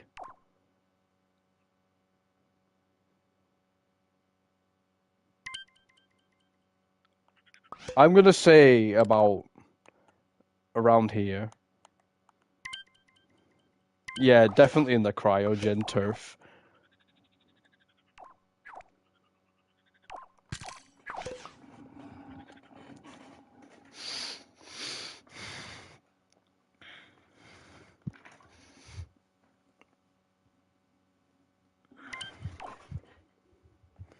Yeah, he's strong. I don't recall. Oh, here we go. Now we're into some interesting folk. I love the machine types. There's a lot of interesting stuff going on here. And we have got our boy, Archimedes. Yeah, they did. Like, they were going to such a sloppy start with G's. Like, Beatrix, Butcher, and G. You've got Athena in F. But then they brought it back. You got some in B. You've you've got Mars in A, and yeah, you got I forgot her name. Oops. Anyway, Artemis, um, the mechanized terror. Ooh, interesting.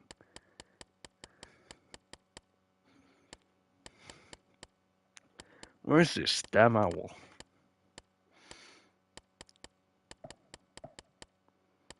I will find him eventually.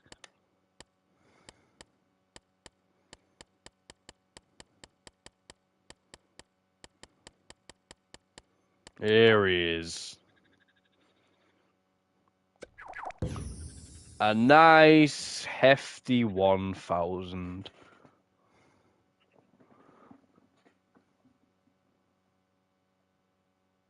Okay, so he's got an ability called Power Shield. Hootler becomes immune to all damage for 2 rounds when this ability is activated.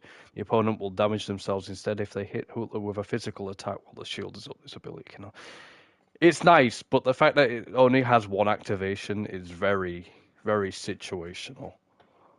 Like, I don't really like these kind of abilities. I always prefer something that's passive. But again, he's got Missile Barrage, which is a 100 damaging attack, which can be used repeatedly. He's got an instant knockout event 100. Causes paralysis 2 rounds. He's tanky. He can dish out some alright damage. but that's really where it ends. I'd definitely say he's kind of like on Cryogen's level, but not as good.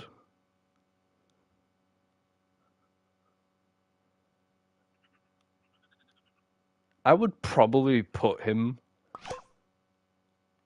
between the one and yeah, they are. They're very popular. I would say put him between Lantana and Blue. Wait, he does. He has 10. He has 10,000.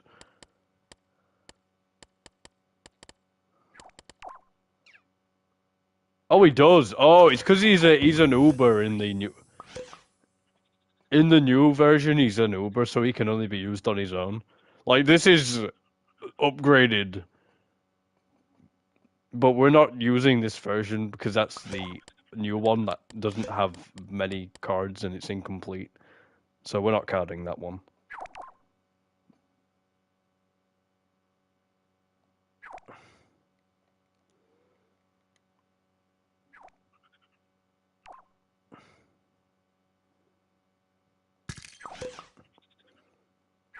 Fence.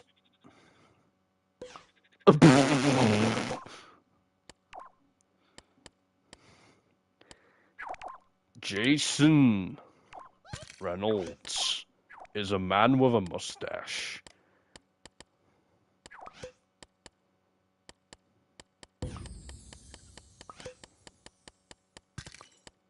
I don't even know where he is.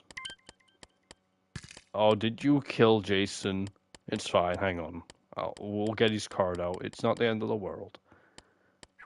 I don't know where he is. I don't know where he is. There he is.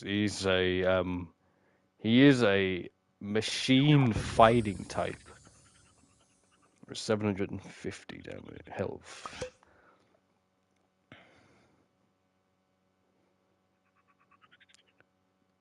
Wait a minute. Hang on a minute. I have brought out the no. Yep, I have brought out the wrong card. This is his new one. We don't talk about that one. We gotta bring out the old one.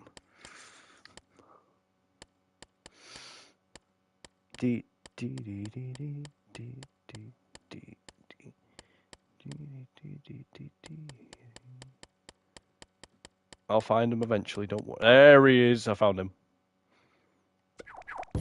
Okay, so he's got 650 HP.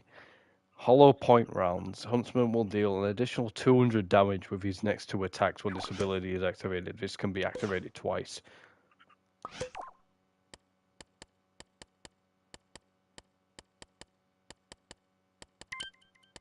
Yes, it was Claire.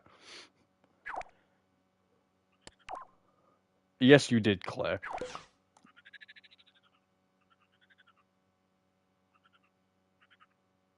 Interestingly enough, she's not here, though. But we will get to it, don't worry. Anyway, back to Huntsman. So he can activate a 200 damage increase twice, and it will affect his next two attacks. But the thing is, it's not round cap. So, like, with others, it's like you've got to do it in a set amount of rounds. It's guaranteed that your next attacks are going to do 200 damage, which is nice. He's a bit on the low side for health. Gun Blitz 60, he's definitely not as strong. But yeah, definitely. I mean, that is very nice. Sniper 150, because he's bleeding for 4 rounds, 2 reds. Alright, fair enough. Skull Smash, causes confusion and paralysis for 2 rounds. Yeah, they're pretty lacking. Definitely Gun Blitz is the way to go, but like even once your abilities run out, you're not really doing much.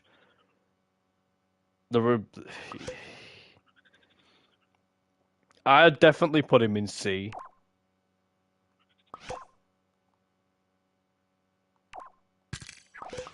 At best. But I'm talking like a low C. Bottom C. Yeah, that works. But again, I don't know. I feel like he might have the edge on Grayson, to be honest. No, sorry. Grayson ain't winning this one.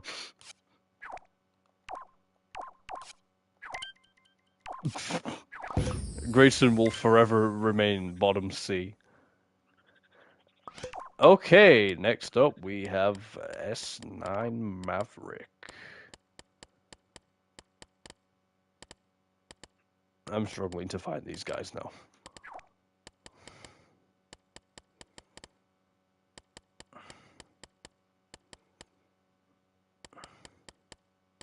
There he is. 700 HP, not much.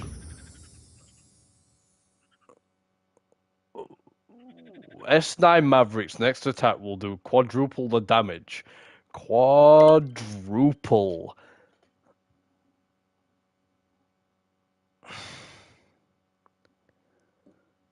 And it's going to be activated once. So essentially you get one big kamikaze explosion attack. So you could turn Napalm Bomb into some absolutely devastating blast. Burns the attacker for 6 rounds. 3 greens. Mordor Strike. Again, you know, a classic. Quadruple damage on Mordor Strike, though.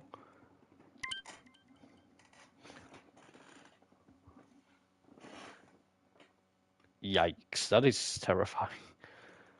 What is this? Impending annihilation. 10 rounds after this attack is used, the entire opposing team gets knocked out, but it needs 6 greens.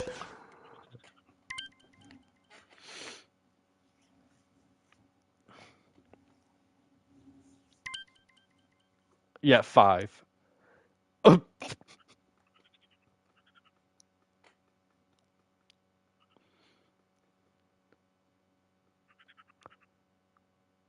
Jeez, what's this dude packing to?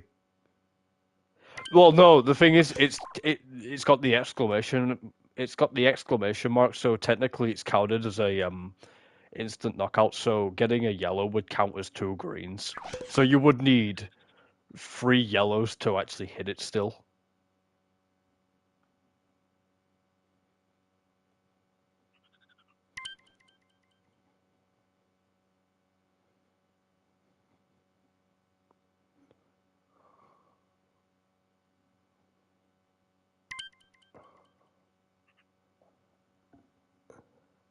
That is still scary, regardless. No, he hasn't.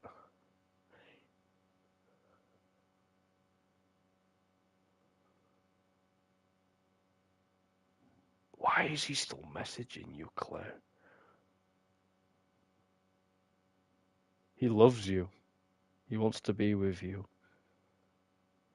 Do I even want to know what he's been saying?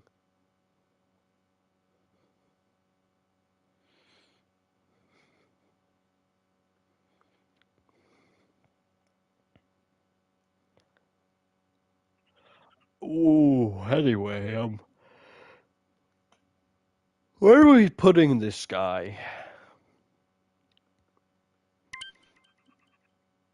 Yeah, they're really expensive. He's strong.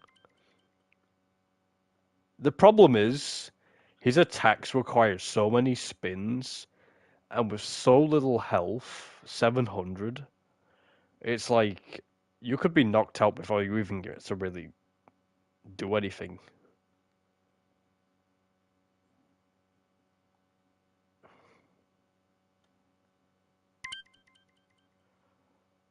I think he suffers from he's trying too hard.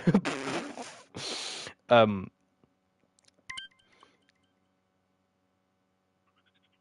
yeah. Um, there was an attempt. I think he gets to go in D, but I'm putting him like middle. I like about here. No, no. Actually, you know what? Benefit of the doubt. I'll put him in. I'll put him before Plantzilla. He can be second highest in D.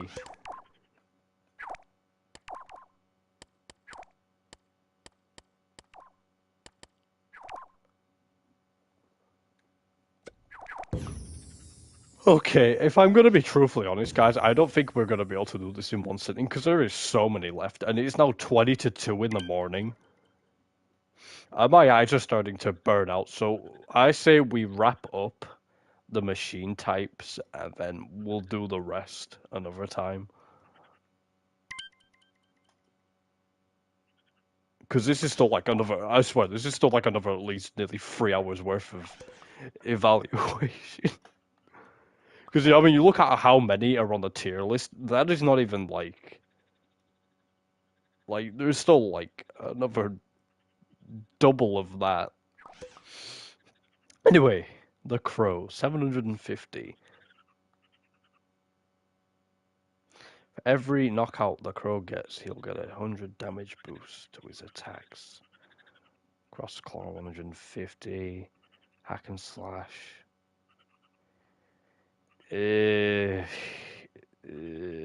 Again, too little health and the attacks are asking for too much.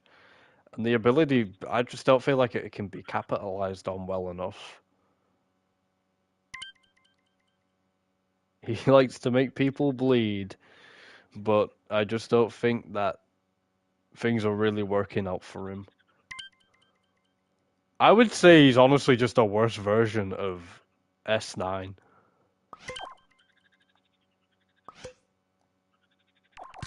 And S9 was what? He's in D? Bottom of D, I guess.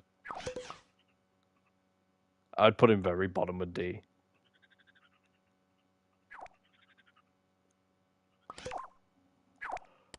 Here we go. This is where things get interesting now, because now we've got end sequence.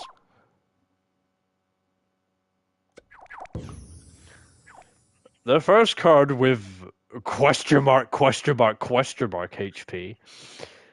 End sequence total HP is equal to the entire opposing aim's HP, but he cannot go above 2000, so he's capped at 2000. Yeah, unless your opponent's team has got dog shit HP. Biomass absorption. If the opponent is a plant type, knock them out instantly and heals end sequence by their total HP. Mechanical overdrive. If the opponent is a machine type, they are forced to attack themselves or their allies for 4 rounds. This attack has a 4-round cooldown, can also affect robots not even the machine type. Well, that's the thing. I think every machine or robot is in the type because there's dual typing, so it's like, yeah. Obliteration knocks out every single plant and machine type ally or foe. This attack also affects robots that are machine. Very extremely situational. Like, you've got a bank on the opponent having a machine or a plant type, and if they don't, then I mean, you ain't doing much.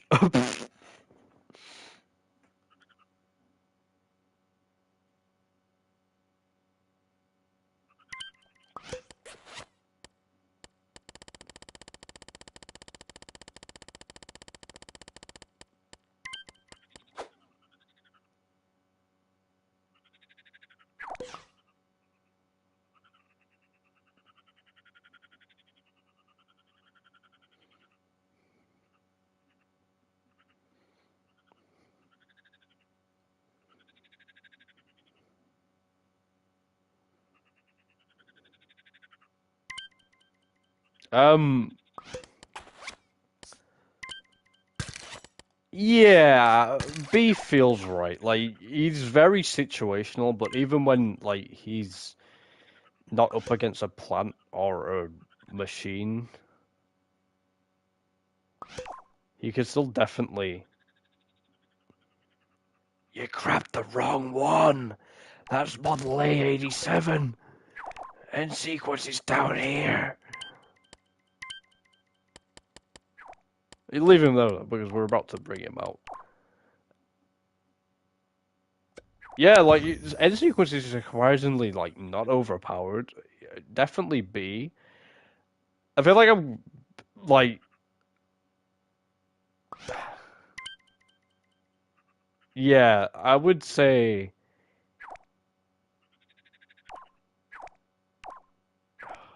towards the back end. Well, that's it. Yeah, like if he's up against like the types that he's effective against, then definitely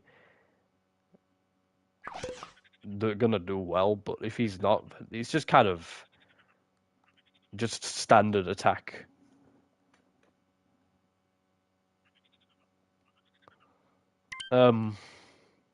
Yeah, I was gonna say like that's the thing. You're not guaranteed to get that 2000 HP though. That's the problem. Like as I say, if you're opposing, if your enemy has like low overall HP, then he is at a serious disadvantage. So it's really hard to rank because like it's really dependent on the enemy team. There's five. We'll just right because it's so awkward to rank.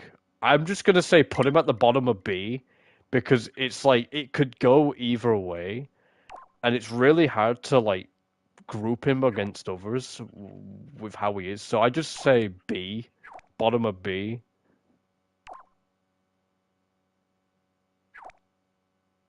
Yeah, I was gonna say it's probably not gonna be an issue, but like there is always that chance you could get less than 2000.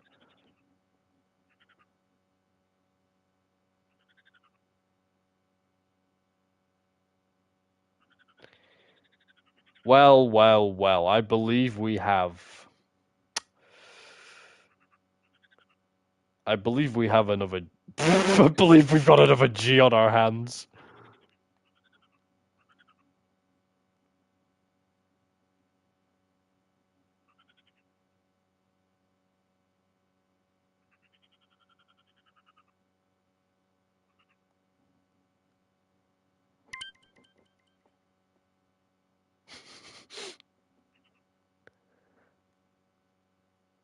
Suicide.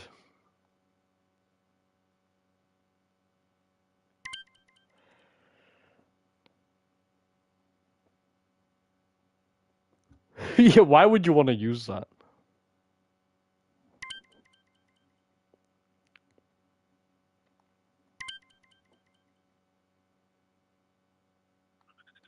Oh my god.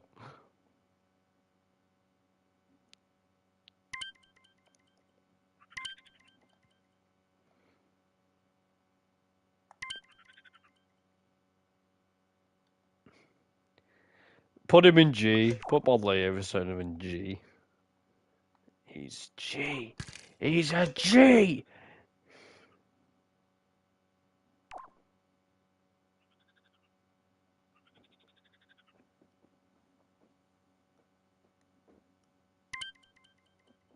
No, I'd definitely say he's above everybody. I would put him top G. He's a top G.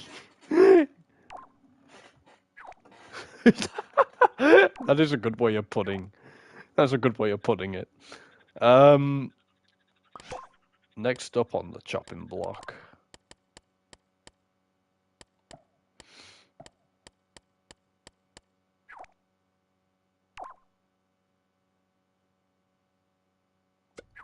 You say F, really? Yeah, that is true. Like he could do it, but like at the same time, he could get one shot like so quickly.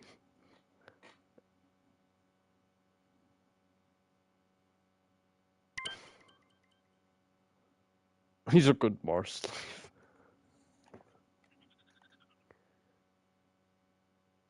Cass, big Cass.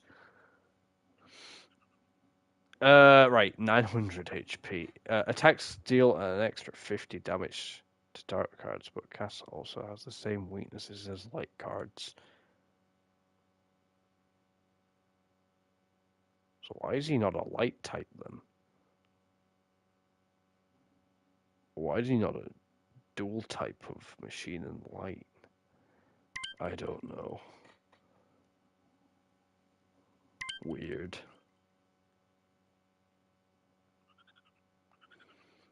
Rocket Blitz. Causes. Okay. Yeah, he got double weaknesses. I guess. Rocket Blitz 220. 2 means constantly 3 rounds. Pulverizing Punch gives his opponent for 2 rounds. Light Blast. 900 HP. That's a weak to light types, are weak to this attack. So essentially, we're dealing with. Yeah.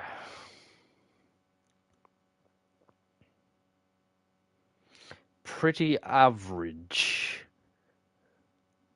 to say the least. And you know what happens when you're painfully average? You go in C tier.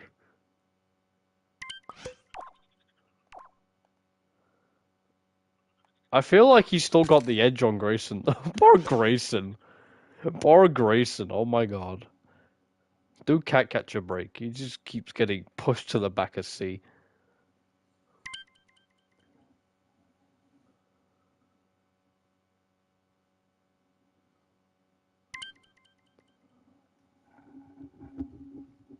I would probably put him like. Yeah, I'd put him above Weaver. Top 3 in C.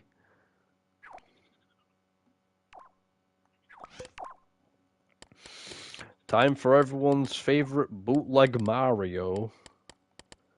MSPR! My old Canadian friend.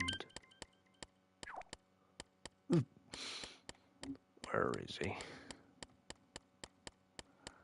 I'm gonna find the mustachioed man. Oh god. When we eventually get there.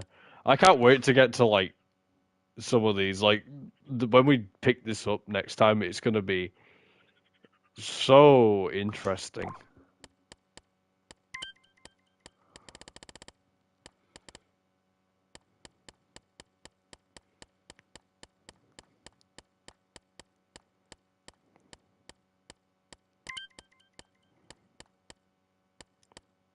Oh yeah, 100%.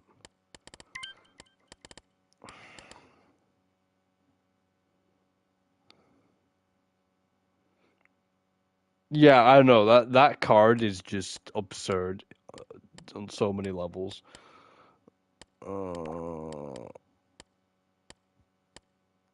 What is this? Golden heady card? Look at this golden piece of malarkey. Anyway.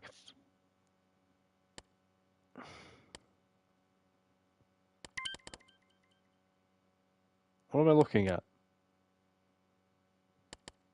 Oh, this? Oh, yeah, this. We're gonna get to you soon.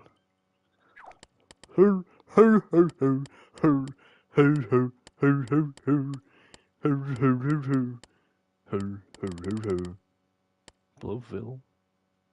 Oh, this?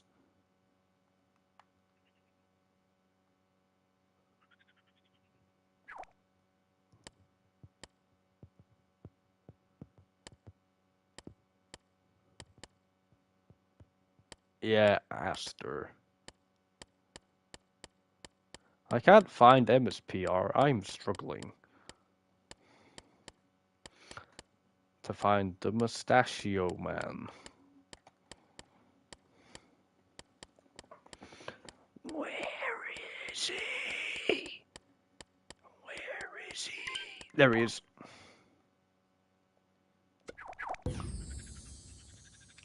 700 HP. Scrambling device. Machine types take 30 damage every run if both them and MSPR are active. Shockwave bomb. The opponent gets swapped out for someone else. Why are these attacks popping up every now and then? 90 damage, meh. Rocket stomp. Constant plans for 3 rounds. This attack negates any harmful ability. Oh, interesting. So, like, with Weaver, he had, like, he would hit you for 30 if you hit him with a physical attack, but that would negate it. It is very specific. 250 on 2 greens is nice though. Giga Cannon, 550 plus. If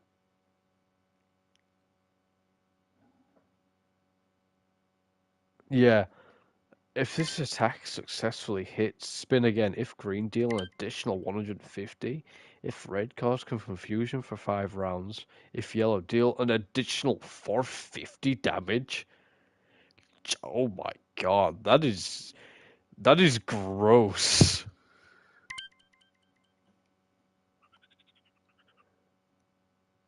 That is gross.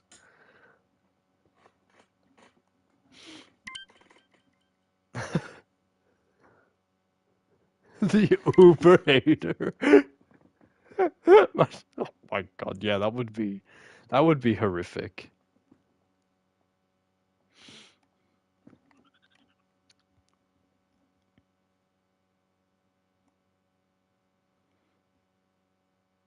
We'd be sleeping on MSPR with his Giga Cannon. That's what he calls his PP. Well, yeah, that's it. You need buffs from external sources to make it viable. Um, yeah. Um, below average. I would say he goes top of D. I feel like he's better than S9. He could definitely do a bit more of an S9, but that's about it.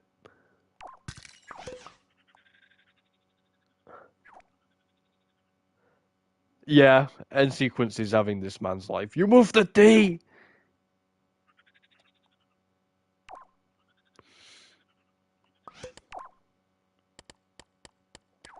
Well, ladies and gentlemen, we are now onto the final machine card, and the final card we will be doing today.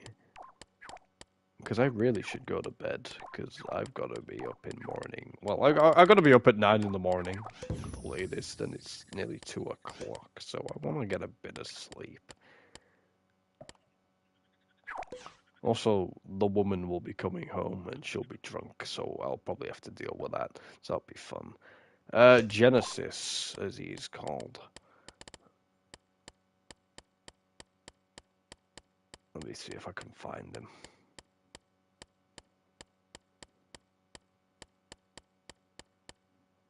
The woman. There he is, Genesis.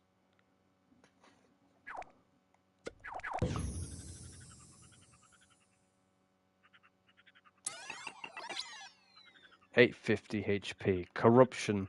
Machine cards and plant cards take 50 damage every round, excluding end sequence robots. Oddly specific that it mentions end sequence. What is this? He's brother or something? It looks like it.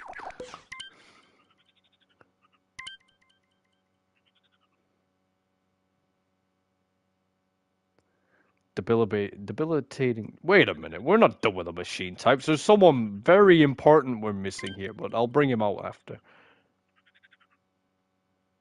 If one more end sequence.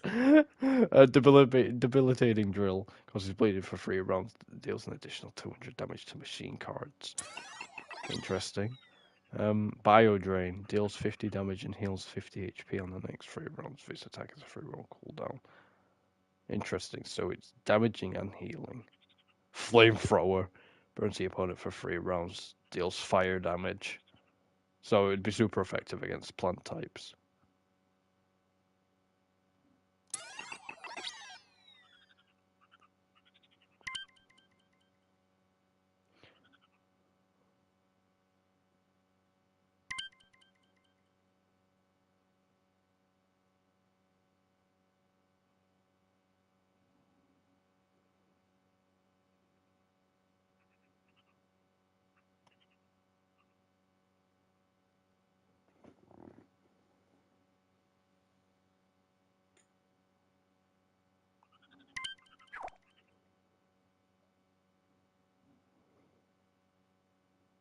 Yeah, end sequence. You may as well just play in sequence instead of him.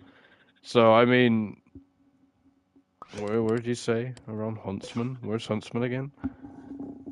Let's see.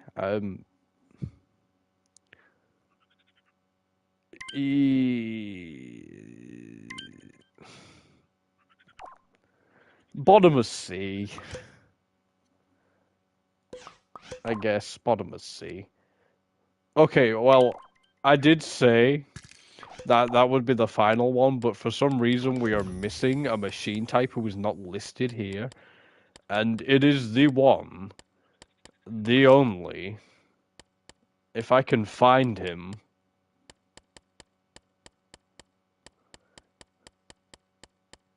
the registered sex offender himself, Captain Julius Caesar.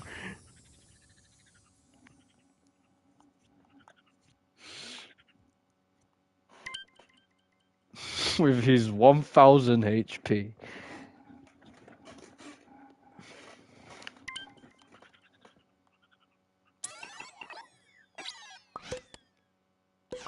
Joel becomes immune to all damage for 3 rounds when this ability is activated. Joel will also deal double the damage during this time.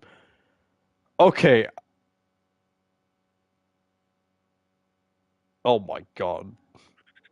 Oh my god, it's 1 green. That would, yeah, Mars would literally just make this do 300 damage for nothing. For nothing.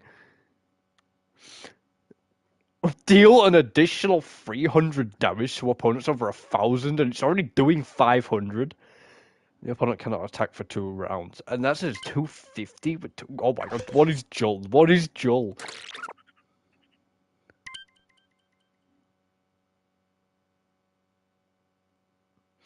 I'm stuck in the void. I can't believe I would never. Wait, are we? Okay, but like Joel on his own, would Joel on his own still warrant S? Oh, he's already on it.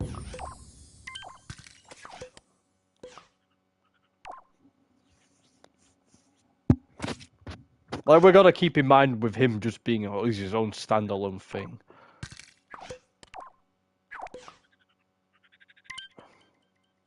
Yeah, exactly. Like, I still think he belongs in A though.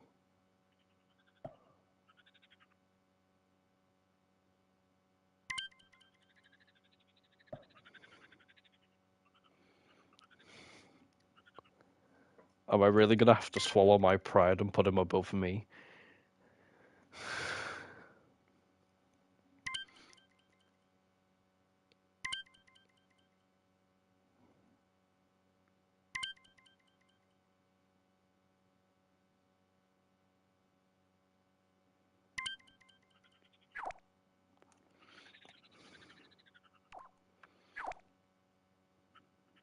This goddamn fool.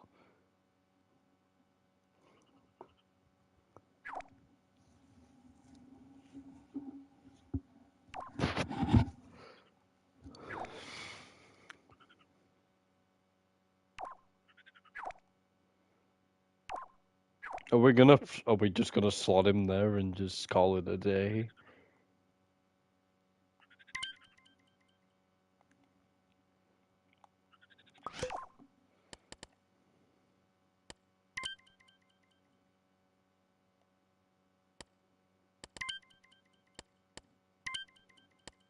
Or is it?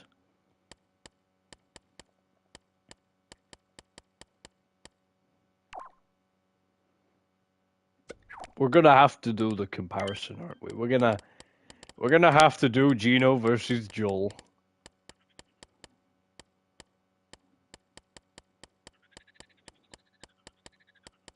Wherever the hell this tin can is.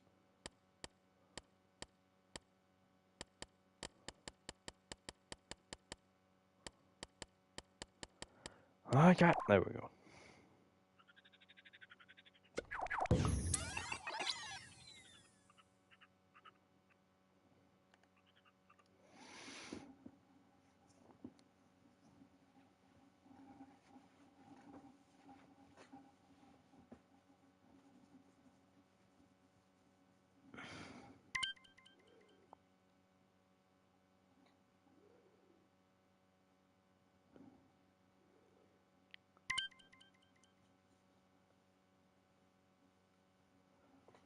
Well, that's it. Plus, Gino has constant regeneration as well, which 100 HP every 3 rounds. Like that is not something you should take lightly. It's just Gino is. I think Gino. The only main drawback of Gino, he has a hard time hitting.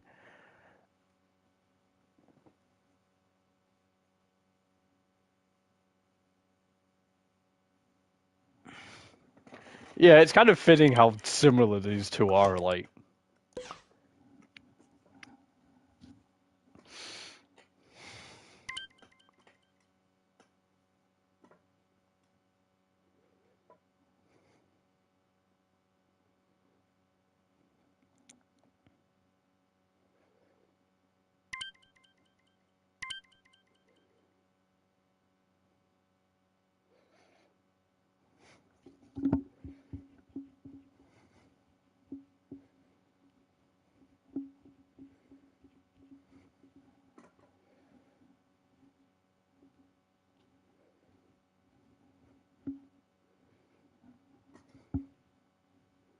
yeah, I'd definitely say they're probably just. We should just put them on par with each other. Yeah, bring both of them. Yeah, I'd say just slot Joel in there nicely. There we go. That works for me.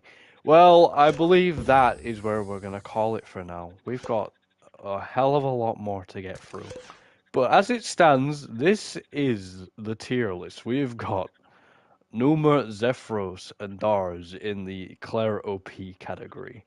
We've got Haldar in S. Never thought I'd see that. We've got all these folks in A.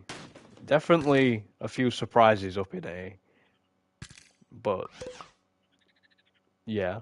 Then we've got B. Again, definitely a few surprises in B, but looking at the cards, definitely warranted. C, this is when things start to get a bit. This is definitely the painfully average area. D, this is when things start to get a bit meh. E, these are just the oh god, things start getting bad here. F, you just don't have anything going for you. And then G, you guys are just the worst.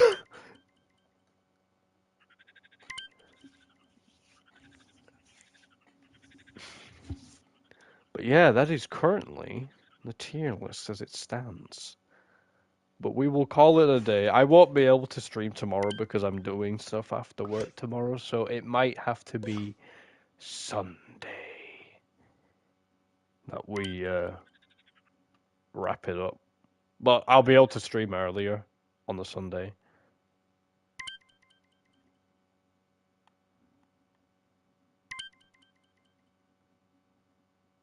Well, yeah, I can do earlier, so yes, you are. But yes, guys, this has been fun. It's been entertaining. I knew it would have been better to do it like this, because if we'd just done it like power scaling Lars, it was going to get too messy and convoluted. So I'm glad we decided to do this instead. It's worked out very nicely.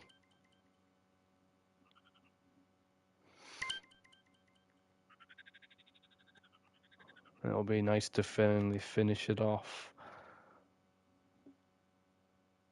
Oh yeah, it would.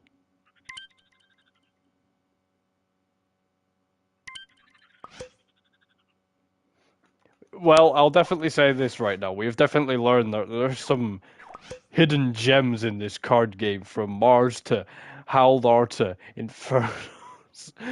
Would never thought we'd see these in such high-ranking positions, yet here we are. Mars. Mars is the man. Oh yeah, we'd have to balance it. Like, I mean, if you go in my Tales from Minerva server, I've already got some kind of like rework of the card game done, but like I don't really know what I'm doing with it at the minute. But like, there's definitely a groundwork for it.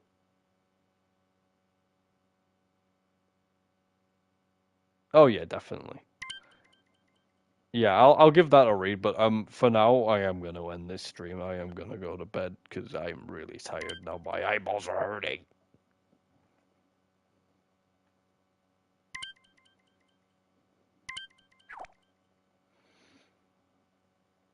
But yes, I shall see you all later. Oh yeah, you save it and then we'll be all good to go.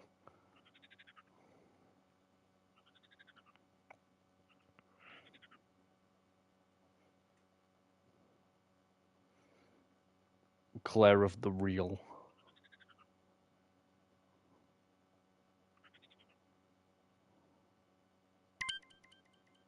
Okie dokie. Well, it's been fun.